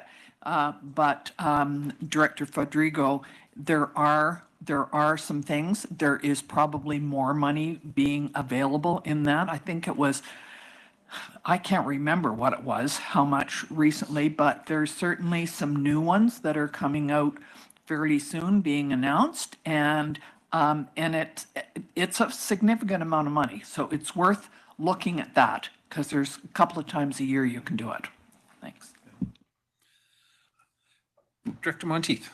And through the chair, the Film Commission is it's not only regional, it's beyond that. You know, when we're tied into something that is, you know, all the way up and down the whole valley, for us not to support something in our region would be a travesty. Like, that's getting our communities out into the big screen. That's, you know, it's the benefit to being a part of that program far reaches and beyond $35,000. And that is benefit to every community. So I fully agree with what Director Gettens is saying. I think that it does put that program for our region in jeopardy to not be able to fund it properly and to be able to continue that and be competitive. I mean, it is a competitive market. We hear that every time they're here. I think that we should be looking at having, you know, that incremental increase to be able to keep up. And if that means increasing the bylaw, I think that we need to do that. And if that also means increasing the bylaw to be able to accommodate a greater program within that bylaw, maybe we need to look at that as well. But to ensure that we have security to that program, I think is vital. Okay. Just for everybody's information, the amount we normally give to Film Commission is 35,000, but the maximum amount we can currently collect under that existing bylaw is 56,847. So there's 21,000 more than what we're using that we're not collecting. So personally, I don't see a need to change the bylaw. I think we just need to have that discussion at budget as to whether we want to increase the amount that goes to the Film Commission. I've been here now since 2005, and every year we've discussed this at budget, whether we had it inside a bylaw that was for the Film Commission, basically, or outside as almost a grant and aid, and we've never yet not funded them. So I don't see the funding going away. It's just how much we're going to give every year is a discussion. So. Anything further, Director Coyne? Yeah, and when, excuse me, when we did that and put it under the bylaw instead of, or as a line item rather than as a grant, that was the whole plan, was that they would get the money, but it also left the back door if something else came up that we could direct some funding that way. And with the opportunity that we have of, would you say 56,000 to 35,000? So we've got quite a bit of money there if we ever so choose to raise the tax base to cover that we could. We don't know what's coming down the pipe for opportunities. Like nobody expected like the Summerland food hub to. That's just an example of things that came up, like, holy cow, maybe we can divert some funds there, but we also support the Film Commission. I mean, there's so many different opportunities that could arise, that was the whole point of having that flexibility so that we could change things around without having to do a grant and aid. So I think it works really well the way it is. I mean, I know the Film Commission always wants more, but so does everybody else. And our taxpayers are very cognizant of nickels and dimes, so we have to be as well. And I think it works the way it is, so I wouldn't fix it. Thank you. Okay. Not seeing any other hands on this. Closing words, Director Gattens? Yeah, I think that just sort of highlights a bit of the risk, though, is that if that economic development fund is a way to support other initiatives that come up, that long-term funding that a commission needs in order to plan and to figure out what they're going to do next year, it's hard because we're always the unknown of how much it's going to be. Because I do feel like I've had to debate in the past term pretty hard for the Okanagan Film Commission at times. And there was another director who brought forward an idea that would have impacted how much money we gave. And so I think being able to provide them with a consistent amount, anybody who's doing planning, it's hard to do a year to year when you don't know always what you're going to get the following year. So that's sort of what I'm looking to moving towards, is just if it's just an agreement that the money is used for the Economic Film Commission, there's a minimum that we're going to give them. Maybe that's something, but I do feel like it's a vulnerable program if we have another opportunity that comes up, and if that's what we're going to do. So that's like exactly what you just sort of said, Director Coyne. Like, I hear that it's not broken, except that when you're there at the budget and somebody else has another idea and you're debating it on behalf of this commission and the commission is waiting for it. Same with having the other idea that there might be more economic development that we're not being able to access because maybe $56,000 isn't enough. And I respect that there are grants coming forward. I don't know who's responsible for writing those grants at ETC. I don't know if that falls onto the director or if there's somebody at the regional district doing it. So I think it's important, regional or economic development. I think it's an important program, and we don't do a lot of it as a region, but I think it's a worthy conversation to have and sort of plan for some of these opportunities to come along and be prepared for them. Okay, I think that's a bigger discussion if we're going to go into that regional economic development one, because that's been a lengthy discussion in the past. Director Federico?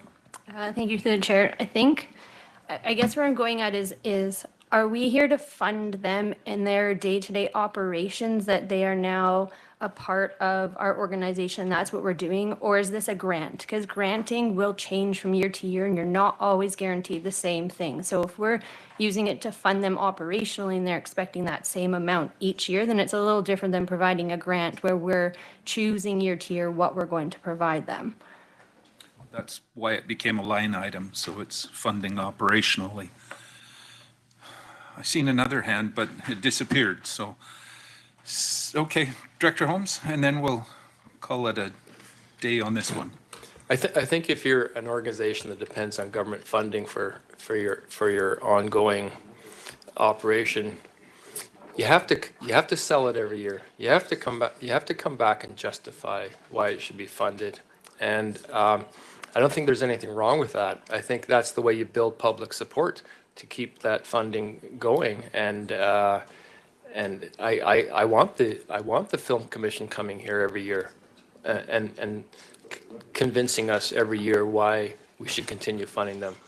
And that's I don't want that to change. So I hear what Director Gittens is saying, because I know all organizations struggle with long-term planning because they don't know if they're going to have the same amount of funding they're going to get year after year. But that's kind of the way, I think, as guardians of the public purse, that we have to do that. We have to demand that from them. So. Okay, good point. Okay, we'll close off there. Like I say, this probably will be a future discussion in economic development in general at some point, especially if someone has a specific plan. That's what we really need, is something specific, and then it can come back and be discussed at committee. Looking for a motion to adjourn. Moved, seconded. All those in favor? Thank you. Any opposed? Motion carries. And we'll go directly into the Regional District Okanagan-Smilkameen regular board meeting. We have the proposed agenda before us. This is an opportunity to remove anything off the consent agenda if there's anything from anybody to be removed. It's your only opportunity to do so. Seeing nothing, we will look for a motion to approve the agenda. Moved, seconded. Thank you. All those in favor? Perfect. Any opposed? Motion carries. That brings us down to the consent agenda, corporate issues. Looking for a motion to adopt them. Moved, seconded. Thank you. All those in favor? Great. Any opposed? Motion carries. That brings us over to finance, the audited financial statements. CAO. Thanks, Mr. Chair. So we operate on a calendar year. So each year around this time, our auditors come in and present the financial statements to the board and any additional changes that we've made to the previous year's budget that we've done by resolution during the year. So I'm just going to turn this over to Mr. Safino. He can introduce the auditors and they can present, Mr. Chair. Okay, I'll go to Mr. Safino. Go ahead. Thank you, Chair, Directors. I'm pleased to be able to have the auditors give you the breakdown on the 2022 financial statements. It is an unqualified audit opinion, so that makes, I think, 45 for me. So that's not, I'm sure it's not a record, but it's I'm proud of it. Just one of the things I just want to point out is this is the only time that the 162 services are actually consolidated into one report. Up until this statement, the 162 are separated. They all carry their own weight, and they're either financed for taxes, parcel tax, or user fees. One of the things I included in the report was the operational side, where this year we were 93% either on or under budget, compared to 92% last year. There was 7 services that were over the $3,000 mark. Some of them had to do with wages. Some of them had to do with some purchases of services. Just to give the directors an update, As of this week, we're actually training staff to use a purchase order module where we're no longer will be on the cash basis. We'll be on accrual basis, 21st century accounting. So with that, I do want to introduce Sinead and Kayla from the BDO, and I believe they are virtual online. Thank you. Okay, thanks. I see them both on there, so I'm not sure which one is speaking first, but please go ahead. Thank you so much, Chair. Good afternoon, everyone. My name is Sinead Scanlon. I'm an audit partner with BDO Canada. I'm joined by my senior manager, Kayla Northcote, who's also on screen today. I'll be doing the majority of the speaking, Chair, and we'll take any questions. And Kayla has all of the information on her screen open should we need to refer to anything.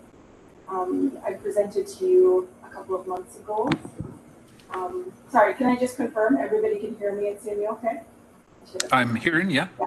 It's a little bit noise in the background, though, that we're hearing. Some scratchiness or something. So. Oh, okay. I'm in a sealed room, so I'm not sure if it's me, but I'll definitely try and speak up. Thank you for that, too. Sure. Go ahead. So, as Mr. Zaffino had mentioned, what I'm here to do today is speak about the audit process. I presented to all of you a couple of months ago when we had finished our audit planning prior to us starting the audit process. And so essentially we've been conducting the audit with your team, primarily with your manager of finance, Mr. Zaffino, but also finance supervisor, Ms. Evans McEwen, and the rest of your finance team. And that work completed about a week ago. We have provided a couple of documents that I realize that are in your package. The first one is the audited financial statements themselves. But what I'm here to talk about is the audit process and how that's kind of gone over the last couple of months. As Mr. Zaffino had mentioned, it's a clean audit, unqualified opinion that we're pleased to be able to issue the regional district for the December 31st, 2022 year end. At this point, our audit work is now complete, pending the approval of the financial statements today. There are a couple items that I just wanted to bring your attention to. As part of our audit process, we end up communicating with a lot of organizations that you were involved with.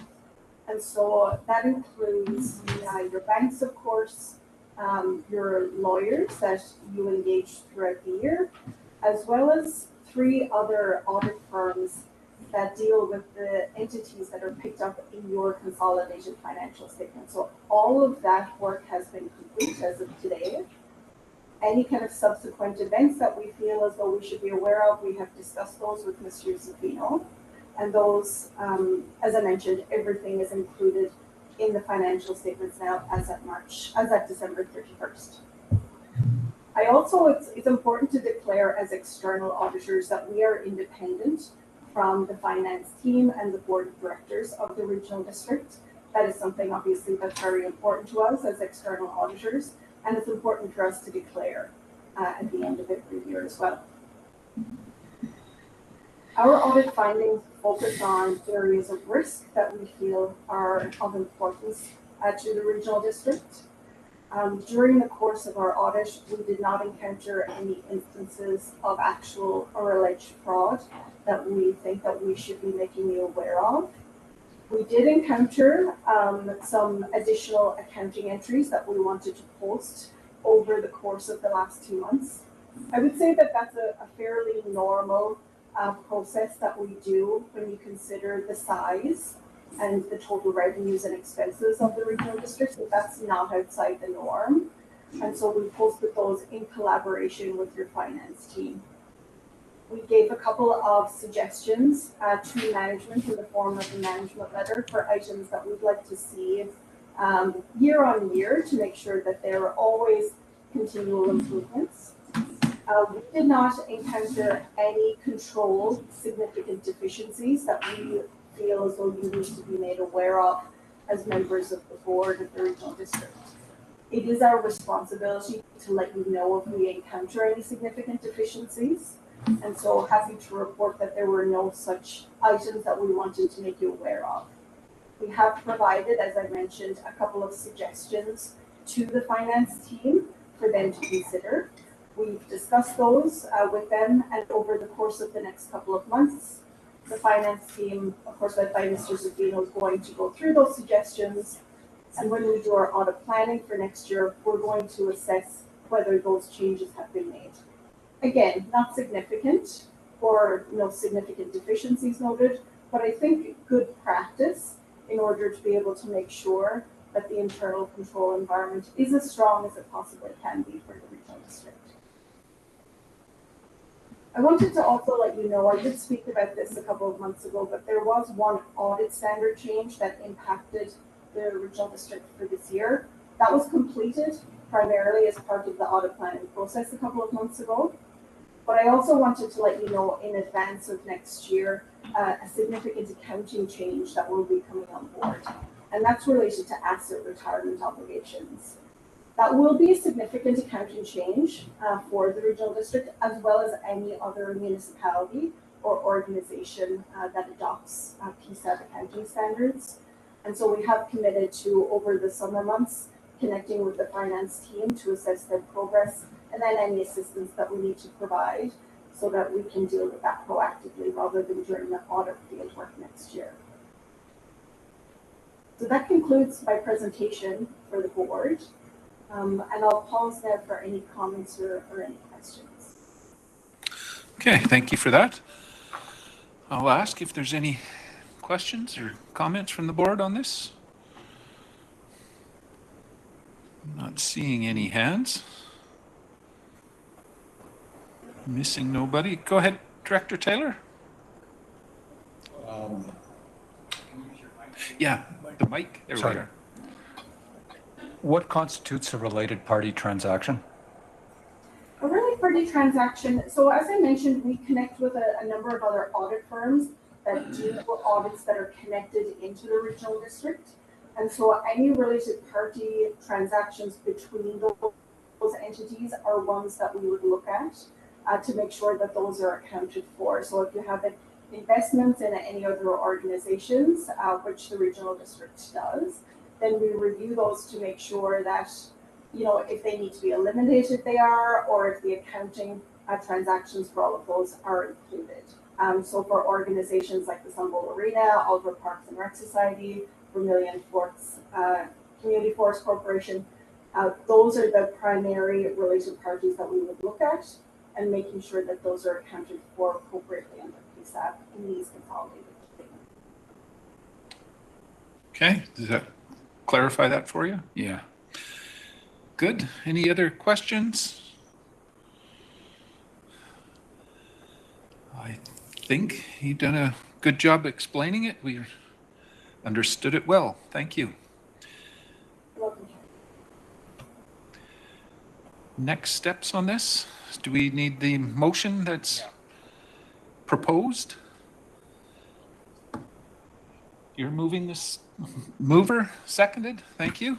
Okay, it's on the floor. Any discussion on the motion?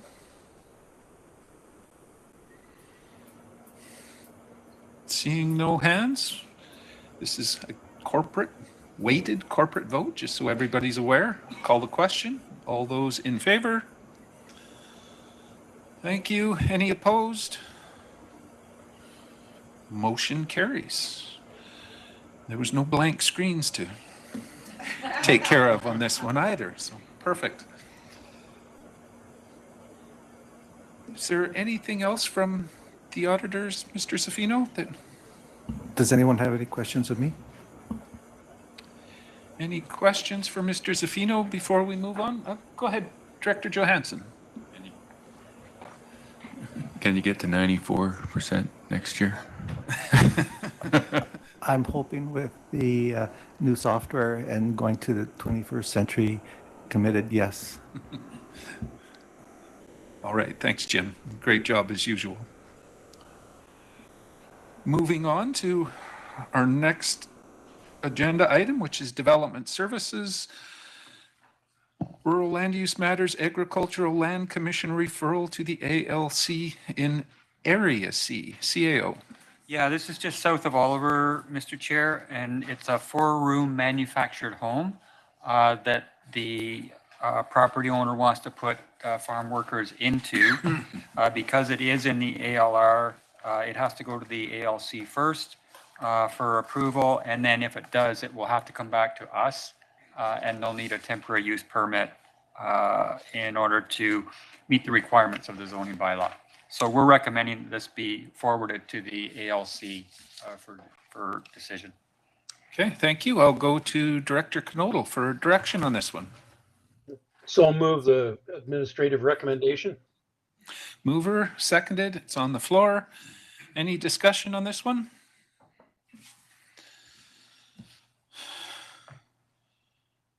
This one is saying it's a corporate vote. Call the question. Oh, you haven't hit that.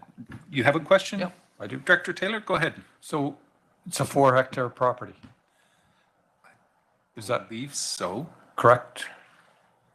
And they've got accommodations now for about 10 staff? They have a residence. Oh, sorry, Mr. Go ahead, Director Knodel. We couldn't quite say that again. I couldn't quite hear They it. have other farms. They're not limited to that one farm. Okay. So it's multiple properties, but this specific property is of Consistent with our 1 current hectare. practices at the time. Okay. Anything further? Again, I'll call the question then. Corporate vote. All those in favor? Thank you. Any opposed? Motion carries. C2, another Agricultural Land Commission referral, this time in electoral area H, CAO. Yeah, this is also a second accessory dwelling on this property, and it doesn't require anything else from us, but it will require an approval from the ALC. So we're recommending this be forwarded on, Mr. Chair. Okay, I'll go to Director Bob Coyne for direction on this. Go ahead. Yes, I'd like to make the administrative recommendation, please. Okay, you're moving it. It's seconded. It's on the floor. Any discussion on this one? Not seeing any hands. Again, corporate vote. All those in favor? Thank you. Any opposed? Motion carries. Over to C3, a development variance in electoral area I, CAO. This is a variance to the maximum height requirement on this property, Mr. Chair. So they want to go from 10 meters to 12 meters on an addition for a garage. And the reason being it provides 2 additional parking spots on that lot. And we're recommending that this be approved, Mr. Chair. I'll go to Director Monteith for direction. Thank you. I'd like to make the administrative recommendation, please. Moving it. It's seconded. Any discussion on this one? Again, not seeing any hands. This one is a rural vote. Call the question. All those in favor? Thank you. Any opposed? Motion carries. C4, a temporary use permit in electoral area F, CAO. Yeah, so this is a property in West Bench that has a 5th wheel recreational vehicle that's been permanently fixed on the lot, which doesn't comply with our zoning bylaw, Mr. Chair. So our concerns are with the additional density, and we're not sure about septic because we haven't been up to review it yet, and there are some geotechnical issues in this area. So we are recommending that this application for a temporary use permit for permanent occupancy of a recreational vehicle be denied. Okay, thank you. I'll go to Director Gettens. Thanks to the chair. I'll move the administrative recommendation, please. Okay, so you're moving for it to be denied. Is there a seconder for that? Second, yeah, as soon as we get it on the floor, I'll turn it over. Did I miss a hand for a seconder on that? It's seconded. Okay, it is on the floor. We usually at this time ask if the applicant or owner is in the room and wants to speak to us. If you could step up to the mic there at the front. And if you would, please just state your name and give us a brief description of what you're trying to do. I'm Miss Sarah. Could you turn the little mic towards you and the button in the middle? Oh, that's... I'm Miss Para. Sorry, I have allergies.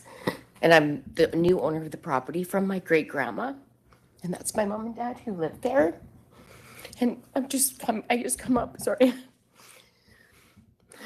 The RV's been there for about 14 years, I believe. And that's the only place that I come up and I stay in when I come up to drive and visit. I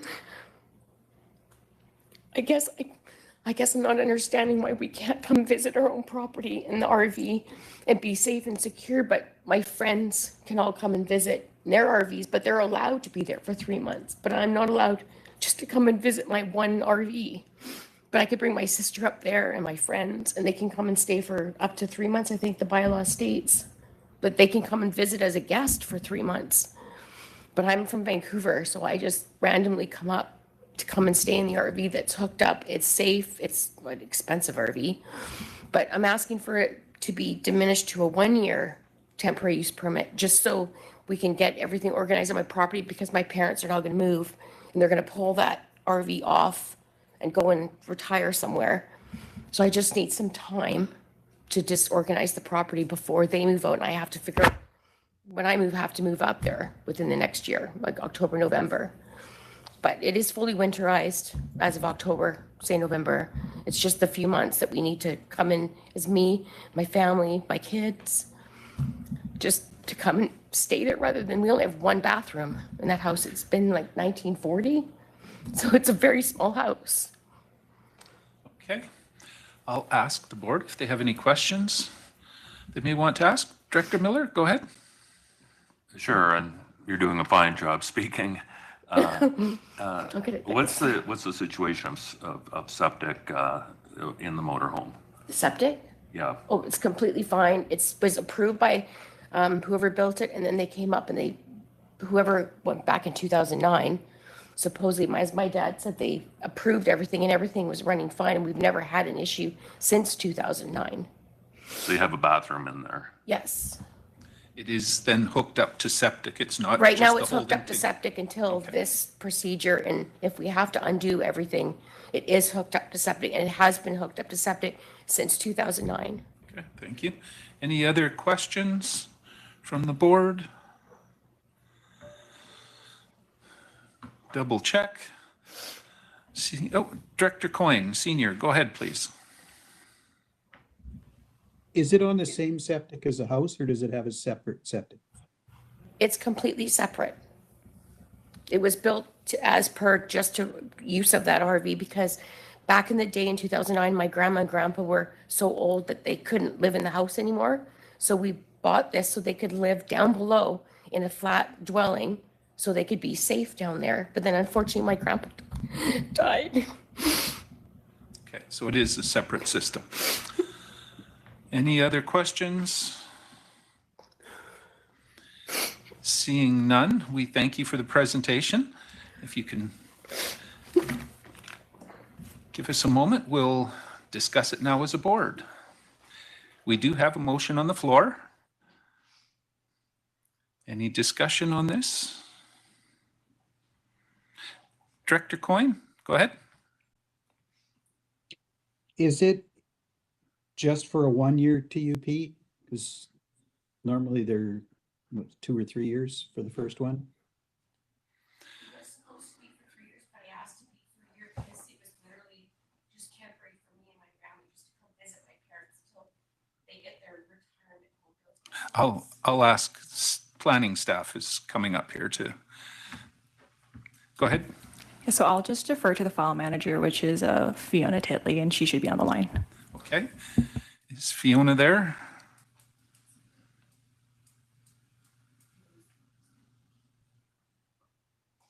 I'm not hearing her or seeing her. Hello, can you hear me? Yep. Yes, I can. Fiona, go ahead. Thank you.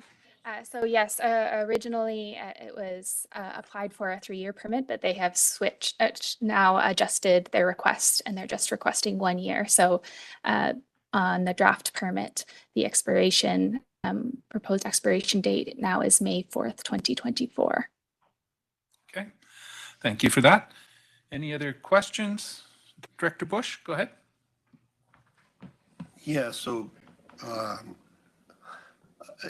just kind of was wondering if she just took her time moving it, would she get away with it, leaving it there for a year? I don't know whether we can answer that one. What are the consequences of not moving it right away? Can that be answered, CAO, or? Now that we know it, that it was raised by complaint, Mr. Chair. So now that we know about it, we'd start enforcing. It's under enforcement now, I would suspect. Is it just based on complaint, but we can't be part of the discussion. It comes into effect when there isn't a complaint on it. So, Director Gettins, go ahead. Thanks. So the TUP, so it's a recreational vehicle that's been skirted and hooked up to a septic tank. So that's making it an accessory dwelling. And an RV being an accessory dwelling, there's a lot of risk involved in that. Same with the septic system. It shouldn't have another septic system on that property. CAO mentioned the geotechnical hazards of our area. So I don't believe that this TUP should be approved. I don't think that we should be approving RVs as accessory dwellings. I think if this TUP is denied, she will be given a reasonable amount of time to remove the RV. But it is there based on a complaint, and it's a significant risk having an RV as an accessory dwelling. That, you know, we know as a board that opens up our liability if we go ahead and approve this. So which is why I'm saying no to the TUP. And again, it did come from a complaint. So yeah, that's the process. So I'm not sure, Fiona, how much, if you could maybe help through the chair with how much time she would have to be able to move the RV off, but it has been there illegally. It does go against the bylaw, and it has impacted some of the community members who put in the complaint. Okay. Director Bloomfield, go ahead. Thank you, and through the chair, and as a municipal director, I don't get a vote on this, but I'm just wondering how many neighbours were complaining. I've read through some of the complaints there, but I'm not sure if I can decipher how many properties, neighbouring properties, the complaints came from. Do we have that information? CAO? We choose not to interpret whether it's a complaint or whether it's in favor, Mr. Chair. We just provide those to the board for information. So we don't know the number of complaints. Do you know how many responses we've had? I know who actually complained. Oh, that's... Maybe it's Fiona. It's okay. Can we check with Fiona, the Sure. case manager? Fiona?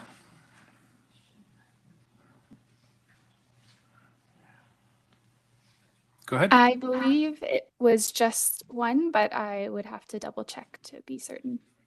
Okay, so it was one official complaint, potentially. So, all right. Any other questions? Did I see a hand here? Director Federico, go ahead. Thank you to the chair. I think in this case, it's just temporary. It's just when the property owner is coming to visit.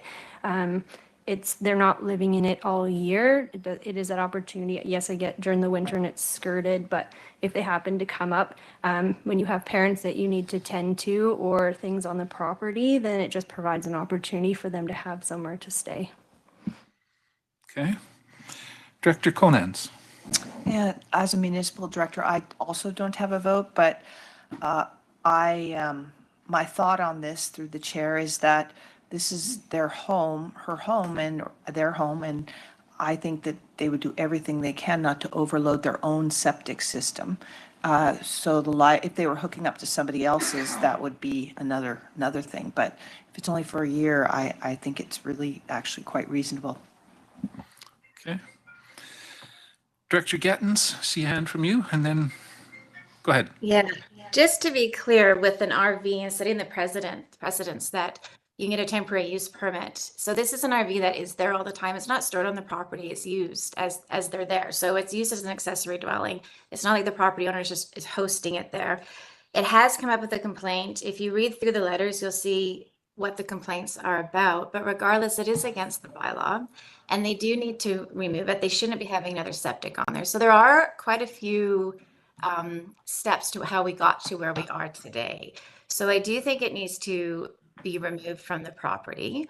And I understand if we do a TUP, they'll get a renewal. And what's the process of that TUP coming back for renewal? Doesn't it have to have a complaint in order for it to come back? If someone can clarify that for me. So I'm not in favor of it. It goes against the OCP, it goes against our bylaws, it is complaint driven, and it is a risk that it's the way it's set up is a risk, it's not permitted. So if I get clarity on the TUP renewal process, that would be helpful, please. Okay. Can we answer the question about the renewal process? If it was given the first go round or approved for a 1 year, how was it renewed? Through an application that comes to the board or? Do you want me to respond on that? Yes, please. Yeah, so it would come back automatically at expiration of the permit. Typically, what we would use is we do, again, public consultation to see if there has been any complaints, or if we have a record of complaints, we'd bring that forward, and then the board would decide. If there was an application for renewal, they could decide to extend it. If there was no application for renewal, it would just expire. Okay, that clarifies that. Thank you.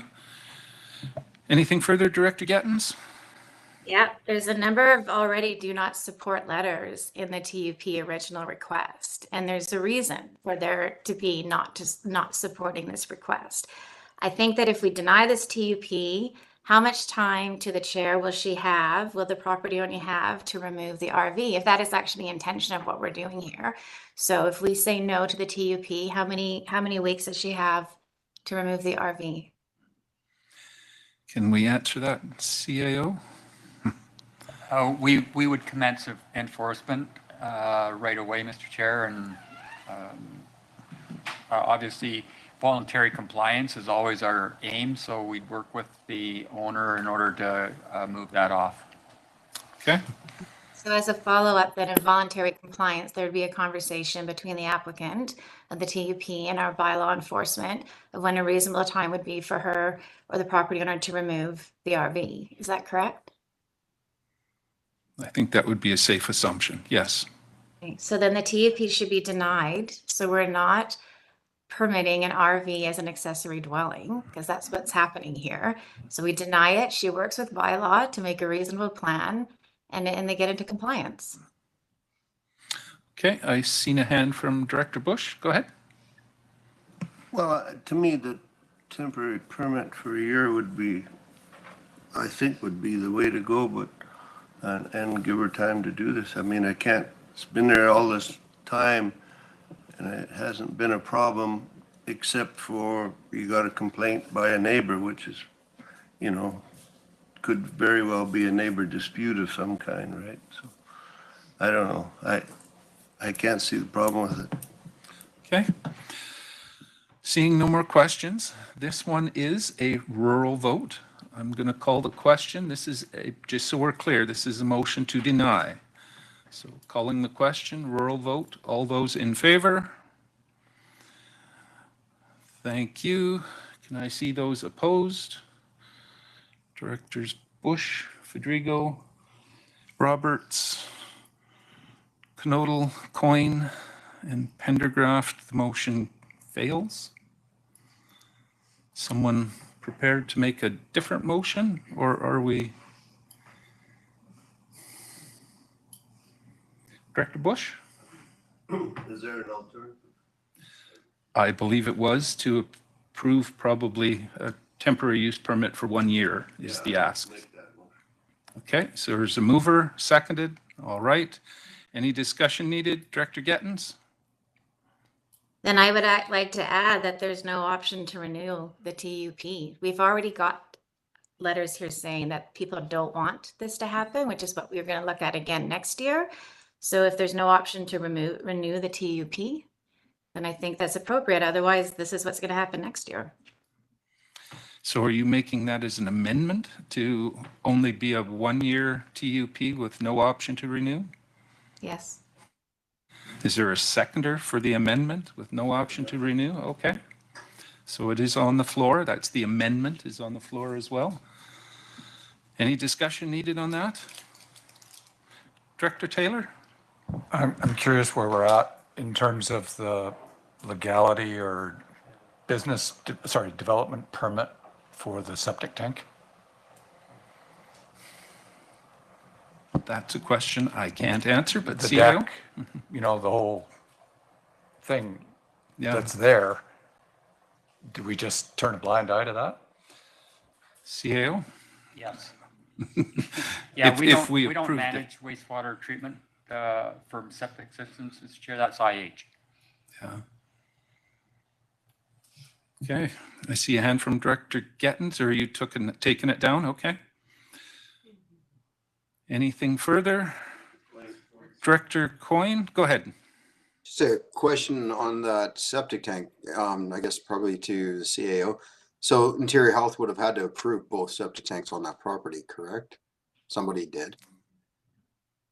That we don't know, I'm not but sure about that. Do we know that? Hmm? You have to go ahead. Okay. I'll just have to defer to Fiona again as the file manager. Go ahead, Fiona. Based on our records, I think Interior Health Authority was who originally made us aware of the RV and the septic tank back in 2009, and that the septic tank had originally been put in without the proper permits. I didn't see in our historical files whether that permit had later been obtained, but I would assume that would have been the case as they were in contact and working with Interior Health Authority at that time. Okay. So it does sound like it likely was put in properly. Am I missing a hand? The hand was there. You have something further, Director Gettens? Go ahead. No, I just, again, permitting an RV for an accessory dwelling, I think is a problem. And I just want to make that really clear that I do think that's a problem. We shouldn't be doing that. And I just, I think that's it. Okay. So we've got an amendment on the floor. This is strictly on the amendment, which would be not to renew the temporary use permit beyond 1 year. So on the amendment, I believe this is rural still. So call the question. All those in favor? All right, thank you. Any opposed? The amendment carries. So on the motion as amended, it's a 1-year temporary use permit with no option to renew. I'll call the question. All those in favor? Thank you. Any opposed? Motion carries. Oh, one opposed? It was rural vote. Director Taylor is opposed, and Director Gettens, and Director Monteith. Motion still carries. Moving on. C5, Official Community Plan and Zoning Amendment in Electoral Area F, CAO. This is an application for a property in, not on the Meadow Valley Aquifer, but adjacent to it. Dark Creek runs through the property, and the board's aware that we've had that Meadow Valley Aquifer study, and water's an issue in that area. And this is an application for a 2-lot subdivision. Which they need an amendment to the OCP and the zoning bylaw for, Mr. Chair. Just because of the, I think it doesn't comply with the regional growth strategy. It is in a watercourse development permit area. It's in an environmentally sensitive development permit area. It's in its own resource right now, which requires a 20 hectare minimum parcel size. So we're recommending that with the addition of the water issue, Mr. Chair, that this be denied. Okay. I'll go to Director Gettens. Direction on this one. Yeah, thanks to the chair. So the staff recommendation is denied, as was the APC. There is another active application right now that you probably are aware of. They're a little bit closer to the folder zone review. Because we've expanded this study to include the Middle Valley Aquifer, I would prefer to defer this until we get to the end of the study, just because I think that's fair and consistent with the other application that we have that's active right now. So I'd like to defer it until the study. And just for the board's comfort, I believe the PIM on the new study is next week, the 11th. So we are moving forward with staff. Okay, so you're moving to defer. I think we need a motion on the floor in order to defer it, though, do we not? Yeah, we need the motion on the floor, and if we can get a date on the deferral. Okay. Okay. So is So what do someone we ready say? to make a motion on this one specifically? So do you want me to, I'll move the administrative recommendation then? You can do that one if you so desire it that way.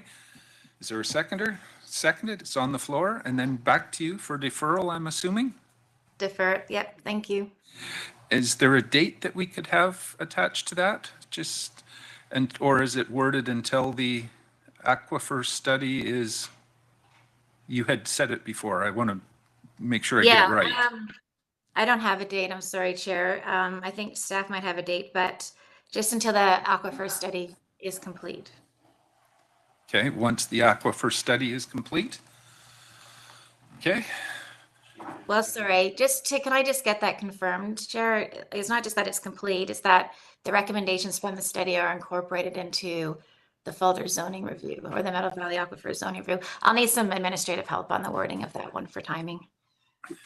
yeah, she will need a seconder for this. This is just motion to defer. It's seconded, okay? CEO, are we comfortable with the time on that? Yeah, we're good there, Mr. Chair. Okay. Any discussion? Got to check the screen, not seeing any hands. This one is again a rural vote. All those in favor? Thank you. Any opposed? Motion carries. Brings us down to C6, a development permit ticketing. CEO. Yeah, we had this at committee a while ago, Mr. Chair. This is our concern about time it's taking and our ability to enforce development permits. There is some confusion in legally in that the province of British Columbia says that we do have the authority to enforce development permits. Our legal advice says that we don't. And I think really it's going to have to be tested in court at some point. Hopefully not us, but some other local government. But we think we would be safe bringing this forward to introduce development permit offenses into the OCPs, Mr. Chair. And then in that case, we also want to amend the bylaw notice enforcement bylaw so that we could ticket in order to enforce development permits.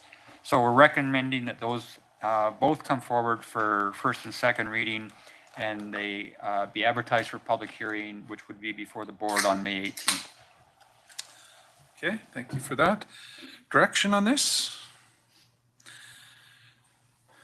Director Taylor?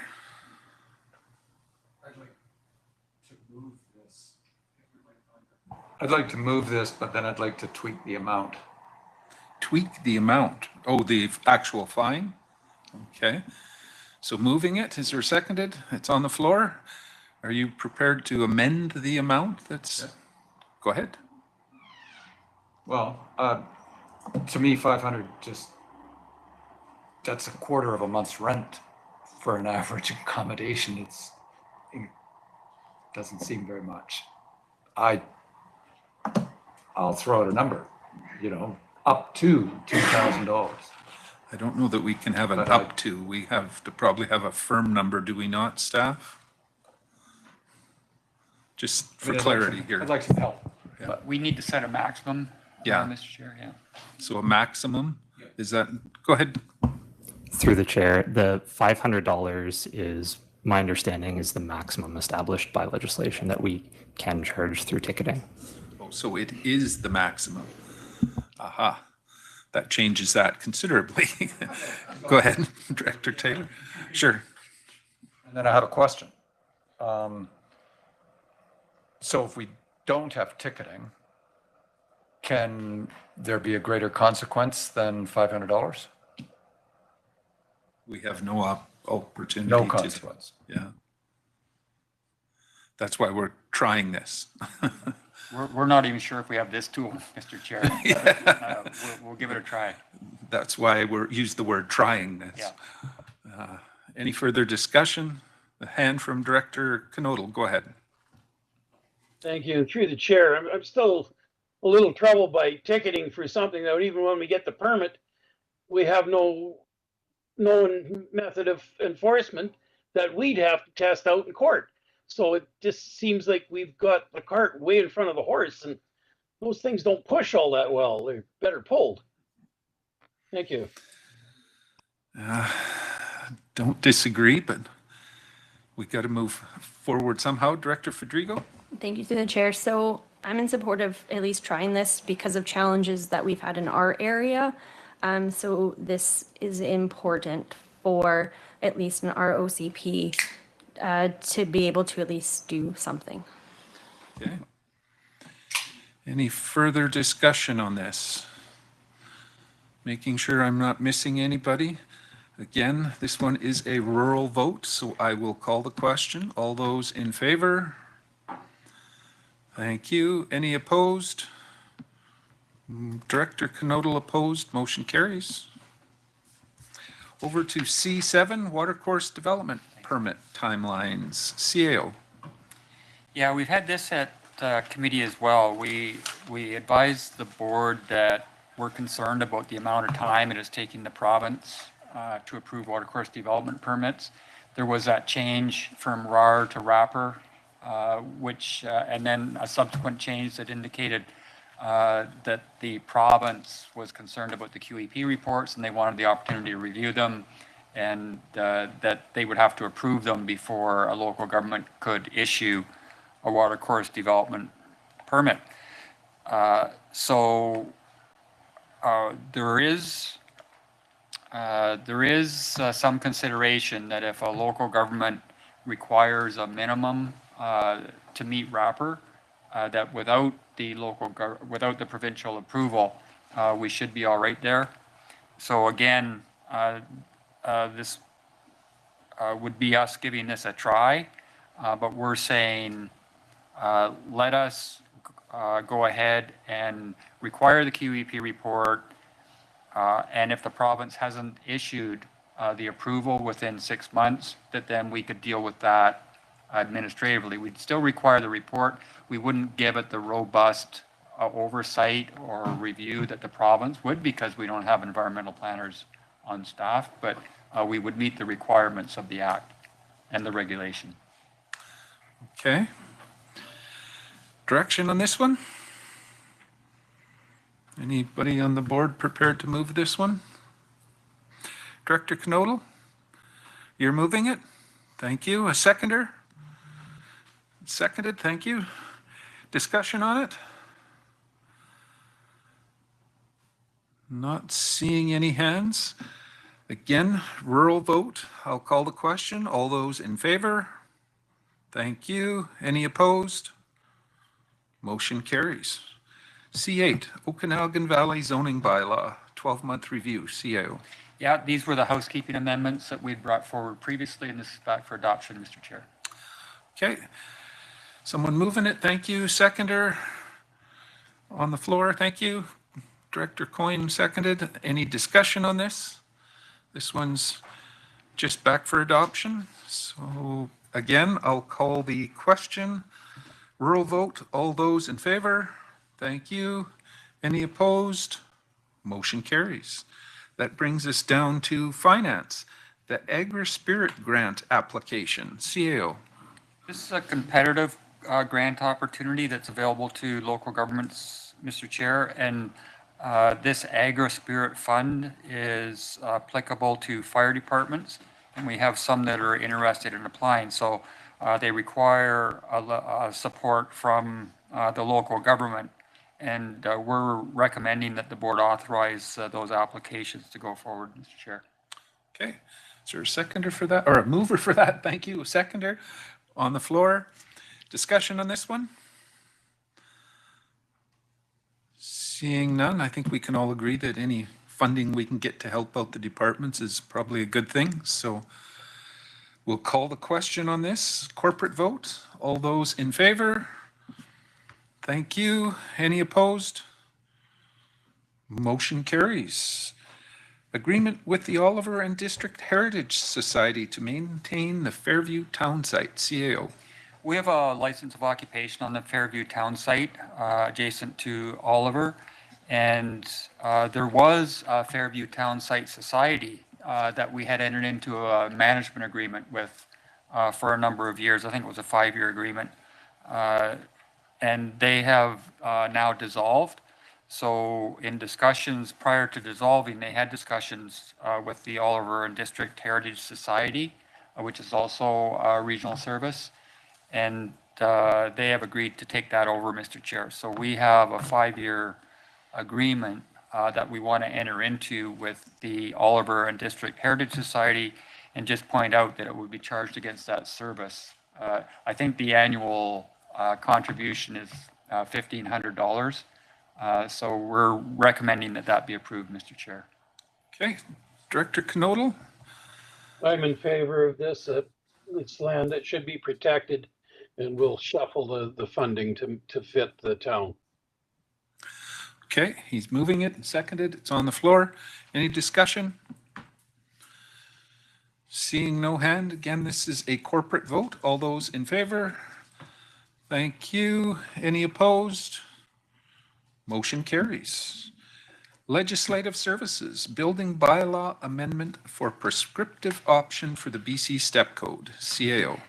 Yeah, the step code was introduced May 1st of this year, Mr. Chair. This has been one that was in the 2018 building code, but it was scheduled to come into effect at the end of 2022. Then we had believed postponed for a year, but subsequently they made it, they implemented it on May 1st. So this is a change to our building bylaw, and there is a provision in the act that if we make the prescriptive compliance to the step code in the bylaw, that we wouldn't have to make those applying for a building permit get the inspector. Apparently there's only 3 in the local area. So they would still comply with the code, but they wouldn't have to have an inspection by that qualified professional. So we'd like to put that into the building bylaw, Mr. Chair, and this is a recommendation for first, second, third, and adoption. Okay, direction on this? You're moving it? Is there a seconder for that? It's on the floor. Any discussion needed?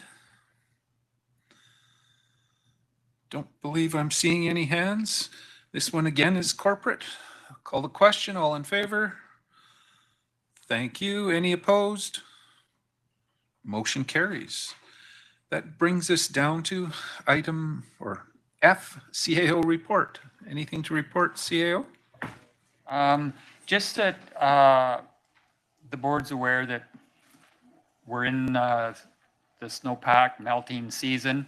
Water's high. There is now warning out for both the Okanagan and Similkameen, and we're monitoring the water levels as we go along. We're getting daily reports, if not multiple reports from the province on how the snow melt is coming, and there is the expectation that we're going to get some moisture Friday and Saturday, which would be a concern with the amount of water coming down the creeks, Mr. Chair. But nevertheless, we are working diligently to make sure that we get the sand and the sandbags out, and that we're keeping an eye on those water levels so that those, I mean, we have some annually troubled areas that are subject to flooding but certainly the Tulameen, the Similkameen, and the Okanagan rivers are of concern to us, and we're keeping an eye on them. Okay, thank you for that. Down to other business, the chair's report. As you're all aware, last week was Silga. I think most people were there, but not everybody. So I believe we had 10 motions that we had put forward to Silga. 9 of them were approved.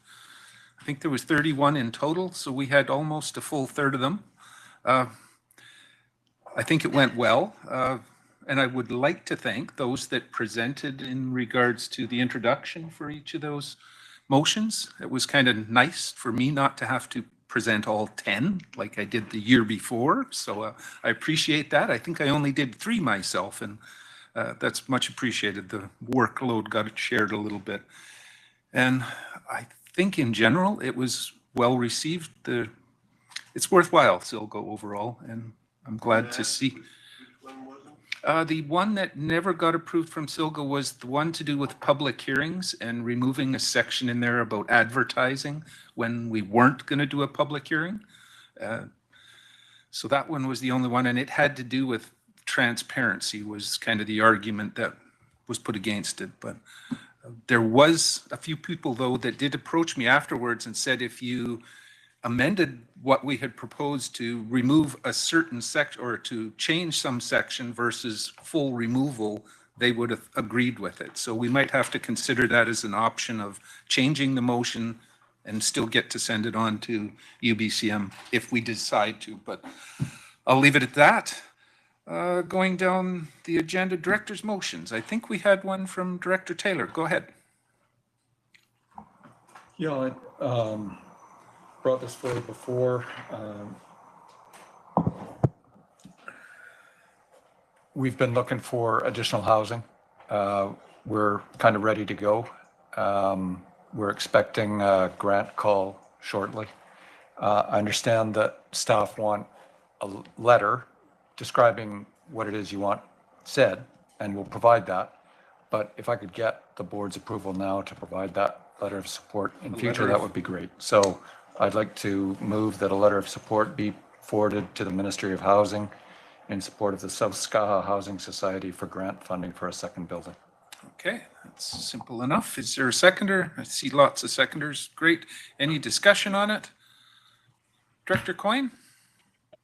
Yeah, did you want that to go to the ministry, or do you want it to go to the society that will be submitting to the ministry? Because usually it goes to the society, not the ministry itself. It probably would go with the grant application. So we should probably change that to be forwarded to the society to send to the minister. Okay, so we're clear on that. That we'll consider a friendly amendment. Go ahead, Director Holmes. Yeah, and is it the ministry or BC Housing?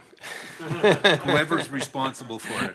If we're gonna, it says Ministry of Housing, but I don't know who that is. So we do know.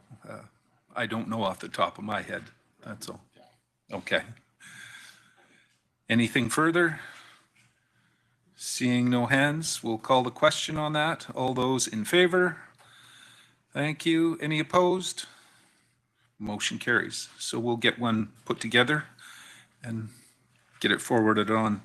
Board members' verbal updates. Anything to report from your individual areas or municipalities? Go ahead, Director Federico. Yeah, thank you through the chair. If everyone could keep the long weekend of May available, it's the 100th anniversary of May Day, and there's some fun activities taking place in Naramata. May Day, okay. Thanks for that. Anybody else have a verbal update? Director Coyne, go ahead. Yeah, I just want to apologize for missing part of the day here. I was supposed to be in Simia, but I got called as a witness to a House of Commons standing committee. So I did that this morning. It was an interesting experience. Yeah, so we'll see how that turns out. I did present a couple recommendations for federal assistance with flood mitigation and whatnot. So we'll see. It's federal government. Gets But any yeah, traction? yeah, we'll see. Pretty, All right. pretty hotly debated committee. The other thing is, as the CAO did mention, that we are under, we've elevated to a flood watch now in our region. We are supposed to be seeing thunderstorms again tonight and tomorrow. We received those last night. It is still extremely dry despite the rain in the bush. So if you talk to people that are planning on going out there, tell them to please be careful. As we've seen in other areas, we've had forest fires already in the Merritt area and that, and we do not want a repeat of, what was it, 2018, when we had fires and floods at the same time. So pass that on to everybody, that be safe around waterways and watch your fires. Thank you. Good words of wisdom for everybody. If we can avoid them, for sure. Did I see a hand, Director Taylor? Go ahead. Similarly, looking at Shuttleworth Creek, and I know our CAO is in the room and lives in the town and has more experience of this than I do, but we are very close to the top in several places. And I guess I just wonder, would it, a communication to the general public, reminding them of the distinction between an emergency alert and an emergency order, be warranted? I'm just throwing it out for discussion because I've got a feeling people could get ordered to leave and I don't think not sure they'd comply. CAO? It never hurts putting out a communication, Mr. Chair. I think we're a ways yet from that. Like, really, there has to be an imminent danger to life or public infrastructure. So Shuttleworth Creek is an annual event for us, and we already do have the province coming up to look at it and give us an assessment. So. But we'll certainly consider, I mean, we should be amping up our communication for both flooding and fires right about now. So we'll do that. We appreciate it. Okay. Good idea to keep getting the word out, for sure. Anything further? Yeah, I didn't want to amplify concerns or make this any worse, because I appreciate that neighbors in other areas have probably got a worse outcome potentially, but just the steps that you go through and reminding our residents what those are. Okay. Sure. CAO? Yeah, and we do have the fire department giving us regular updates on Shuttleworth Creek, and of course they're right adjacent to it there as well, so not far to travel. Right out the back door. Yeah, so we'll see what sort of communication we can get out there, Mr. Chair. Okay. Director Monteith?